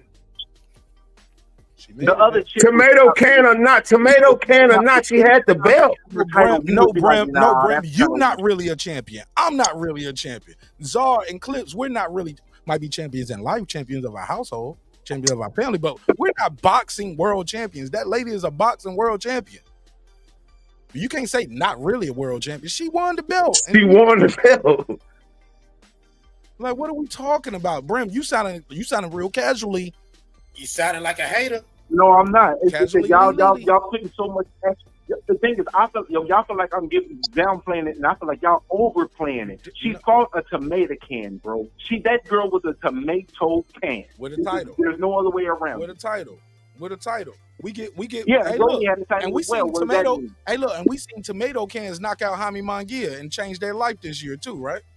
Boy, oh boy. Yeah, undefeated. He wasn't a tomato can. He just wasn't known. This girl was known as a tomato can. Okay, well, this lady was a world champion. That guy won a world champion. He never fought outside of his country, and he damn sure wasn't supposed to knock out Jaime Munguia. It wasn't no knockout, drag out brawl. It was a one-hitter quitter. He was losing everything. One-hitter quitter. Guy with 5 knockouts. It happens. This is boxing, Brim. That's what makes boxing dope. It don't matter what you did before. One fight, one night changes your life, changes the trajectory of your career and your family name, and you've written in the history books. That's what makes boxing dope. It don't matter if you thought I was a can. Mickey Ward was a can, and then he put on one fight, one night, changed his life. Buster Douglas, like, he wasn't supposed to beat Mike Tyson. Bro, it don't matter what people think about you and you call him a can. People say, bro, people still leave comments on my Rockman video. Yeah, Rockman was the bum. He was a this, that, and third. He just got lucky with Lewis. I'm like, how did he get in that position to be in the ring with Lennox Lewis to take the belt? Come on, man. It's boxing. That's what makes it dope. It ain't no best out of 7. Ain't no 4th. Bro, one fight, one night, one punch can change your life. A lot of people fight a lot of people a lot of times and never get to that level to even get a chance to fight for a title, let alone defend the title. It happens, man. One punch. Bro, it's only 20 people in the whole damn division. It ain't that hard to get to that point with only 20 people in the entire world that's fighting in the division. But she skipped 2 divisions. She skipped there. She didn't have to do that. There's nobody in those divisions, bro. There's nobody in those divisions. That's not her fault. And if it was that easy, all the girls would go up to heavyweight and beat her. Beat that same tomato can. Why all the other girls don't do it? You said all the girls. There is no all the girls. There's only 20 of them in the first place. There's not a lot of them. Okay. The higher weight class you get with the women, the more barren it is. The lower you get, the more fighters there is, the more competition there is. So she's a big fish in a small pond, is what you're saying. Absolutely. Brim, you couldn't make it 3 whole days without hating. What the hell? It's not hate, it's honesty, bro. She's phenomenal. The way she conducts herself is not appeasing, bro. It's not appeasing. I'm sorry. I'm just gonna call it how it is, bro. It's not hate. She's a phenomenal fighter. I tell her this all the time. But the things that she does is counterproductive. That's like you tell her this, so you know her. See, that's what I'm saying. It sounds personal. It sounds like you know her. It sounds like you slid in her DMs and she friends with you. It's not personal. It's not personal, bro. It's not personal. It's not. Okay. How about it's not personal. Right. I don't hate her. I just think that she could do. She should be on Wheaties boxes. But the problem is, if you look at 2-time Olympic gold medalists, it doesn't guarantee you that greatness. There's multiple fighters that are 2-time Olympic gold medalists that didn't get any of the money. Name one American woman that was Name the American woman that was a 2-time gold medalist. It's not an American woman. Thank you. It's not an American woman. It's just I'm talking about fighters all together. And also, I mean, are we forgetting the whole reason why she's even able to fight in the Olympics? Say what? Do you know the whole reason she was able to fight in the Olympics is because of a female fighter. It is not her. She wasn't young, bro. She was too young. That's not her fault. What year she was born in, and who petitioned and started female boxing in the Olympics? I'm not saying that to downplay her. I'm just saying that sounds like it. the whole reason why she got to that point is because somebody else laid that foundation for her to be able to do that. That's in every endeavor. That's in every endeavor in man history, in the history of man. I'm able to drive a car because somebody invented the damn car and the engine and the tires and shit. Like, so they get credit for my fastest race of the year, or me being the best NASCAR driver. Oh, well, Martinez can be the best NASCAR driver. You know why he's able to drive in NASCAR? Yo, remember the black folks in the civil rights? Man, we get that. Yeah, Patrick Mahomes owes a percentage of his check to Fritz Powell. Like, come on, man. Let's not do that. All right, so look, let's move forward. Let's Okay, let's take a look. the problem I'm having is this: how can we say Clarissa Shields is Fighter of the Year for beating Joe and Nice, bro? When there's other fighters who are fighting better competition and did it and fought more than one time. Like, come on, this is American bias. And some of them was losing, and some of those that y'all trying to get Fighter of the Year got their ass whooped too. Gabby Fendora got her ass whooped. No, last time I checked, she fought 2 times and won both her fights and one undisputed by knockout. And the people that she beat too, she's supposed to beat them too, right? Yeah. Well, the person she bought, she was the favorite, but she it wasn't built like her damn brother, bro. She the damn near the same size as her brother. So, and she fighting, she fighting little girls. Come on, bro. Like, you can't have it both ways, bro. The same reason you give her credit. It's not both ways. How is it both ways when you're comparing a weight class with multiple? She's 6 foot 1,000.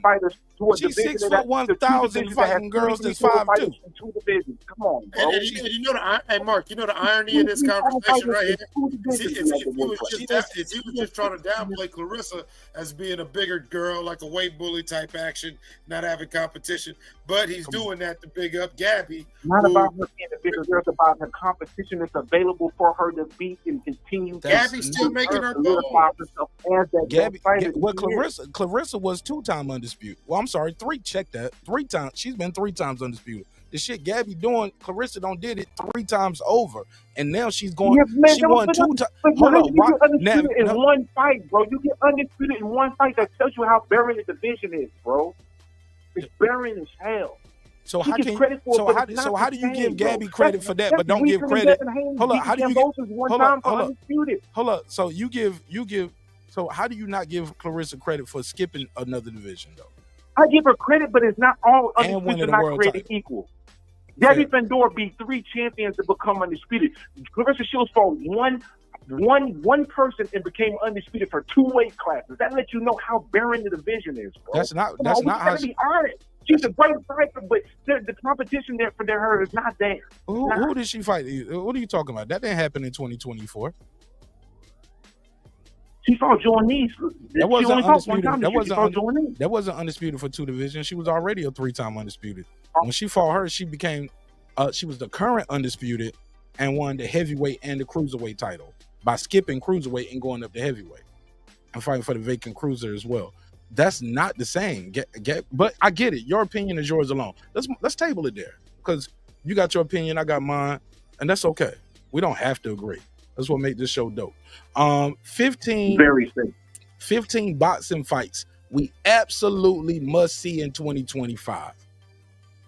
I'll start it off. People are saying, and I'll just read these. Damn, he was like, if we ain't arguing, I don't want to be here. Then I want to keep arguing. I'm gonna just read some of these options that people have on the list. I see Crawford versus Canelo at the top of the list, which is gonna be my last topic. Haney versus Garcia 2. Tyson Fury versus Joshua. People want to see that at the end of the year. Let both guys get a chance to regroup, maybe do a tune-up fight, or if not, just train and promote this fight. And it'll be a last hurrah for both of them. You know what I'm saying? Fury versus Joshua. Teofimo versus Boots. People want to see it. Charlo versus Plant. They want to see it. Jermell versus Terrence. Some people want to see that. Tank Davis versus anybody, but namely Shakur Stevenson. People want to see Shakur versus Tank. Some people also want to see Shakur versus Zepeda. Inoue versus Nakatani, 2 of Japan's biggest stars. Ben Rodriguez versus Gonzalez. I don't want to see that one. I don't know about that. I wouldn't mind seeing Gonzalez versus Nonito if Nonito wanted to come back. I wouldn't mind seeing that because they both go into the Hall of Fame. But I don't want to see Ben Rodriguez beat up another legend at the way he did with Ronsvidal and Estrada. I don't want to see him keep beating up these old guys. I wouldn't mind seeing these two old guys fight each other though. Gonzalez versus Chocolatito. Gilberto Ramirez versus Ja Pataya. Rumors of Usyk versus Dubois 2 got people clamoring. Eubanks Jr. versus Conor Benz. Shields versus Baumgardner. Katie Serrano 3. People want to see that. Some people are talking about Shields versus Big Mama. Big Mama for my girlfriend Sean Cruz. I wouldn't mind seeing that. I would like that for both of them. Natasha Jonas versus Michaela Mir 2. And yeah, what y'all got it at? 15 fights y'all want to see in 2023, 2025. That Nakatani Inoue sounds nice. I would love to see Baumgardner Shields and part 3 of that Serrano. You know, them two girls can fight till they die.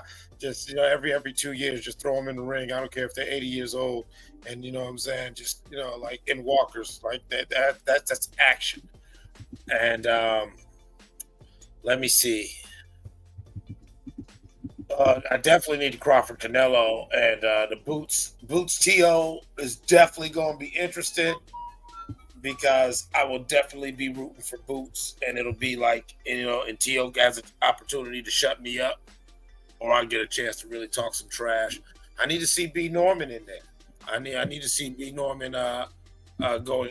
I need to see B. Norman do maybe a defense, and then maybe go grab him another belt at the end of the year if he has a 2-fight schedule in him. Tank, we need a Tank sighting. I don't, as much as I want Devin to get it back in blood, I don't want Ryan to get no. I don't want. I'm done with him. Like, you know what I'm saying? Like,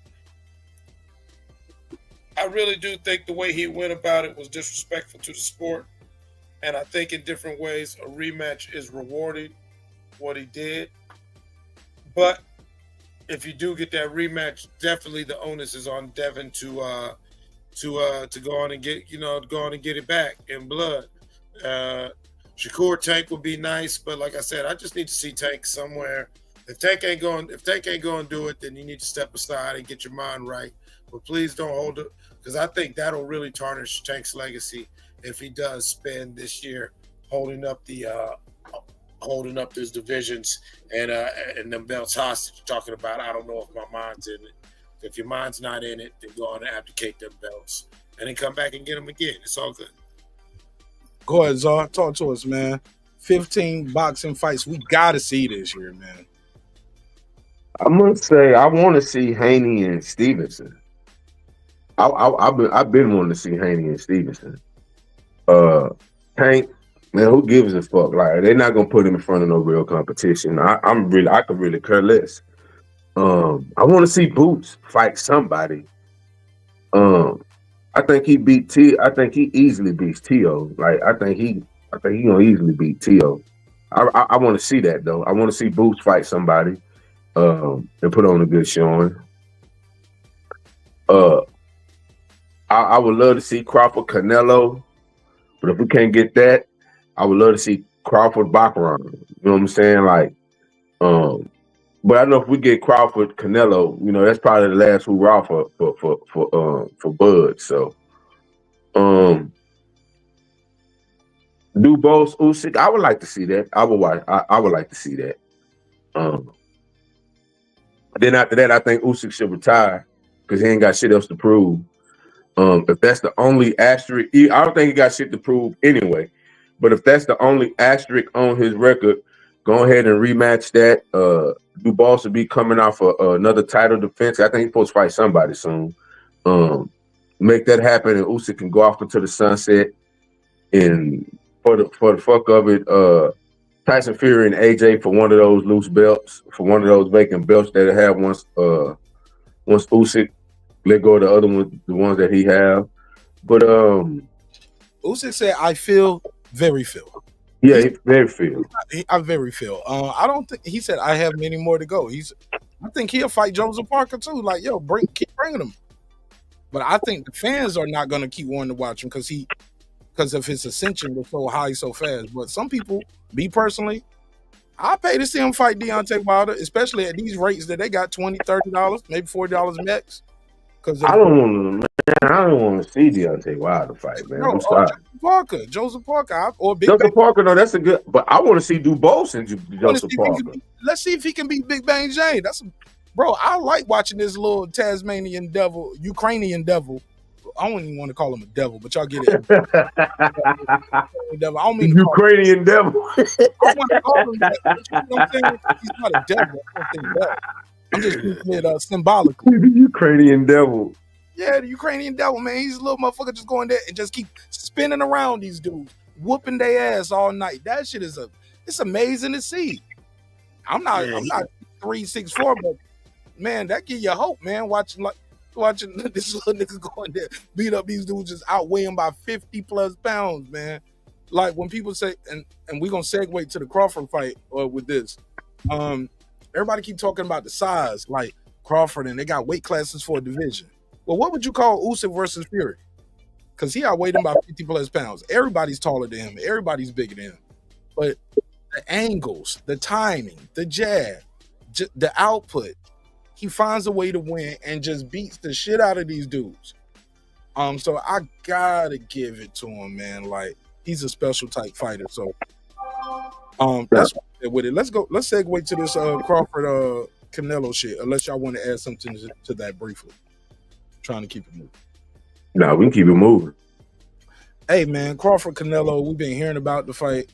I have not found the source of any of this. Where did this start at? The closest thing to a source I found was an old article that Canelo had did. Old interview Canelo had did and lead up to the Jermell Charlo fight that he did on Sway in the Morning. That's the closest thing I've seen to a source for this. So I don't know where everybody's getting this from, but I'm all for it. Boxing is kind of dry, so it's a little content. Let's shit. These black men are not here tonight to be played with. Let's talk about it, shit. So let me do a couple of these super chats real quick, and we're gonna get back to the conversation. I want to know what you guys think. Salute to my brother Martin Nash. Brim, how do you start the year off hating? Shaking my damn head. This is from Champion Heart. Thank you for the love and support, man. Appreciate you in a major way. And Happy New Year to you and your beautiful princesses, man. Beautiful daughters. I got 5 on it. Y'all see Clips thought that nigga was down with the P like him. He was like, oh, that nigga got 2 princesses? Nigga thought he was down with the polygamy and shit. No. Lake County said, Brim hating on a girl. He said, leave that in 2024, big man. Damn, Brim, they call you a hate. I'll give you the $2. You give him the $2. All right, pay him the $2. Oh, pay the $2. Shields is padding her stats now. Brim, go eat. That's Lake County. I'll give you the $2. You give him the $2. All right, pay him the $2. Oh, pay the $2. But Lake does agree with you. He said that Gabriel Fundora winning undisputed fighter of the year. He does agree with you on that, it appears. Cool. I'll give you the $2. You give him the $2. All right, pay him the $2. Oh, pay the $2. All right, so the Canelo Crawford fight has a lot of fans clamoring to see it. And look, I'm gonna be honest, guys, ladies and gentlemen. I've been seeing some of the racism in the chats. I can sense the race shit brewing in the boxing, and they love it. They love it, especially the others, right? The others, people who's like, I'm American. No, I'm fucking with you, man. We're here at the precipice of what's possibly the biggest fight of the year. And I am of the belief that it's not going to happen in May. I just feel like if it was going to happen, we would know a little bit more, but maybe not. We still got time. But if we don't know anything about this fight, I'll say book it at February, Valentine's Day, mid-February, late February max. It's not happening. Not in May. Because a fight like that, you're going to do a couple press conferences. You're going to do a New York. You're going to do a LA, maybe a New York, Vegas, and LA. promotion for this fight. Unless you're gonna do it in Saudi Arabia and you're gonna do it that way. Who knows? But that's gonna be a major fight if it occurs. Guys, how do you feel about that fight? Do you think it's gonna happen? I'm sorry, do you think it's gonna happen? And if so, how do you favor Terrence Crawford to do versus Canelo? Go ahead, Zara. I see you ready. Honestly, I'm of the belief that it's 50-50. That it's 50-50 that it could happen, 50-50 that it won't happen. I haven't seen any concrete evidence to show that it's gonna happen, but I don't think it would be any chatter if it is. I don't think the chatter would be this intense if it wasn't a possibility of it happening. So I'm 50-50 on it. As far as Buz's chances, I just think that I think this is the fight that he's been wanting. And I'm not gonna say he's gonna have another out-of-body experience like he did against Earl Spence, but I would expect him to put on. It's gonna take one of his best performances to beat Canelo Alvarez. I think Cinnamon is one of the best of all time. He's traditionally what we expect out of a Mexican fighter. With a little bit more, he got a little bit more salsa with his shit, a little bit more head movement than previous Mexican champions, a little bit more style.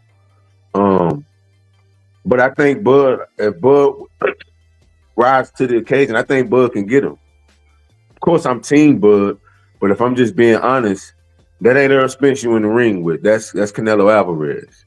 So I'm team Bud with it, but I'm also real. But I think that he'll raise his game to the highest that we've seen him, and I don't think it'll look like the Earl Spence fight, but I think we'll see that he's at his best. I just leave it right there. Clips. Talk to him. Yeah, man. Well, I'm with you as far as mid-late February. If I don't get no confirmation, then it's all hearsay and speculation.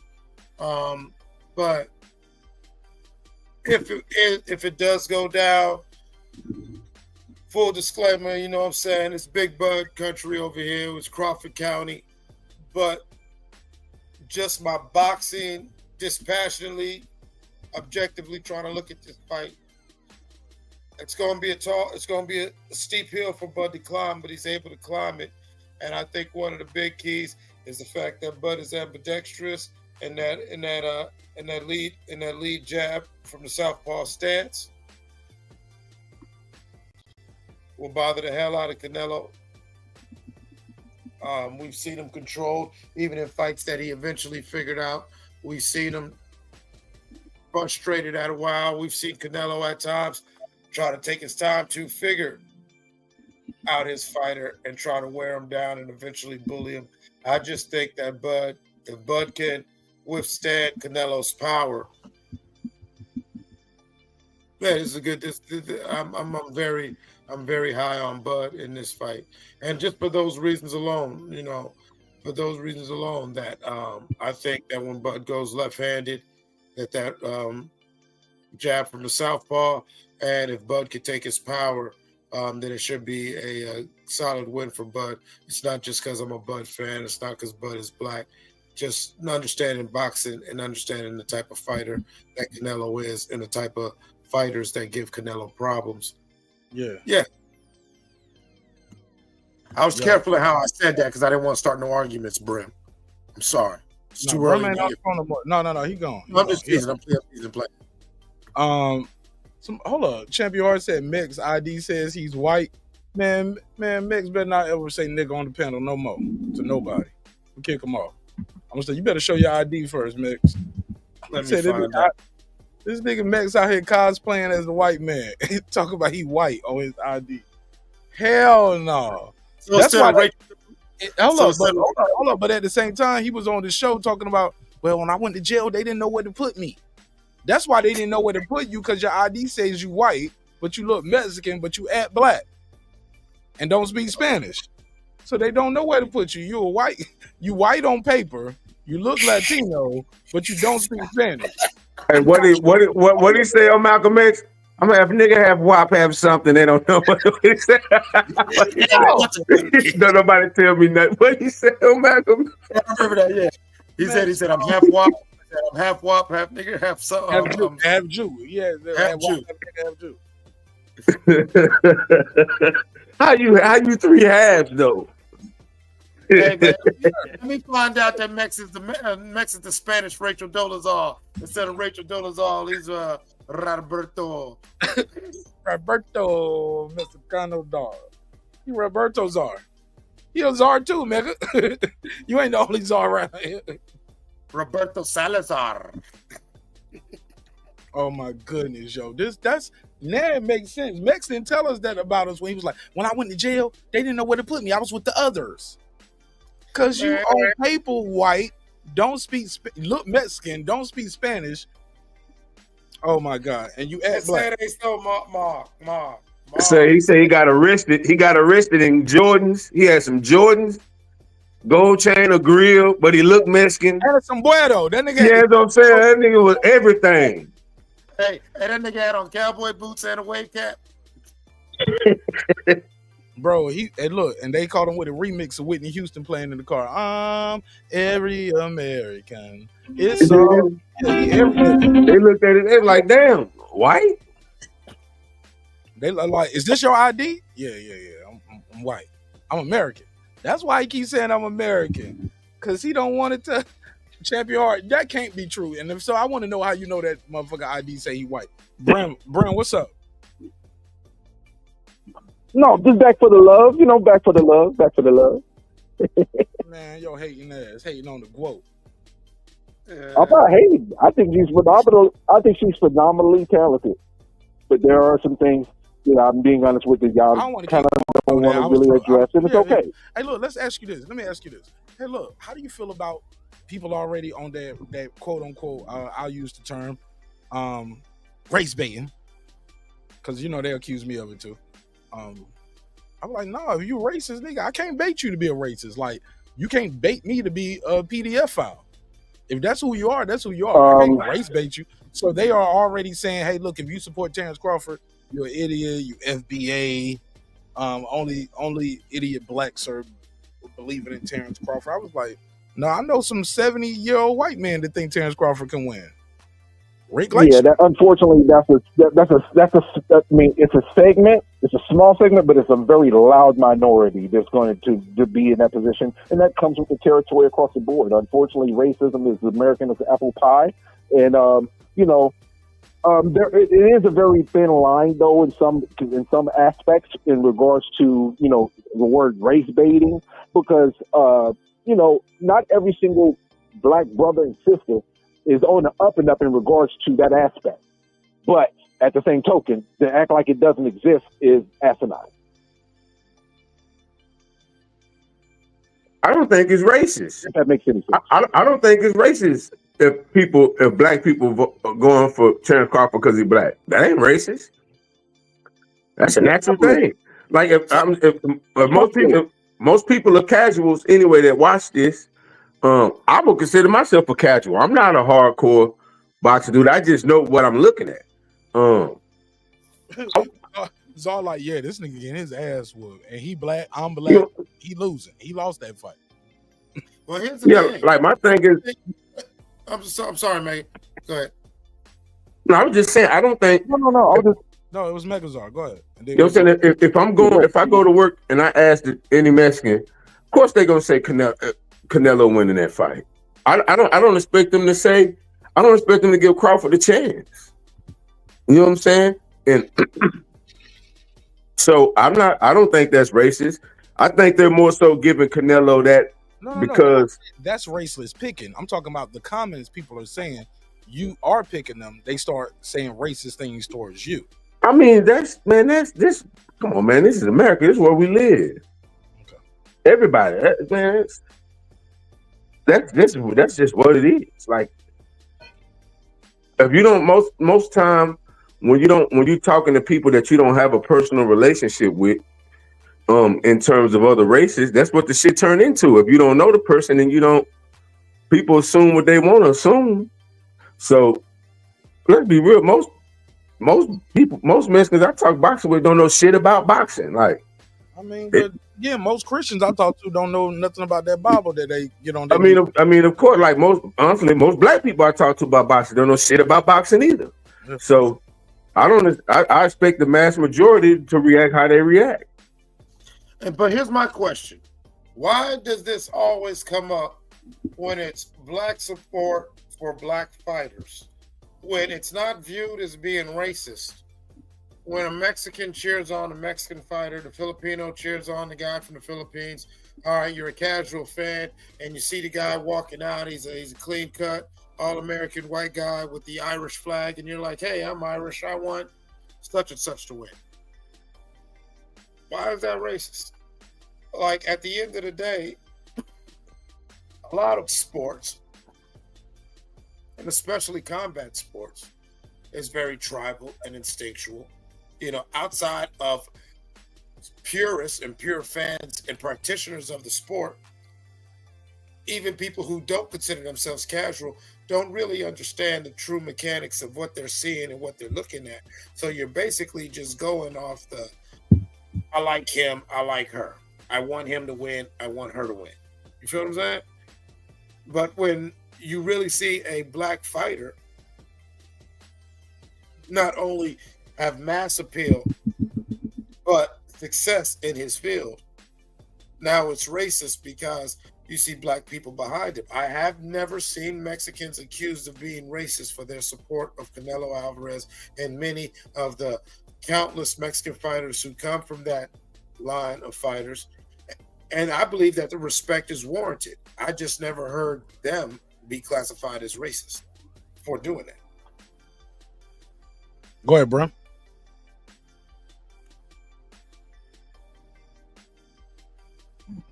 There you go. Yeah, I don't know if I can add too much to this because, because you're a racist. Yeah, that's what it is. You hate black women, Brim. You hate black women. Gonna try shit on the quote. We got the tape. Sure. If you say so, partner. I didn't say so. I didn't say so. That was one of the guests. Go ahead. Refer to the intro. Hey, don't blame me. See, I said guest too. Right? Like I distanced myself. That was a guest of the show. Like that is not speak for Martinez Breaking Beats. Go ahead. Clips, you're right to some extent. I will say that. You do hate black women? Oh shit, Clips, you? No, I'm talking about what he was doing. Like a motherfucker, boy. I thought he told on himself. See that? Caught him that quick. I'm good. I'm like Alex Cross. I haven't been with anything but a black woman in the last 15 years, so I don't know. And my best friends are white, like Jerry the Terror Tasker. Yeah, my best friends are white.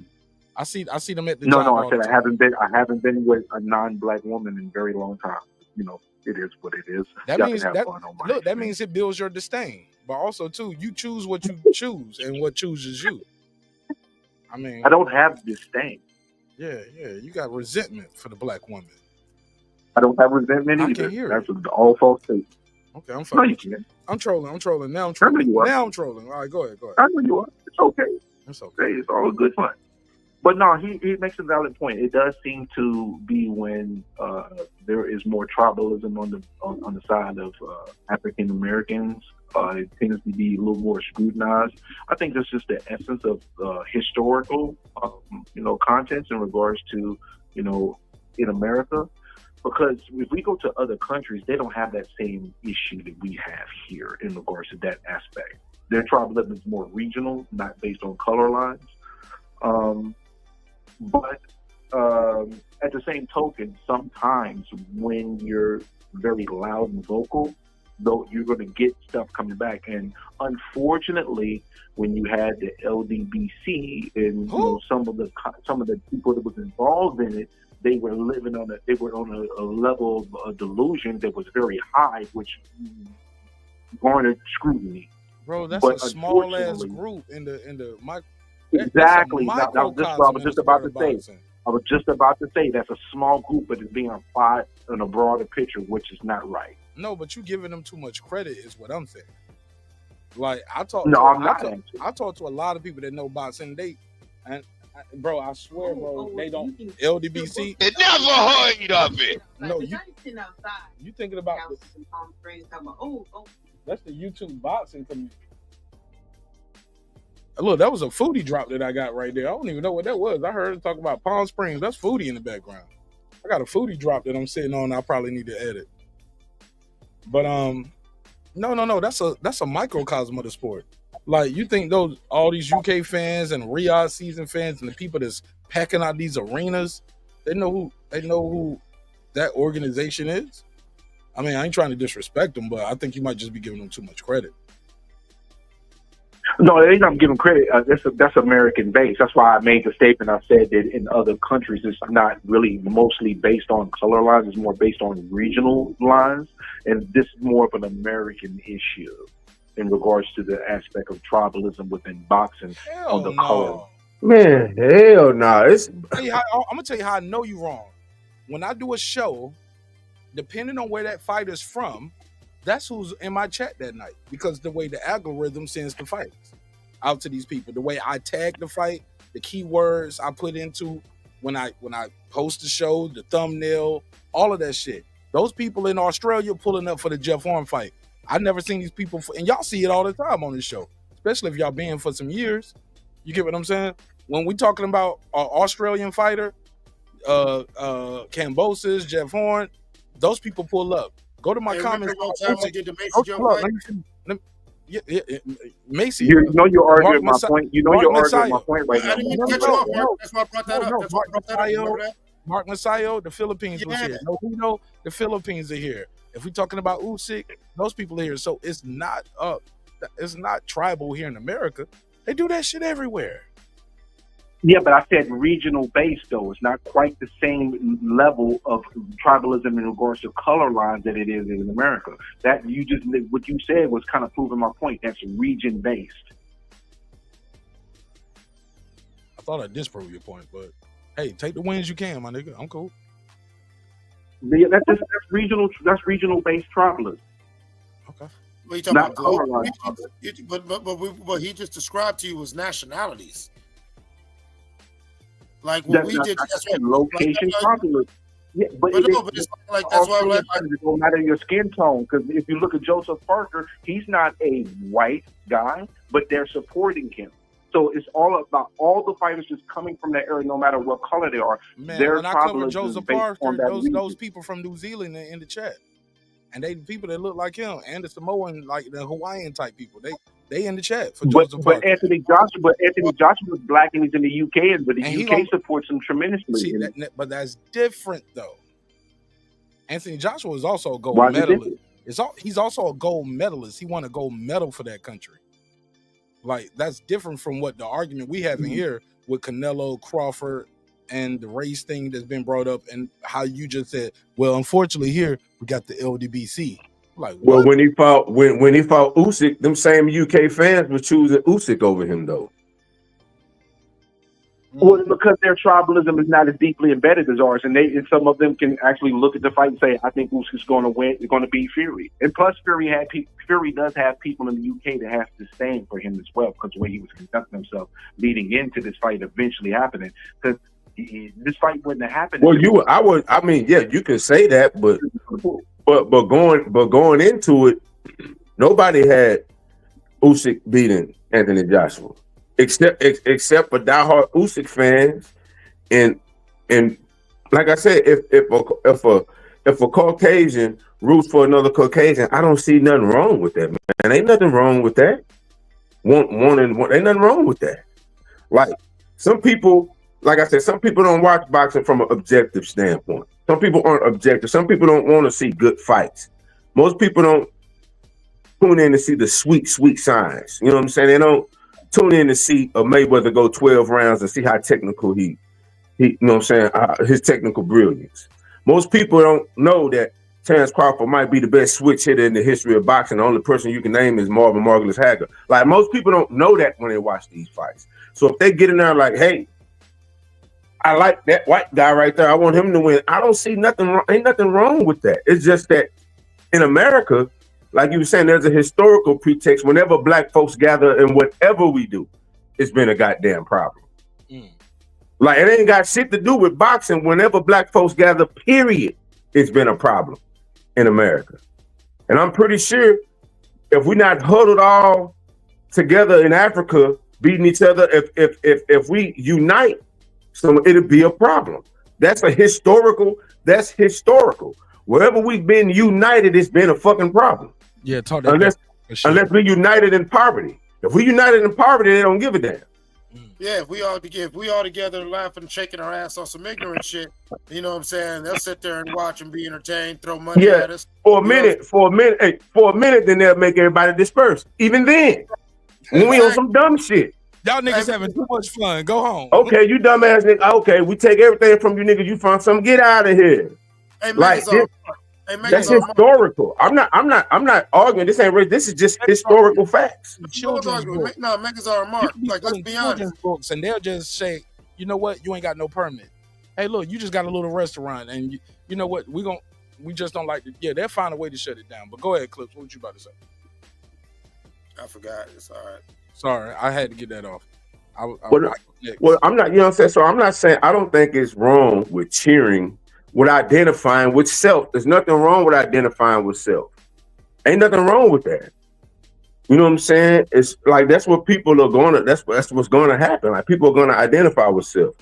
I don't find that, especially in a history where it's always been cool to break up black folks when we together. Like, that's just been the history here. It's like there's a stigma that if you see 10 niggas together, them niggas ain't up to no damn good. Like, them niggas can't be up to no good. You know what I'm saying? It's like, they better be working. Now, even if you working, they'll break. This the thing. I done seen it on jobs where it'd be 10 black dudes. They'll break that shit up. But go ahead and work with these guys, because you know what I'm saying. Yeah. But see, our Mexican brothers they're allowed to work together. Yeah. It'd be 30 of them. Yeah. Getting it in, working. You know what I'm saying? They'll let them go ahead and leave. Yeah, they're allowed to cook. They're allowed to cook. But a large number of us, I've seen it on job. It's not allowed. So I'm saying, like I said, I'm not coming. Well, let me just say this. I don't apologize for speaking the truth any fucking way. So if anybody feeling the way, fuck you, straight up. Like, going into 2025, I won't smoke with all you hoe ass niggas. I won't smoke. I won't smoke with all y'all that got a problem with black folks expressing the fucking truth. Let's go. That's my. I got a problem with ain't no more. Let's sit down, be reasonable about this. Now, what it is y'all want to do about it? Yeah. Some of us are ignorant. It just so happened they put money in the face of our most ignorant people to project that like that's what we are to the world. We more than that stupid shit. You know what I'm saying? Put some money behind me in my rap and see what I do on a daily basis, changing people's lives with what I actually do, not with what I rap. That's neither here nor there. But in 2025, it's up. I won't smoke with anybody, black people included, that got a problem with black folks expressing our truth, expressing our sojourn. I'm not on no FBA shit. I'm not on no ADO shit. I'm on a black man that's in my 40s that done seen enough, done had enough, and the jig is up. So if anybody got a problem with black folks expressing the truth to our sojourner, fuck you. Tell your ass. Straight up. And that's just how I feel. It's up. Well, Brim got a white girlfriend, and I think y'all ran him off. Brim, you bet? Yeah, y'all ran him off. You know. I'm here, Goofy. I'm here, Goofy, man. I'm sorry. I had to try to lighten it, get loaded a little bit. Go ahead. Pass it around. Go ahead, Clips.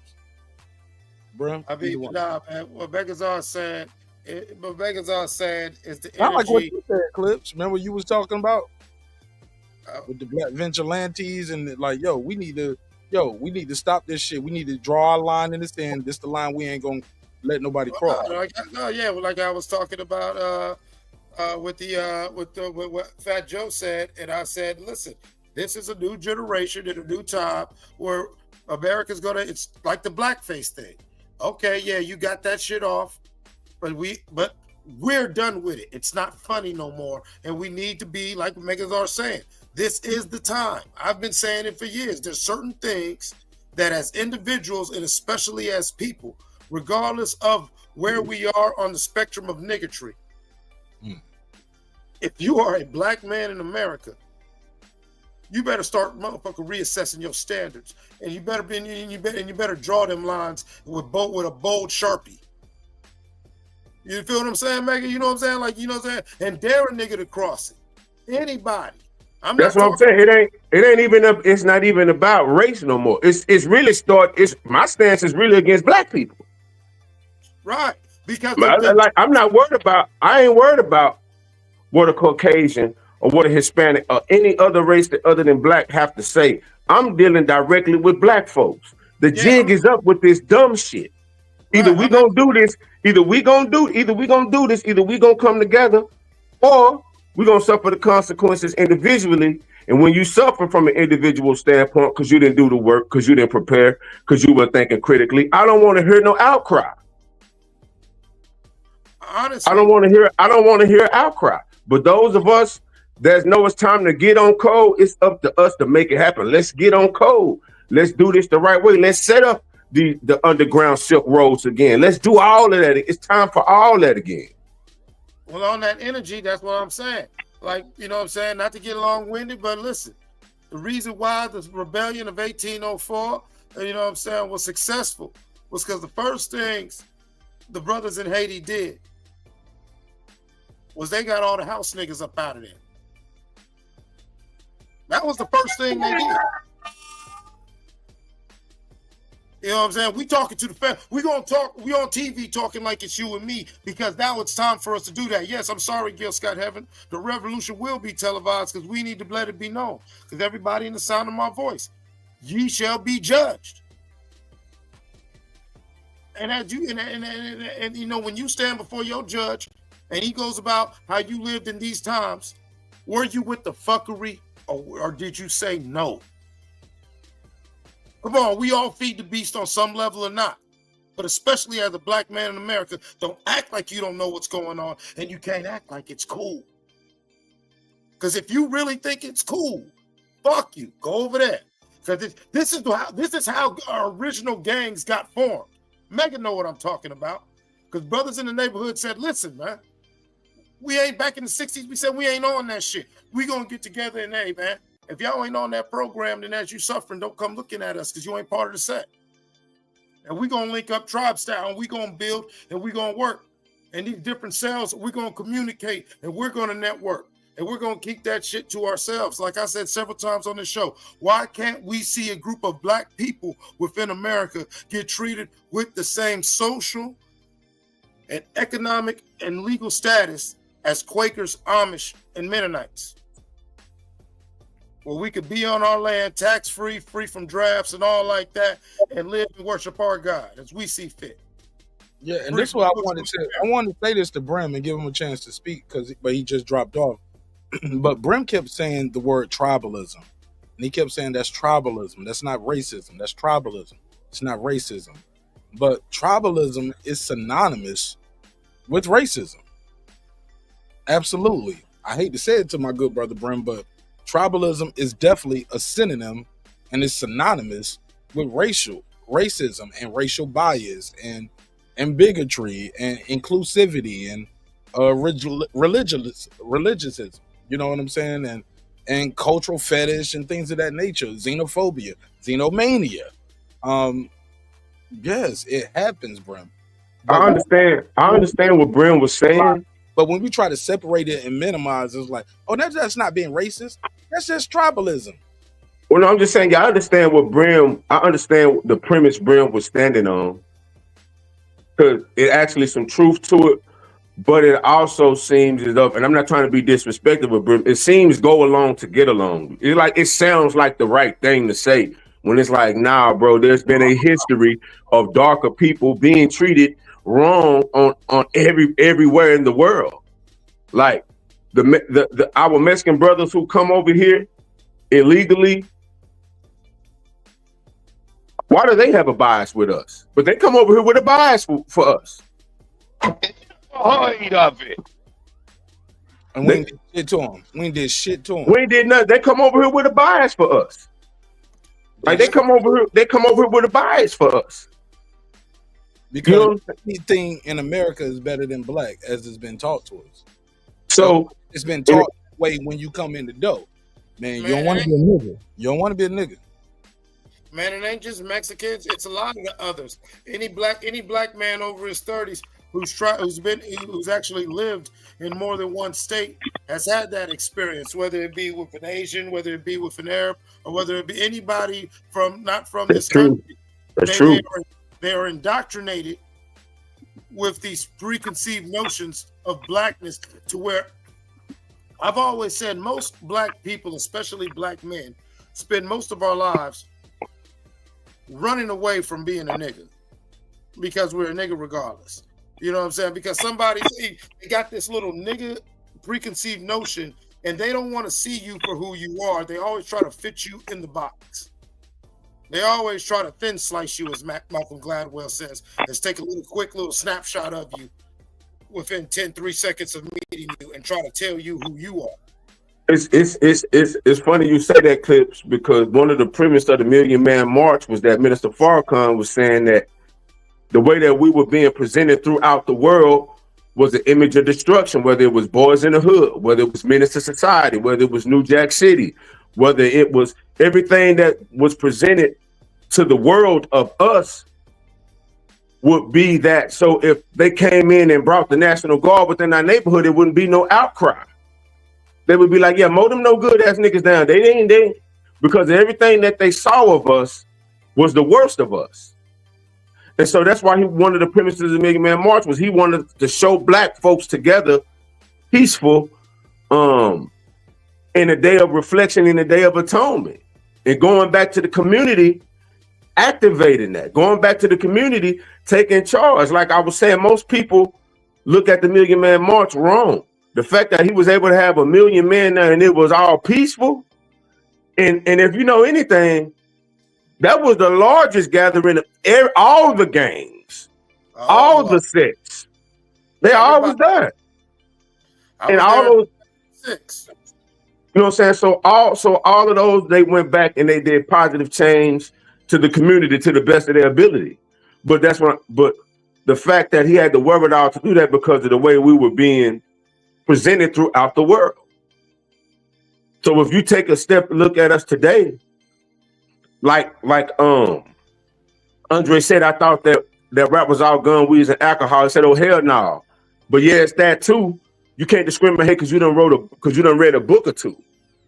Yeah, it's gonna show us at our worst climbing up.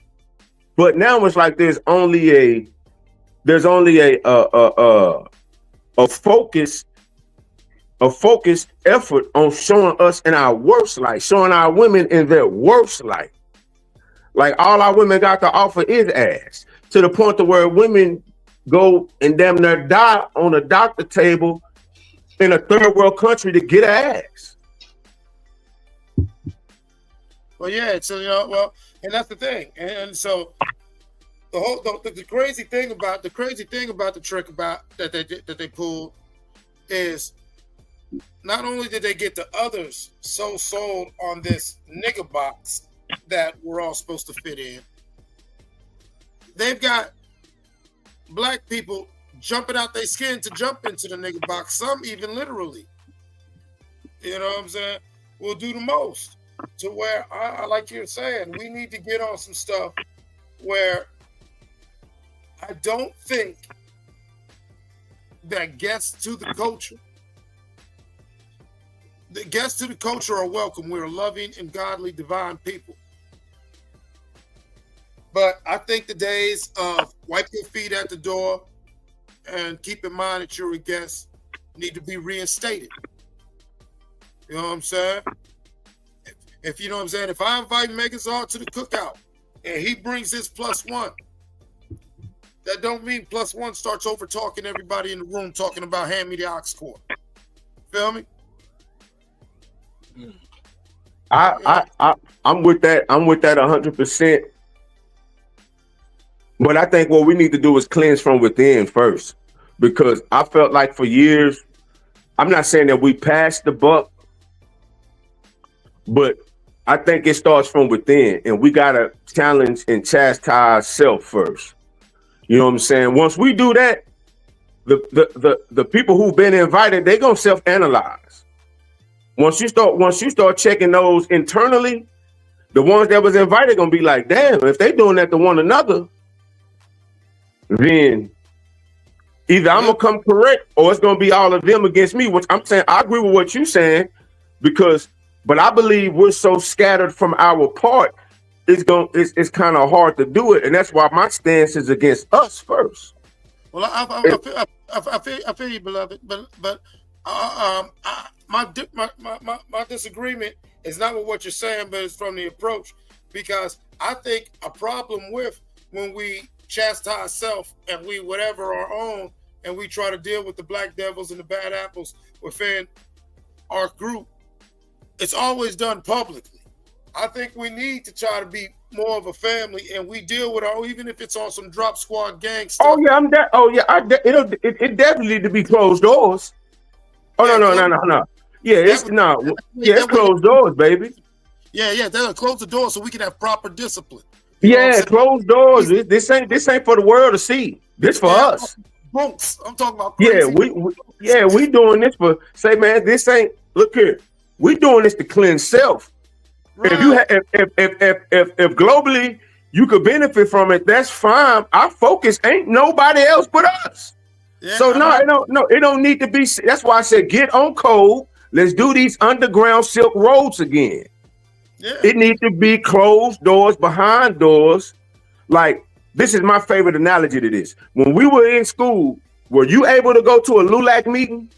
Hell no, you couldn't go to a LULAC meeting. You couldn't go. You couldn't even sneak in that motherfucker. You couldn't even sneak in. Well, Megazord, some people don't know what a LULAC meeting is. You gotta enlighten everybody. Well, LULAC was at our school. It was I forgot what the acronym actually stands for, but it was like something with Latinos. It was something with like Latinos, and some bonding them together. All I know, all LULAC meetings was nothing but Mexicans when I was in school. Yeah, we had from the teachers to the janitors to the lunch ladies, like it was all Mexicans in there. And you couldn't get caught peeking in the goddamn auditorium because it wasn't for you. But as a people, we feel as though we need to invite everybody. No, the hell we don't need to invite everybody. And we not looking toward our millionaire. We ain't looking toward none of them niggas. Them niggas are control. Them niggas is on side. We're not looking toward none of them. We love them, but we don't need them to affect this change. Well, no, because here's the thing: you got to just stick with the first thing you said. We need to get on code. To quote the late great Chadwick Boseman, I'm not the king of the world. I'm the king of Wakanda. You feel what I'm saying? We need to get on code, and all these other people who, saying they're bought off, they're millionaires. They either can subscribe, or you're over there. Because when you know how this game plays. Are you loyal to the man, or are you loyal to the code? Yes, I'm principle based, so that's my whole thing. It's like I'm with you, beloved. But once we see, the thing about it is, once we get on code with each other, the code is gonna allow you to see who your enemy is. Exactly. Those of us who already know, we know. But those who are oblivious, all you gotta. The nearly full of Junior said it best. Once you get on code, the code itself will allow you to see. The code will allow you to see. It's going to literally be taken out of your hands, and the code will allow you to see it. Right. And it's simple things. That's why I keep stressing and keep saying like the blackface moment, because that's something that happened a while ago. I'm honestly, like, a lot of that started maybe 100 years ago exactly, even though they were still doing blackface in 1924. But it was that generation who started putting their foot down to where by the time from the 1920s to the 1940s, you saw that, yeah, you wasn't really seeing that. Then now fast forward to the 50s, 60s, another 20 years, everyone knows that's bad. We need another generation that we pick our things. Like I said, get on code. We pick our things. And my main thing is we need to stop letting these guests get so goddamn comfortable. I mean, if I could put one rule in the book, I mean, and that rule was already etched in stone back in the, you know what I'm saying, back in prehistory. But I feel like motherfuckers have been forgetting their lessons. So I would like to add an amendment to the book and make that priority 1. Stop letting these fucking guests get so comfortable. And people who are allowing these guests to get comfortable, that's where we close the door. Charlemagne needs the door closed on him, and you need to talk to him if it hasn't happened already. You know what I'm saying? And a serious talk like, what are you doing, man? I don't care if that's your guy or not. We don't play like this. These sort of things aren't funny. You know what I'm saying? You know, we messing with Brim, we was teasing you earlier, but on some Kendrick energy, it did, you know what I'm saying? Not only was teasing you, but it did sound like you was hating on Clarissa for what? Why? Because you just don't like her? And if that's the case, well then, you know, even people I can't stand, I could say, hey, he's a good such and such, period, full stop. But don't have to add the commas and buts. And I'm not saying that though. I'm gonna let Megazord go, and then I want to add something after that. Go ahead. No, go ahead, Mark. Go ahead, brother. I think sometimes it's deeper than that with the guys when it comes to Clarissa. I think a lot of men, especially black men, take umbrage to her saying she can beat men. And I'm gonna be honest. I've seen Clarissa Shields in person. I stood beside her. I watched her spar. I watched her work out and train. I agree. She'll beat a lot of y'all niggas in the chat tonight. On my mama's mama, bro. She'll beat y'all. Y'all ain't conditioned. She trains, bro. This is what she do. Megazord clips. Y'all niggas write bars. And y'all can rap y'all ass off. You know what I'm saying? And salute to y'all for that. But I wouldn't throw y'all in the ring even with a Nonito Donaire, an older guy who y'all probably outweigh by 50. Megazord might outweigh him by 100 pounds. I ain't gonna say 100 pounds, maybe about 85. 90. Yeah, don't do God like that, man. Come on, man. I'm a good 230, brother. A real solid 230. You get what I'm saying? Like, but I don't want to see you fight Nonito for now one of y'all. I'm gonna be real with you. I'm not fighting Nonito down there. Not in a boxing match. Okay, if I get, you know what I'm saying? No, I'm not. If I get a hold of him, I'm dunking him on his head. Like, what do you mean? I'm not fighting fair with this guy. How about that? How about this? Even Brian Norman. I say that because he's younger. Man, Brian Norman posed more of a threat to me than Nonito. Yeah, that's a bigger problem. And he's younger and bigger. Like, come on. He might walk around like 160, 165. But this is what he do. I fight and I beat people up for a living, and I'm good at it. Man, look, it's a dude here named Marvelous Jarvis. Him and Earl Spence grew up together. Trained. I didn't know first time meeting him, I didn't know that he boxed. So the way he ran into me, I was like, man, what the fuck? What's up? What's wrong? What's up with you, bro? And he looked, and like a dude got in between him, was like, nah, bro. Like he was like, nah, bro. Chill out. So he cool, he good. And Marvin was like, man, y'all better get your boy. I'm like, no, niggas better get you is what they better get. It wasn't until like we left, they was like, nah, bro, that nigga box, bro. I was like, nigga, I don't care, nigga, shit. Then they pulled up like film, like, no, that nigga box for real. And I was like, oh, no, that nigga, he is kind of moving and groove. Like he is kind of moving, and he was like 180. Like at the time I was probably like 225, but I was like, nah, he is kind of. I was like, yeah, he would have got me.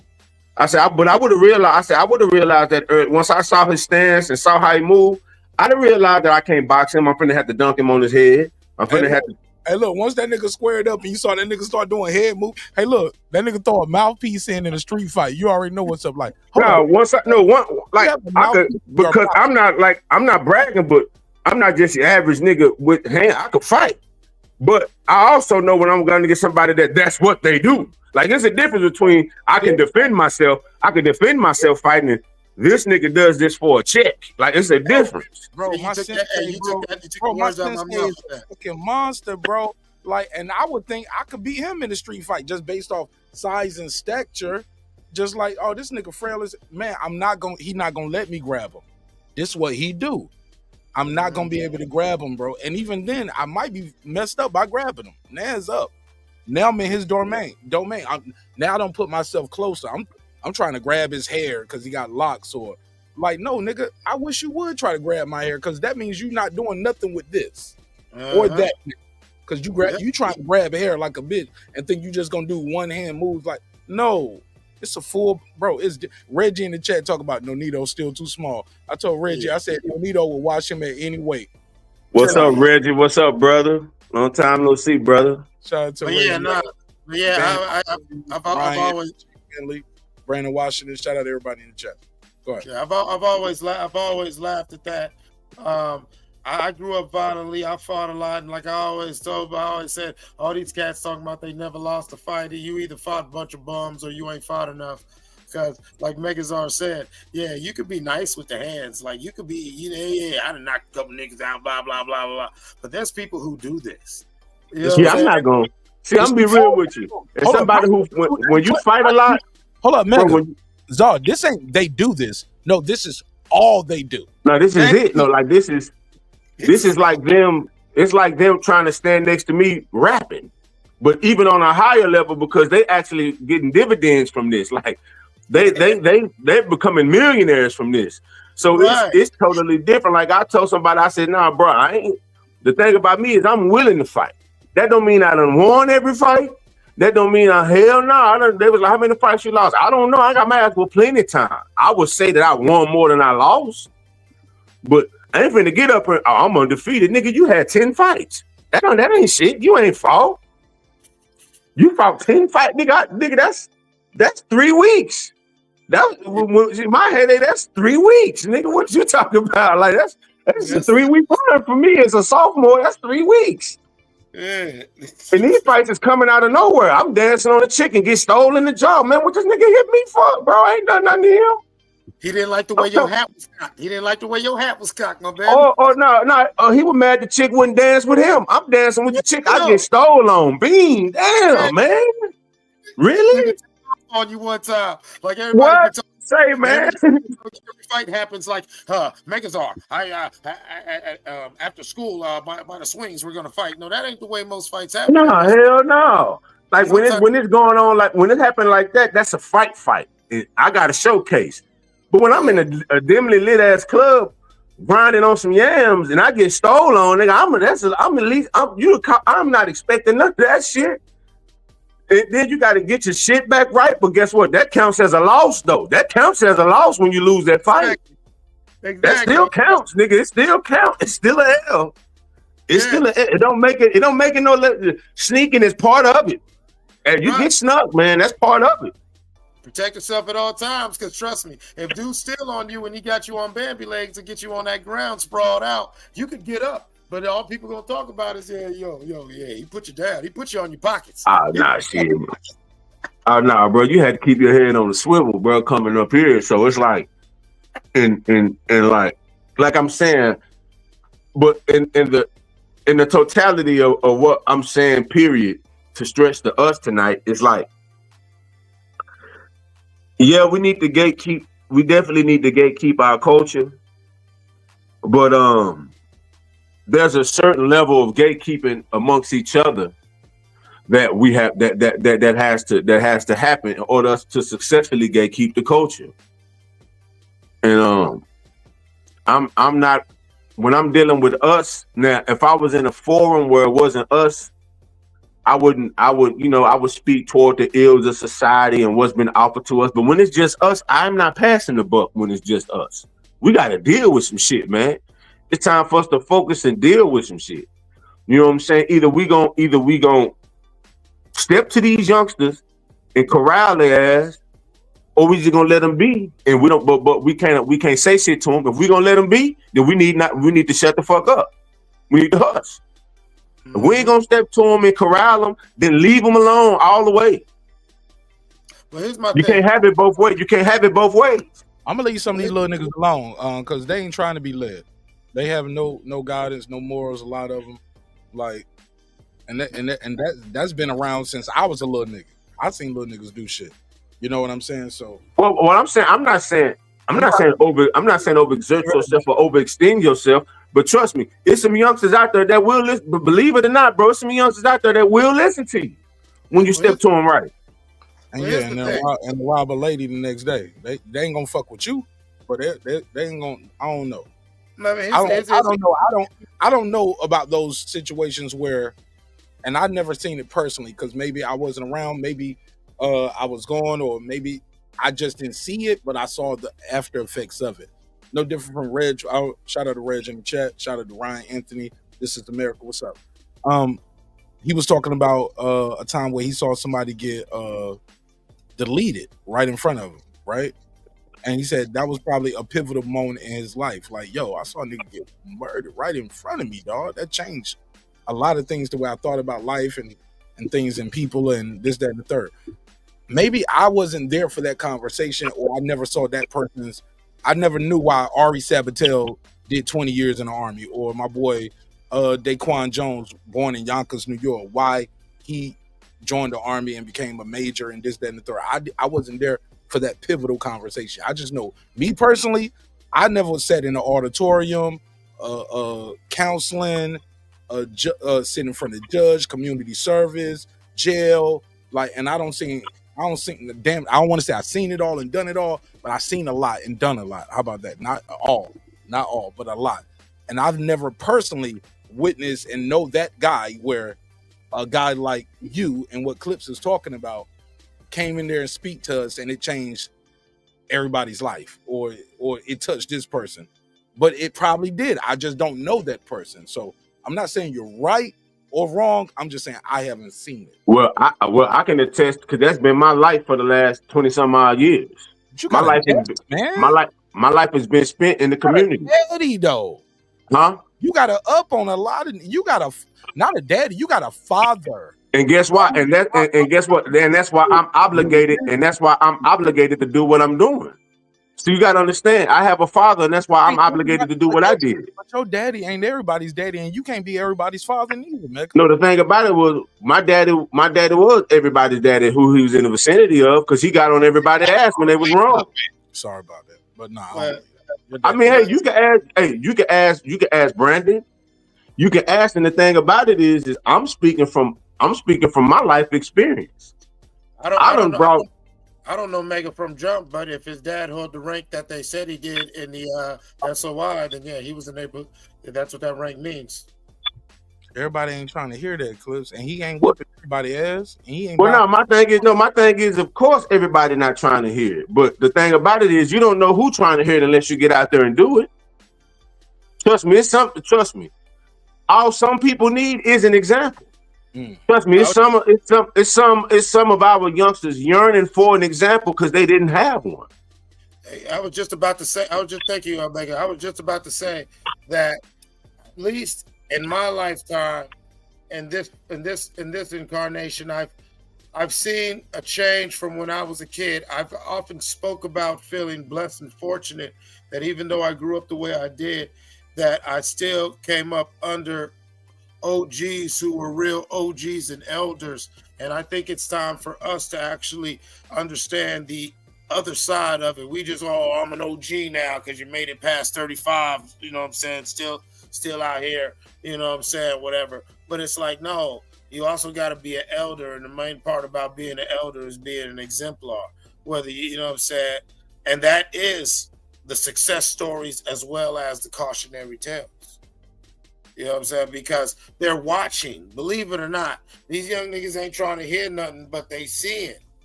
Okay? And so some of us, we get so into ourselves that we don't understand. You don't understand that sometimes just seeing and observing. I learned so much at the footsteps of them older dudes I ran with. I talk all the time about I probably had no business being there and being around them, but I learned so much. And a lot of even the mistakes I made, the reason why I'm here able to say this today was I was able to learn the art of what I call fucking up correctly, excuse me. You feel what I'm saying? Because, yeah, I was doing this, but because I learned from the experience of the people who came before me, when it started going a certain way, I knew, okay, this is about to get bad. I know when to hit the eject button. I know when, you know what I'm saying? And I can say, now that I'm in my mid-40s, I've had so many young relatives and young people, men and women who I've encountered, who've come to me and said, yo, when you said boomty boom, or when you was blah, blah, blah, blah, blah. No, Haplo, say it ain't so. Hap. Hey, Hap, call man. Oh, man.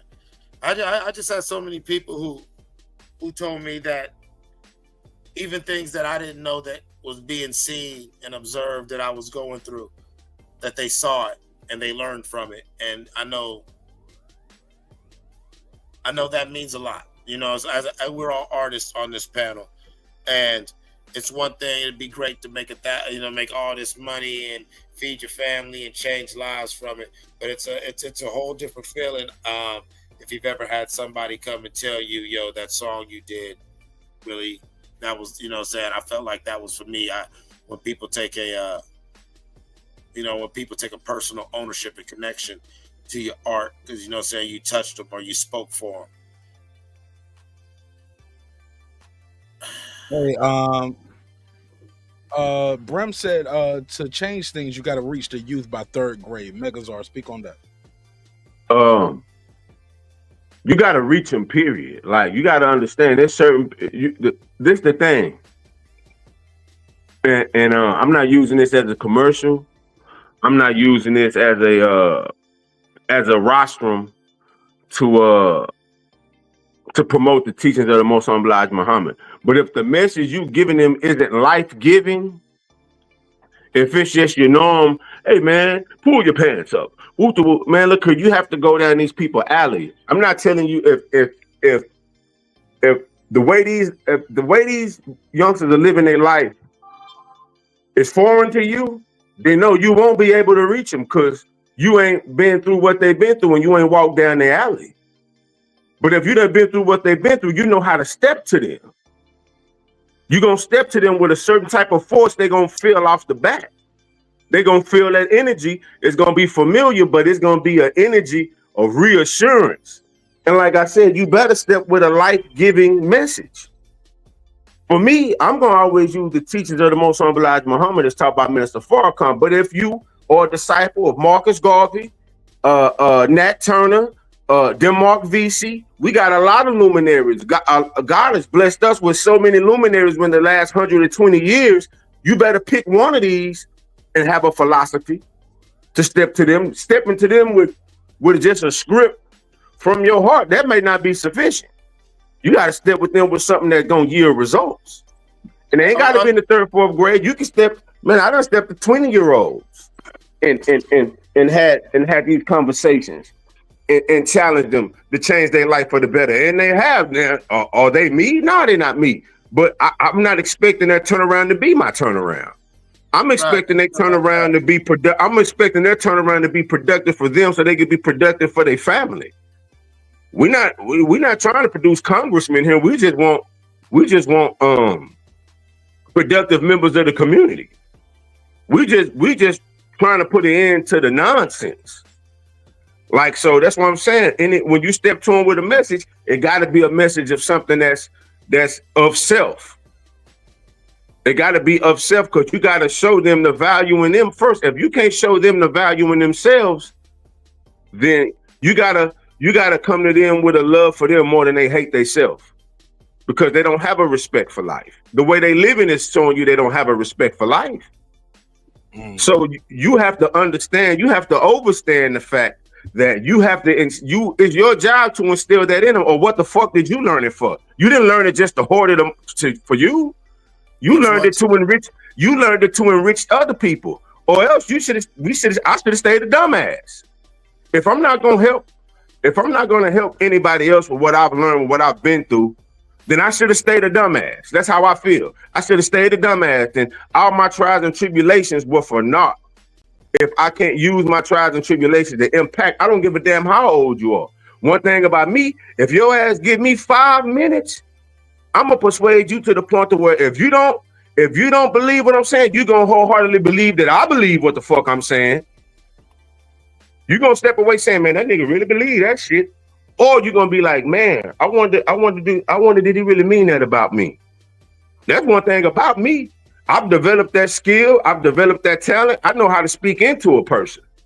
And you can ask Brandon, I've been mentoring niggas for 20 plus years. And they're seeing great results. So I'm not speaking about something just, you know what I'm saying, just out the side of my neck. I'm speaking of a life that I've lived, a life that I've dedicated. And that's why I'm blessed as I am, because it ain't about me, bro. Like, it's not about me. Like, I have a son, so everything I do now is for my son, but I didn't gain the knowledge I've gained. I didn't have the experiences that I've had to hoard them for me.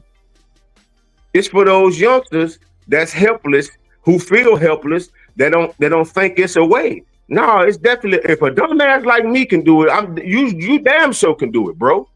I was a dumb, ignorant ass nigga, and I still have a lot of those traits. But I was smart enough to know that if I could, a lot of these that we think ain't shit, they actually better than us.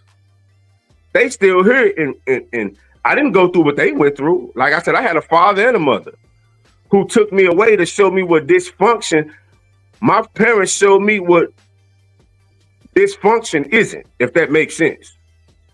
Even though we had a level of dysfunction, I didn't grow up in a level of dysfunction as some of my family members. I didn't have a daddy that bought me a Sega just to steal that whole 3 months later, like, for drugs. But I had cousins that went through that. And that's on a small level. But what I went through in fratricidal violence and claiming a hood and all of that shit added to me, because now I know how to step to the youngster that's doing that. And I know how to appeal to him. And whether my message goes in his ear and out the other ear, I did my job by him. So that's what I'm speaking toward. I'm speaking toward when you really care about these youngsters, when you really know that, man, they just really need a guide, and their parents wasn't the best guide. You know, those of us who have parents like that, it's really a blessing. So my job is to pay that shit forward. Yes, sir. So that's all I'm saying. I'm saying I'm not sitting here saying that what you're saying isn't true, Mark, because I've seen that side of it too. But I've also seen the side that yielded results. So that's all I'm saying. But that side you're saying, that does seem like the overwhelming majority. And who knows, maybe I saw it innately too, and I just didn't realize it. You get what I'm saying? Right. Results, like I was saying. Or also maybe it happened to me at some point. Maybe it was Bishop Graves. Maybe it was one of my uncles, or I just saw success in other men, and I was like, I know it's more out there for me, because I'm one of the ones who made it out, bro. You know what I'm saying? I go home and visit my hometown, and I literally see niggas that growing up in the same room they grew up in. They literally in the same house that they grew up in. You know what I'm saying? And this right. The niggas, you know what I'm saying? I wish them the best, but you know, just because I made it don't mean it's still not a system in place to keep people from making it. Does that make sense? Well, no, this is the thing. And after this, we're gonna let Clips get his bars off, and I'm gonna table this one. Actually, I could switch to members only now and tell everybody good night. Good night, y'all. And we can land it here. And the people that want to hear. Matter of fact, I'll cook a little bit longer, because I want this video to get at least 3,000 views before we end it. So I want the message to get heard, because we almost had 3,000 views. But damn, we almost had 4 hours too, so we gotta land it. Because y'all know I got this NPC 4000 in here, and I ain't got it in this bitch for nothing. And I told myself, if I can give 3 or 4 hours on the show, I got to give 30 to 40 minutes on this NPC. I didn't buy it for nothing. Shit cost me a rat. And when I bought it, if you know, you know, I bought more than one. You know what I'm saying? 2 of my homies got these shits too, so. I gotta work. I'm chasing the clock, man. I'm chasing the clock. Every night I do the show, I'm chasing the clock. So let's land this one here, because this is a conversation and a story that needs to be had, and we really need to do a whole episode on this shit, man. You know what I'm saying? Really have. I'm for that, because I'm finna actually take my ass to bed, because I forgot I gotta be up early too. So Yeah, we can just let me know when and convene. Let's convene. We can table it here. Just yeah. Thoughts are. Go ahead, Clips. Y'all can go with your final thoughts. I pretty much said what I'm gonna say. Just appreciate you, Mark. Appreciate the platform. Appreciate all my brothers and sisters in the chat. Lisa Bells, my brother Reggie, my brother Clips, of course my brother Brandon. Brandon, like I said, Brandon. Yeah, there's more than one Brandon out there. We just got to be clear. Let's go. Okay, so yeah, I just want to thank all y'all, love all y'all, man, for this platform, for these type of discussions. And like I said, when I was talking to my wife, and you heard me earlier, Mark, I'm not on nobody else's show but yours, bro. Like, don't get me wrong, I would go to if any one of my brothers that I met here start a show, but you know, this is a central ground point for me. So I'm always step back here because I feel as though the founding members of this show is my family for life. So I feel like I could be honest here. I feel like I could be sincere. I feel like I could be contrite here. So I just want to tell you, thank you, brother. I appreciate you for this platform for me to express myself. I appreciate you, and you guys are the glue to this show. Some of us have our ups and downs, but like my grandma said, as long as you stay the same, it'll all come back around. You know what I'm saying? You know what I'm saying? We all grow, we all change, we go through different life experiences. But the fact that we can get together and build and break bread and come and resolve our differences, you know what I'm saying, without all that extra shit that comes with this space. Because in this space it's so easy to just be disrespectful and gaslight and just go all left field, you know what I'm saying? Because you're not in the same room with the person. And y'all already know my motto: niggas kill each other for less. Niggas will kill each other for stepping on their shoes, for taking a parking spot, just for looking at they lady. And then the space, it can get so toxic. So I respect you guys, and I appreciate you all for keeping that same decorum, because like, we try to handle it like, bro, I'm gonna handle this shit the same way I would handle it when I was in front of you. You know what I'm saying? If I ain't gonna say shit to you right in front of you, I'm gonna just let that shit slide. I ain't gonna be up here wilding out on the internet over that same shit. Like, oh, he's like, bro, I wouldn't wild out over that shit in real life, bro. You know what I'm saying? And to me, a lot of people say this ain't real life, it's the internet.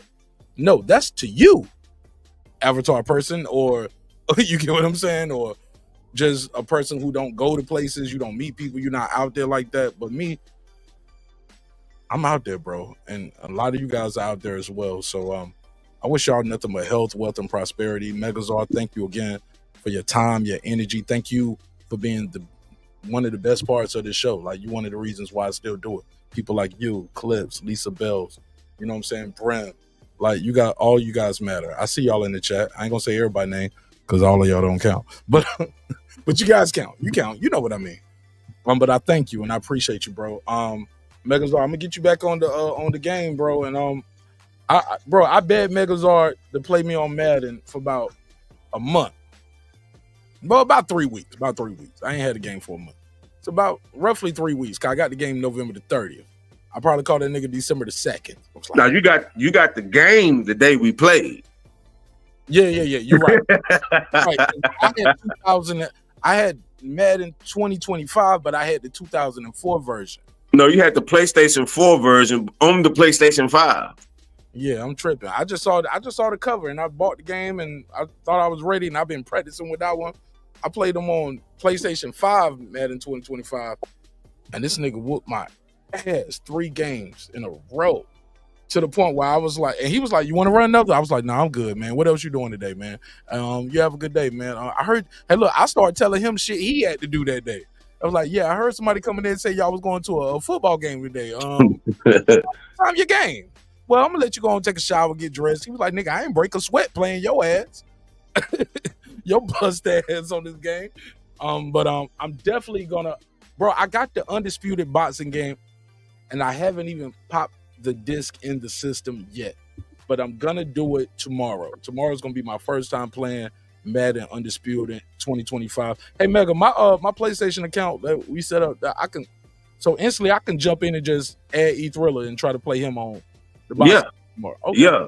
Anybody, I don't know if Duke's still watching, but I got to get Deuce on Madden. I might have to holler at Deuce. But I actually like college football more, so I would prefer college football, but I could play either or. But if I play Deuce, I gotta play him before the season ends. Deuce said he played the games in season. So when college football over, he don't play college football. Oh shit, I still play college football better than Madden. That shit is better than Madden. College football and the NFL over, like he's gonna be playing 2K, and when 2K over, he back.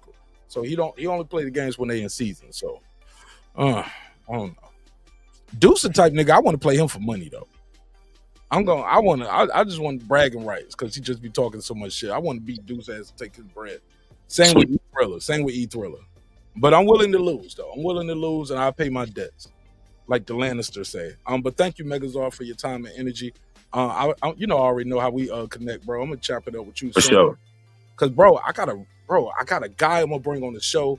He's one of my mentors. He always be like, man, I ain't your mentor, bro. We damn near the same age and blah, blah, blah. But sometimes you just got to acknowledge somebody's dope. And this guy, his mixing and mastering is super dope. And he sent me the rough version of my joint. I played it for a couple of y'all, but it's even better now. So he's just been, man, he's an influence to me, motivates me, inspires me. And I'm going to be back at their studio again on Sunday. That studio that y'all saw me post on my tab. It's called Big Energy Studios here in Atlanta. Very nice studio. Beautiful studio. It's off. Well, you got to let me know. You got to let me know when you come here, bro, so I can take you to my home studio. That way we can already have it mapped out. And I can introduce you to my engineer. You can meet Lone Star. Y'all could, you know what I'm saying, Bill, y'all could do whatever y'all want. Let me know. That way I could go ahead and set it up in advance. Well, I'm definitely coming to Dallas because I'm going to be linking up with Bebe, the DJ. So I'm definitely coming there. But when I come, I want to that your city, bro. I want us to already have something that we working on. So when I come to your city, like we working. You get what I'm saying? No, for sure. Like I'm saying, just let me know. Let's have a record ready. So when I go to Dallas, we shooting a video in Dallas. You get what I'm saying? Type shit. For sure. I want to have that ready. So let's build on that. All right? No, for sure. All right, holla at me, man. Peace. All right, brother. My man. All right, talk to me, Clips. Take us home. You got the final words. I like that shirt too, man. Nice shirt. Yeah, it's pretty dope, pretty fly. You know what I'm saying? You can get one too. Go to breakingbeats.com. Real quick. Megazard, you got a challenge. Lake County said, Mega, get at me on that college football. You got a challenge, man. All right, well, just I put it in the chat where he can find me for sure. All right, let me see. It ain't hard to find, ain't it your name? All right, let's set it up. We'll go while he do that. But you got a challenge though. I don't know if y'all play for money, but I just want to play for fun. But I'll get to the point where I play some of y'all for money. You know what I'm saying? Just light. I'm talking about like $5. You know what I'm saying? $10. I'm not a $100, $200 betting on game type nigga. I'm not betting thousands and hundreds on game. I bet a couple dollars, maybe $5, $10, shit like that. Maybe a dub max, but nah, man, I ain't with all that gambling shit. I'm here to have fun and make it interesting. But go ahead, Clips. You got the final thoughts. We was talking about setting standards, reestablishing code and protocol. We was talking about being elders and better exemplars, especially if we're going to try to lean in and accept these titles and statuses of Unc and OG or all this other stuff that they say to black men who make it past 35. Real briefly, there was a kid wilding out doing way too much. Got himself way over in his head in a small little town in New Mexico and got himself in way too much trouble. Where now he's fighting the guards and they're even gladiator fighting him because they got a plan of getting rid of this little loudmouth disruptor. The kid was winning. 2 gladiator fights in, but he's spinning out of control.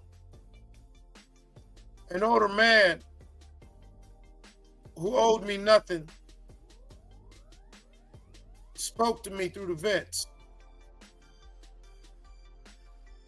And yeah, I was the wildest of the wild niggas. You probably ain't never seen a nigga as wild as I was back in those days. I was truly a demon and an animal. But even at that low point of dysfunction, that voice through the vent pierced my ears and touched my heart. That voice taught me law. That voice taught me Moorish law. That voice was from a man by the name of George Foster. I understand that some of these young dudes is lost causes. But nah, you've got to be present. Because your presence is the present, and that's the gift that keeps on giving. Like I said earlier, I could view myself more as a cautionary tale than a success story. But I don't give a damn what anyone says. I know for a fact that just off the top of my head, I could literally name thousands of lives I've positively affected. Lives I've brought into this world, lives I've preserved, lives who went on and created lives. And none of this would have been possible if that older man said, "This young nigga crazy, I'm gonna just mind my business." And risked his and risked his freedom and risked what he had going on to talk to me through the vents of our cell in AdSeg. Work it out with one of the cool hacks to sneak me material so I could start working on going pro se. I'm not being long-winded, y'all just don't understand. Sometimes you gotta put some skin in the game. I'm cool.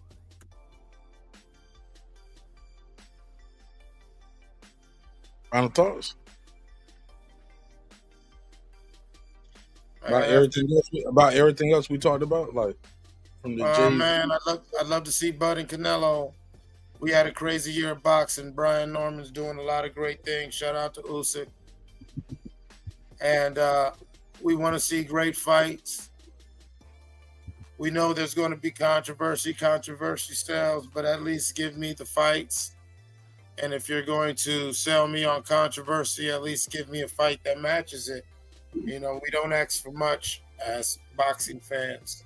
So as far as the boxing stuff, that's how I feel about that. You know what the people want, give the people what they want. I'm more or less, I'm more or less, you know what I'm saying, really on some real shit. Like, yeah, man. You moving. Clip said I'm moving different in 2025. You said I ain't here for the game. I'm moving. I've been moving this way my whole life, but I'm just tired of playing nice with niggas. Because like niggas all said, either you with it or fuck you. And that's what this year's about. The lines been drawn.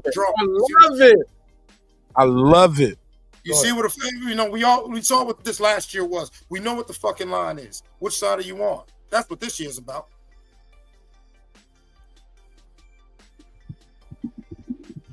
Take on Sports want to run a game. Take on Sports. I'm only gonna play people that follow me on IG. So you got to hit me on IG. Shoot me a DM on IG, and then we'll connect from there. Yeah, but I really want to play my subs, but I ain't gonna just play any and everybody. But shoot me a DM on IG. I'm gonna respond to it from there, and then we're gonna set up the game. You know what I'm saying? That nigga Lake County trolling. He said his final thoughts, not villain origin story.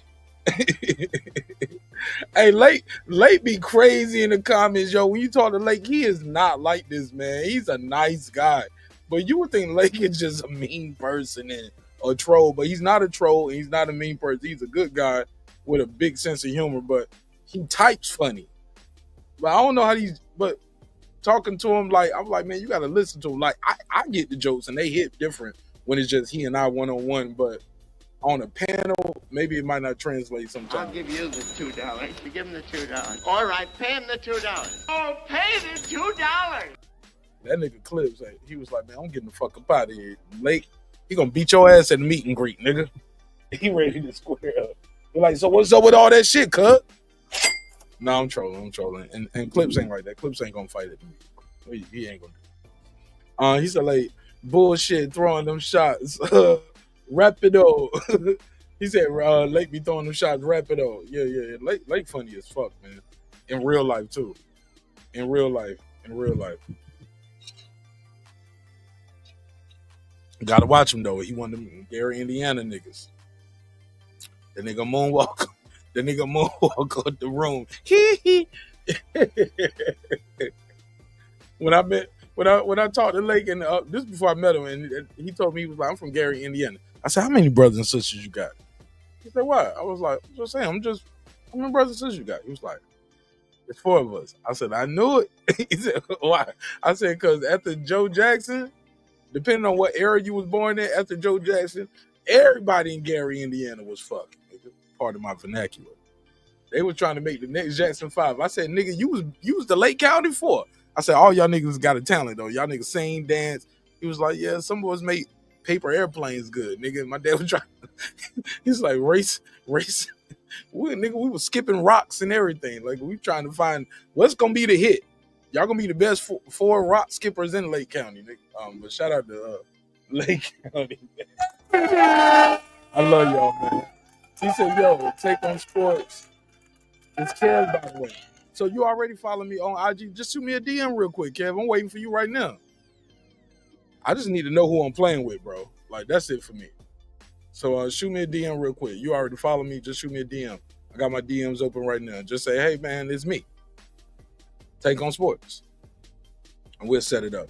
Again, man, shout out to all the fighters who are nominated and won these awards. That really, just to be honest, I'm just keeping it a wow, my nigga. It don't mean nothing. We don't have no bullshit ass trophies that we sending nobody that y'all just gonna put on the counter like a pack of Black and Miles and then throw away next week in your big ass mansion. These fighters don't need my quote unquote awards, validation, or nothing. You guys are all, and ladies, you all are deserving of everything that you got, everything that you have, that you overcame, and everything that's coming your way. The fact that we even know your name, I'll never forget this. It was me, Lake, and Shelton, and we was at the VVS Lounge on Old National in College Park, Georgia. South, that's pretty much South Atlanta, but it's not Atlanta. College Park is not Atlanta. Don't get confused. But it's south of Atlanta, but it's, some people call it South Atlanta.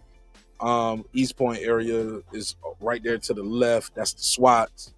North of that, College Park, East Point area is Cleveland Avenue. That's Atlanta. But they still call that the SWATs, right? But we on Old National, man. And we sitting there talking.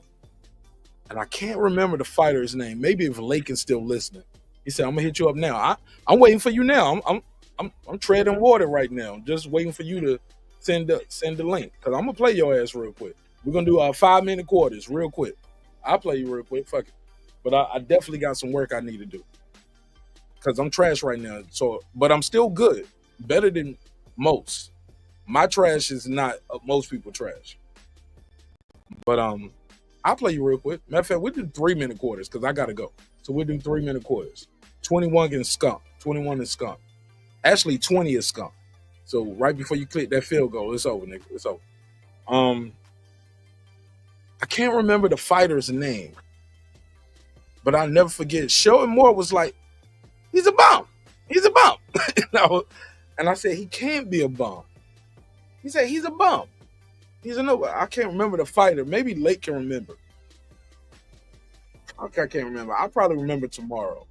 It's a late night. It's been 4 hours on the live. But I just remember telling Shelton, I was like, not only is he a world champion, I think the guy might have been an Olympian too, or a gold medalist. I was like, bro, or I can't remember the guy. I was like, but Lake, you should remember because you were sober. You was everybody's designated driver.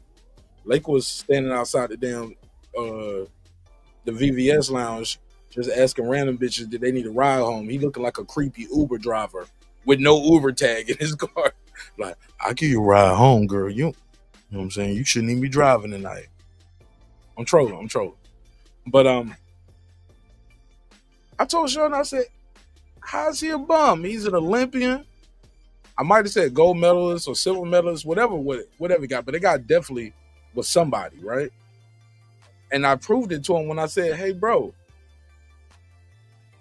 He said Roy Jones, he was dissing everybody. Now, he didn't call Roy Jones a bum that night, Lake. But I was like, Lake, I'm about to call you real quick. This will be my last one. Fuck it, Lake. Pick up the phone. But I was like, bro, I'm like, he can't be a bum. I said, you from Los Angeles, Lake from Gary, Indiana. We are all sitting at a table in a club in Atlanta outside in the rain because it started drizzling. I said, and we talking about boxing and talking about him. He's somebody, bro. Like, what are we talking about? Like, let's give these people the credit that they deserve. And it just bothered me. And I can't remember the fighter's name. Let me see if Lake County knows. I'm going to call him. We the only show on YouTube that'll call you. I call you back. I call you back. I call you back. Lake, you better pick up. Don't embarrass me, man, in front of family. Come on. Yo. What up, man? What up? All right, hit him with your tag. Let's go. Catch me on Mark Nass causing trouble. Last week, messed around and got a triple-double. Lake County, that's where they found me, nigga. Something happened to me. It's because of you. And that's true. That's my new tag. Lake County's where they found me. If something happened to me, it's because of you. And it's probably true. That's my new tag when you say your tag. Hey, man, who was we talking about that night, bro? And it's bothering me because it wasn't Roy Jones. It wasn't Roy, now that I think about it. I kind of felt like, wasn't it like a Hispanic fighter? Nigga, it might have been Cambosis or some shit like that. Or I think it was a Hispanic fighter, whoever it was. But I was like, but he's a world champion. That shit ain't easy to do. And then I think what finally... Because it could have been somebody like El Rayo because he beat Pitbull. It was somebody like that, now that I think about it. You think it was El Rayo? Yeah. It was either El Rayo or Zapata. It was one of them. Nah, the person we talking about was an Olympian, bro. Because that's why I started with. I remember starting with the Olympics. I was like, it might have been Loma, bro. It might have been some shit like that. Matter of fact. Was it Loma? Matter of fact, I think it was Loma. Was it Loma? Because we was talking about Loma. He's not that good. And that's why you thinking about Cambosis. Like it was something like that. And I was like, bro, he won gold medals. He's multiple division. Like, he can't be a bum or he can't be overrated. Like, bro, it might not have been Loma, bro. But it's somewhere around. Man, we was talking about so many people. And you got the video, don't you? Because like you recorded a video and you was like, I'm gonna have to upload. Yeah, because you remember he was talking about Michael Irvin. He was talking about talking about that. I did. He was talking about it. Start recording. I need to go through my because phone. you was so like wildin'. He was wilding. Oh my God. See, the reason why I think he was talking about Roy because he mentioned steroids. We was talking about people. He was, man, that dude ain't did number steroids. Michael Irvin, he was talking about Lawrence Taylor too. He was dissing all the legends. Man, that man was okay. Because he had said something, and then I said something about a white guy. He was like, oh, Joe Montana? Oh, he's great. He's one of the best. I was like, or Tom Brady? Like, no, it wasn't Tom Brady because Tom Brady's a given. But it was like, it might have been Troy Aikman. And he was like, I was like, man, you don't shit on all the black legends, and then you just laid down for Larry Bird over like everybody, like over everybody. It was Michael Irvin. It was Lawrence Taylor. Pistol P the GOAT, and I was like, nigga. I know. You know that Kevin McHale's one swell of a guy. Yo, man, I need to call Sheldon more, man. I ain't talked to him this year, man. Happy New Year to Sheldon. Yeah, Happy New Year. You know he had the best hit that Soldier Boy, crank that Soldier Boy in the whole club that night. Yo, Sheldon Moore was wilding that night, son. And it's crazy because he was regular every other night I was kicking with him until the night you saw him. He was like regular. Yeah, Sheldon, stop pointing, man. We can see he was super Sheldon. He was super show that night. Oh, you remember what? Oh, damn! I can't believe you remember. Yo, you remember everything. You remember when I told the niggas stop pointing? Yeah, stop pointing so we can see him. They walk right past Like, us. then somebody be walking by like, look at this nigga right here. You can wear this shit in LA right here. I was like, get your hand down. We're in Atlanta, and they didn't even pat us down, nigga. So what you think? And I ain't got nothing, but I know somebody got something. You were like, nah, but this nigga right. I'm like, put your hand down. No, but you were saying that about the females too. Like, God damn, girl, you fine as frogs. Ain't you? Like, put your hand right. Put your hand down. Put your hand down. Stop pointing. But this bitch, I was like, my nigga, stop doing that. And he was fighting me back on the hand point. As I'm trying to put his hand, he was resisting. Yo. Oh my God, I'm glad somebody saw it other than me, man. Like, y'all would think I was lying. Like, I'm not lying. Like, I've been waiting for you because he was like, yo, like, what you think about this? I'm like, man, I'm just listening to Sheldon, dog. He was dissing everybody. I think that's why I started recording, because I think that's what made me start recording. Like, nobody's gonna believe this shit. And there's some things that nigga said, I'm like, I'm not even gonna say or repeat or show that part of the video. Like, golly, that shit was hilarious. I need to get shown. I'm like, dude, I don't even know if LT lived down here in Atlanta the way you in this mouth. Somebody like, hey man, somebody was 12 was talking shit about you, LT, man. That shit was hilarious, man. Shout out to the show. That shit was funny. Yeah. Shit was funny as fuck, but I'm still trying, but I can't remember that box, but you get my point though, right? You can't niggas ain't a bum and this, that, and the third. Like, bro, it's not easy to make it to the Olympics, let alone win a gold medal. You get what I'm saying? And then come home, start a pro career, become a world champion. Like, shit, it's a lot of niggas that win gold medals and don't become nothing too, respectfully. You know what I'm saying? After that, at the pro level. That's why you got to watch that Clarissa Shields movie, man. It was so centered around her being a two-time of I took my nephew to see it. Yeah. Send me a screenshot of your ticket stuff. I don't believe. All right. You've been wrong. We don't believe you. You need more people. I don't believe you. Yeah. I ordered a nine. Nah, you got an app. I was in studio. And stole that shit. I was on Studio Movie Grill. Studio Movie. That's the one. Thank you, bro. See, I've been waiting for an app that I can see it on. I want to see. Hey, they didn't have her on the big screen though in the movie theater. I didn't like how they had her the smaller screen. The seats was kind of towed up. You know, we did have a couple talking niggas in there too. I'm like, oh man, when it's the Clarissa Shields movie, y'all niggas want to act up. Well, what you think? They fought at the damn weigh-in. Her brother knocked the nigga out at the weigh-in. What you think? The GWOAT. I'm like, hey, look. Hey, look, do you think we got to give her that GWOAT title? Not just because she paid the trademark. See, well, first of all, she paid the trademark for it. So, and that's what I wanted to say to Brim, but it was so many interruptions, I almost forgot. Like, people get upset with Clarissa Shields for the GWOAT shit and how she responded to the Serrano shit. But what most people don't understand is I had to send them a cease and desist letter to get them to stop calling her that. That's my name. I coined that phrase. I paid for that legally. You cannot keep calling her that. So y'all got to call her something else. And they had to start calling her something. So when they say, oh, well, she doing this, doing that, she was like, yo, I got to fight my whole life. Like, nigga, like some shit I got trademarked. They was trying to give it to somebody else. Some shit I came up with for me, because let's keep it a buck. Nobody was calling nobody GWOATs. And it sounded corny at the time, too. Let's keep it a buck. A lot of niggas said that shit sounded corny.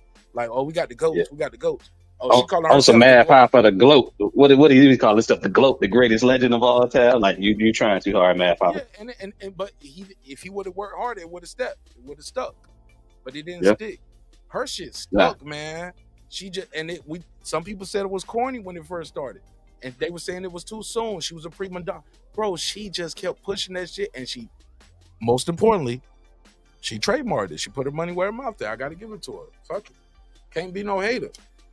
And to the point where she had to send a cease and desist letter to the network and Jake Paul's company. Y'all better stop promoting her that way, because I'm about to sue y'all. Because if y'all keep promoting it that way, everything y'all get from this fight and y'all call her the GWOAT, I'm gonna get paid for it because that's my name. That's my trademark. That's my swoosh. Nigga, we don't get mad at Nike. Like for everybody for them putting their check on their shit. No, you respect that check and you don't put no swoosh on your shit. But but Nike do use some of that what's the name? Some of that whitewashing. You know, you get on their website and you see they say OG everything. I wonder where they get that from. OG Jordans, OG Air Force Ones. I'm like, you know what OG stand for? Original Gangster, Nike. But who paid for it though? Did you trademark it? You got like this is the land of what America. You know what language we speak, right? Mm-hmm. The language of law. What do you have in paper? You gotta have your shit in paper. Have it in paper. And but when I say we are the purveyors of all things that's vogue and trendy, and somebody say we not, well, it's just like, okay, I get it. We just don't own it. Yeah. Yep, but I ain't gonna hold you up too long, late man. I'm waiting for that. Ain't what's the name supposed to be starting up the year with another interview, man? Cat Williams and Shay Shay. Who? Cat Williams and Shay Shay. And we're supposed to be getting enough. Oh man, I think that was supposed to be the plan because you know he shut off 2024 and it was just like what they were saying, Clips and Mega, when they were just like, that would be the best shit ever. Like that would be their biggest interview, especially if they do a live, no edited. But I don't think Shannon Sharp would do a live interview with Cat Williams after that. No. But maybe he would, because back then that nigga won't even get in super chats. He won't even doing the shit like he do now. He didn't even have the Chad Ocho, bro. Like overall big winners of last year. Bro, he had a bigger interview than the fucking president on Joe Rogan, or the president-elect. Yeah, man, that set the tone for the whole year, that interview, and I think that's why they're gonna try to do it again. You know, he made a lot of money off that interview, and you know, Cat Williams said this is the age, this is the year of the truth. Maybe Cat. Hell yeah, Cat gonna have to get some paper. Oh yeah, definitely. Up front, like hell yeah. Cat Williams like, you made a lot of money off me last year, nigga. So I got now let's double up. We gonna double up. You know, I'm from the great state of Ohio, like Clippers would say. You think what should Cat Williams charge Shannon Sharp? Because look, even in the midst of no Shannon less than Sharp, $2 million. Everything Shannon Sharp accomplished last year. Look, Club Shay Shay popping. From Club Shay Shay, he even got another show. He got a spinoff. Uncle and Ocho. Them niggas trying to do their own version of Breaking Beats. You get what I'm saying? Like, golly, can I live, my nigga? Like, let's keep it a buck. They wasn't doing it. He was just doing interviews, or he was talking about sports. Now, them niggas be talking about the topics we talking about late on my time slot. I'm like, damn, can I live, man? Oh, your time can I live, nigga? Like, look, I had to push my show back to midnight. Damn. I gotta push my show back. Nigga Shannon Sharp don't took my shine. And that nigga wear full body suits. Looking like a buff-ass Jolly Green Giant, and y'all niggas love it. Now I'm hating. I'm gonna leave him alone. Shannon is cool. Shannon, I had to get my jab in. Niggas 2025. Nigga, can I live? Damn. I know you made all that money. You can take a joke. Hell yeah. Well, obviously you can't because he's trying to convince everybody that he was with a female. That should be my next episode. Biggest scandals of 2024. Biggest scandals. Yeah, we did our boxing show. Hey, look at niggas in the chat. Hey, look at all the content creators in the chat. Like, oh, that'd be a good one. Biggest scandals. I have no creativity. Let's Rob Martinez. Mm-hmm. Hey, that's nigga. But yeah, that'll be the next episode. Biggest scandals of 2024. And I got a lot of them we can unpack, and that's gonna be a fun episode. Your ass better be here, like, or I'm gonna call. Oh yeah, easy. That's gonna be a fun one. Menendez shit, niggas trying to bring that shit back. Hell yeah. We got bird flu, all kind of shit, man. It's a lot. Drones, like Kamala. What happened to when they talking about they was talking about Jeffrey Dahmer this year too, right? Oh man, they trying to bring that back. Yeah, but they didn't humanize Jeffrey Dahmer. They trying to humanize the fucking the Menendez brothers. Yeah, man, y'all niggas monsters, bro. Y'all monsters, bro. We all wanted that paper. Yo, they picked all the Ralph Lauren, Tommy Hilfiger polo models and shit for the movie and shit. I didn't even watch that shit. I was like, bro, I lived through this. My wife was like, you want to watch? I was like, yo, they killed their parents, yo. She was like, but this movie takes a different look at the case. I was like, man, I lived through this. We lived through that, bro. Don't I'm older, keep in mind, I'm older than my wife. My wife and I aren't the same age. Weird. But sometimes we talk about certain things. I realize I was like, damn, I picked this peach straight off the tree right here, nigga. I'm like, no R. Kelly shit. No R. Kelly shit. She was grown. She was 20. She was 20. But I'm like, damn, man. Sometimes you realize how far a 5-year age gap is sometimes. You know what I'm saying? If you don't know nothing. Yeah, like I was 25, she was 20. You know, I was like, yo. Can't fuck with you. You can't even buy your own drink. Yeah, he'd be like, you remember when we used to have to blow in the cartridge before we had to put the Nintendo in there? Before? Hey, look. You ain't never looked? Nah, she had Nintendo. I was like, yeah, but oh yeah. Actually, hold on. I don't know if she had a Nintendo. I didn't ask. I know she had a PlayStation and a Sega. Hold on, I need to ask. But some games we play and talk about, like damn, man, like damn, we're 5 years apart. And sometimes you realize with certain things, in general, you realize how far that was 5 years off. But I didn't know because she had bought the drinks. When I first saw her, nigga, she had the drinks. She had the bottle with her. I'm like, oh shit, she came through with the bottle and shit. She ready to go. She give me nothing, nigga. She drunk all her liquor and left me with a hard dig. And I can't believe I even called her back the next day or even checked on her to see she made it home safe. I was like, oh man, she got an hour and a half drive. I was like, you shouldn't leave. It's about an hour home back to your dorm. She was like, I'm good. I was like, oh man, she for the streets. Just how I like them. Nigga. I'm trolling, man. And I'm glad she ain't gonna watch the show because it's at the 4-hour mark. But it is what it is. All right, let me get the fuck up out of here, man. But shout out to me. Get my man in the chat like, yo, let's get busy. Doesn't he want that Madden smoke? That nigga did not hit me up. I'm waiting for his invite on. The nigga did not reach out to me on IG. That nigga better say something to me in my messenger on IG. Hit the friend request or something because I don't see him. Oh, I see requests. What's your name over here? It say 20 minutes ago. What's your name? What's your name on IG? Does it have the W? Are you the one with the W? I ain't gonna say the whole thing because I ain't gonna put everybody's name out there. Are you the shit with the W?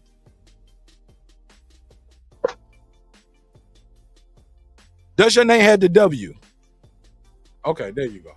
That nigga said, "Nah, I put it out there. Fuck it, yeah, I'm the Players Club. Winners."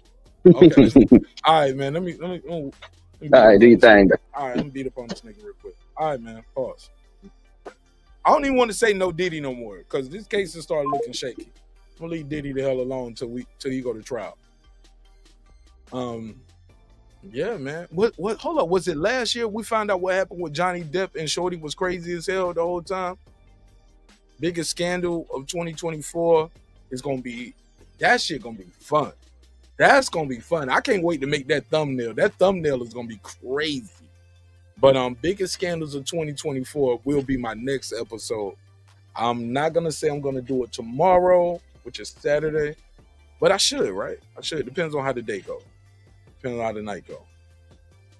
But we're definitely gonna do the biggest scandals of 2024, and that's gonna be a fun episode. And if y'all see somebody out there with my tag and their title and they shit, tell them don't bite my shit, yo. In the words of Method Man, and tag me and they say Martin Ash, they stealing your shit over here. You heard? All right, man. I love y'all. I hope you love yourself. If not, guess what? God loves you. So does Martin Ash in the neighborhood here at Breaking Beats, when we break down business, entertainment, art, technology, sports, and any damn thing else you and I feel like talking about. Again, we are the #1 hip-hop political sports show with a comedy twist. We like to let the jokes fly. You know why. Life is serious enough. Life getting real serious in the world of hip-hop. Like my girl Foodie said earlier, man, hip-hop is on trial this year, and we're going to follow all of those cases as well. Also, boxing is on the damn precipice of being extinct in America as we know it. And it's up to us fans to support the sport in a major way. Even if the fight is abroad, overseas. We got to support our sport, right? We can't always say everything's a robbery. We got to give credit where credit is due, and that's what we had tonight. I appreciate everybody's time, your energy. Again, as always, thank you for allowing me the opportunity to entertain you all, because it's truly an opportunity. Could have been anywhere else on YouTube, but you chose to be here and rock with us here at Breaking Beats, and I appreciate that. And I thank God for all of y'all, even the trolls. Y'all get on my nerves, but I appreciate y'all. It keeps me honest, keeps me on my toes, keeps me lighthearted, make sure I don't take myself too serious. And we don't just be like, what? He said, what about my glasses? Block him. Time him out. Take his rent. Nah, bro, we ain't playing those games, bro. Nah, I ain't got time for it, because you need people to lead people, right? You need people to lead people, and you can't block the world. You can't block everybody, right? Sometimes people just going to disagree with you. Sometimes you have an unpopular opinion. And guess what? Here at Breaking Beats, that is okay. Not only do we like it, we invite it. Can't wait to see y'all on the next episode. Next episode, biggest scandals of 2024. Biggest scandals of 2024. And I can't wait to see y'all here. Look for me around midnight, man. Midnight with Mark. I'll see y'all on the next episode. Hey, dreams require sleep. Goals require effort. Go out there and get your goals. Matter of fact, I might do this shit during the middle of the day tomorrow. Don't be surprised, man. That's why you got to make sure you click that subscribe button, and it's a bell right there. You got to click that bell to make sure you get all the notifications. But to also ensure you get the notifications, click the like button, because YouTube is going to give you more of what you like. But also engage with the video by clicking the comments and leaving a comment, even if it's just an emoji. You heard? So thank y'all again. Hey, respect is free. Disrespect gonna cost you everything. Your family, your freedom, your fight. Hold on, caller. Most importantly, your life. So let's show each other love, respect. If not, let's just show each other the door. You go your way, I go mine. God willing, we'll both do fine.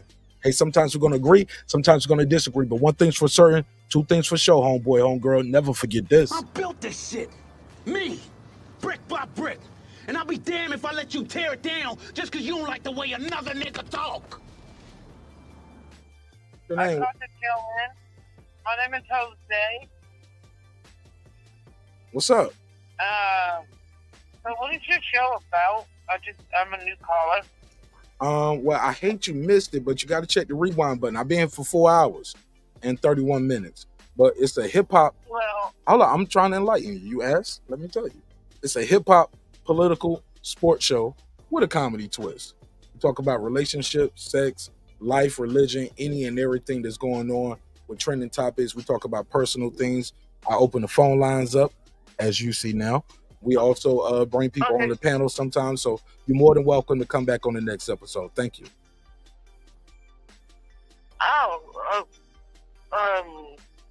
Okay. That's it. Do you think sexualized? Good night. Good night. No. The show is over, baby. You got to go back and listen to the other 4. Yeah. 4 hours and 30 minutes. I did overtime tonight. No, the show is over. Check me on the next one, baby. Peace. Okay. All right. Good night. Yeah. 4 hours and 30 minutes. It's over, boo. It's over, boo. I ain't even connect the phone to the back to the panel. It's over. See y'all on the next one. On my mama, nigga. I'm doing my outro. Hey, look. Once again. Hey, look. What was I at? Sometimes agree, sometimes disagree. I feel this shit. Okay, yeah.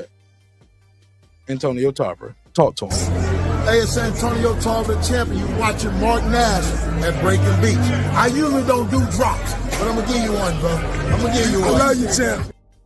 I ain't mean Haplo. I've been here for 4 hours and 32 minutes and a half. I did my job. I worked, nigga. This was a part-time job tonight for minimum wage or less. You know what I'm saying? I hope y'all had a good time. It's a free show, but all good things have to end, even me in this show. And I'm about to get on this mat and whoop this nigga ass on. And then we got to do 2-minute quarters. See y'all soon. Peace. This that squad sound. This is me now.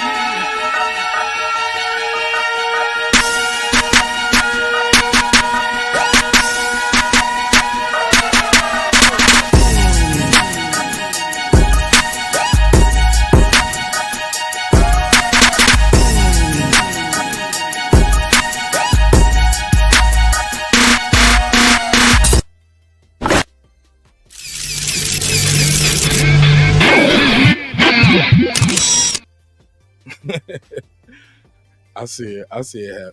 I what's his name? What's his name in the chat? Talk on sports. All right, I'm gonna see you in a second, man. We'll run one real quick. I'll play one real quick. All right, well, that's it, man. I'll see y'all on the next one, man. Let's get it.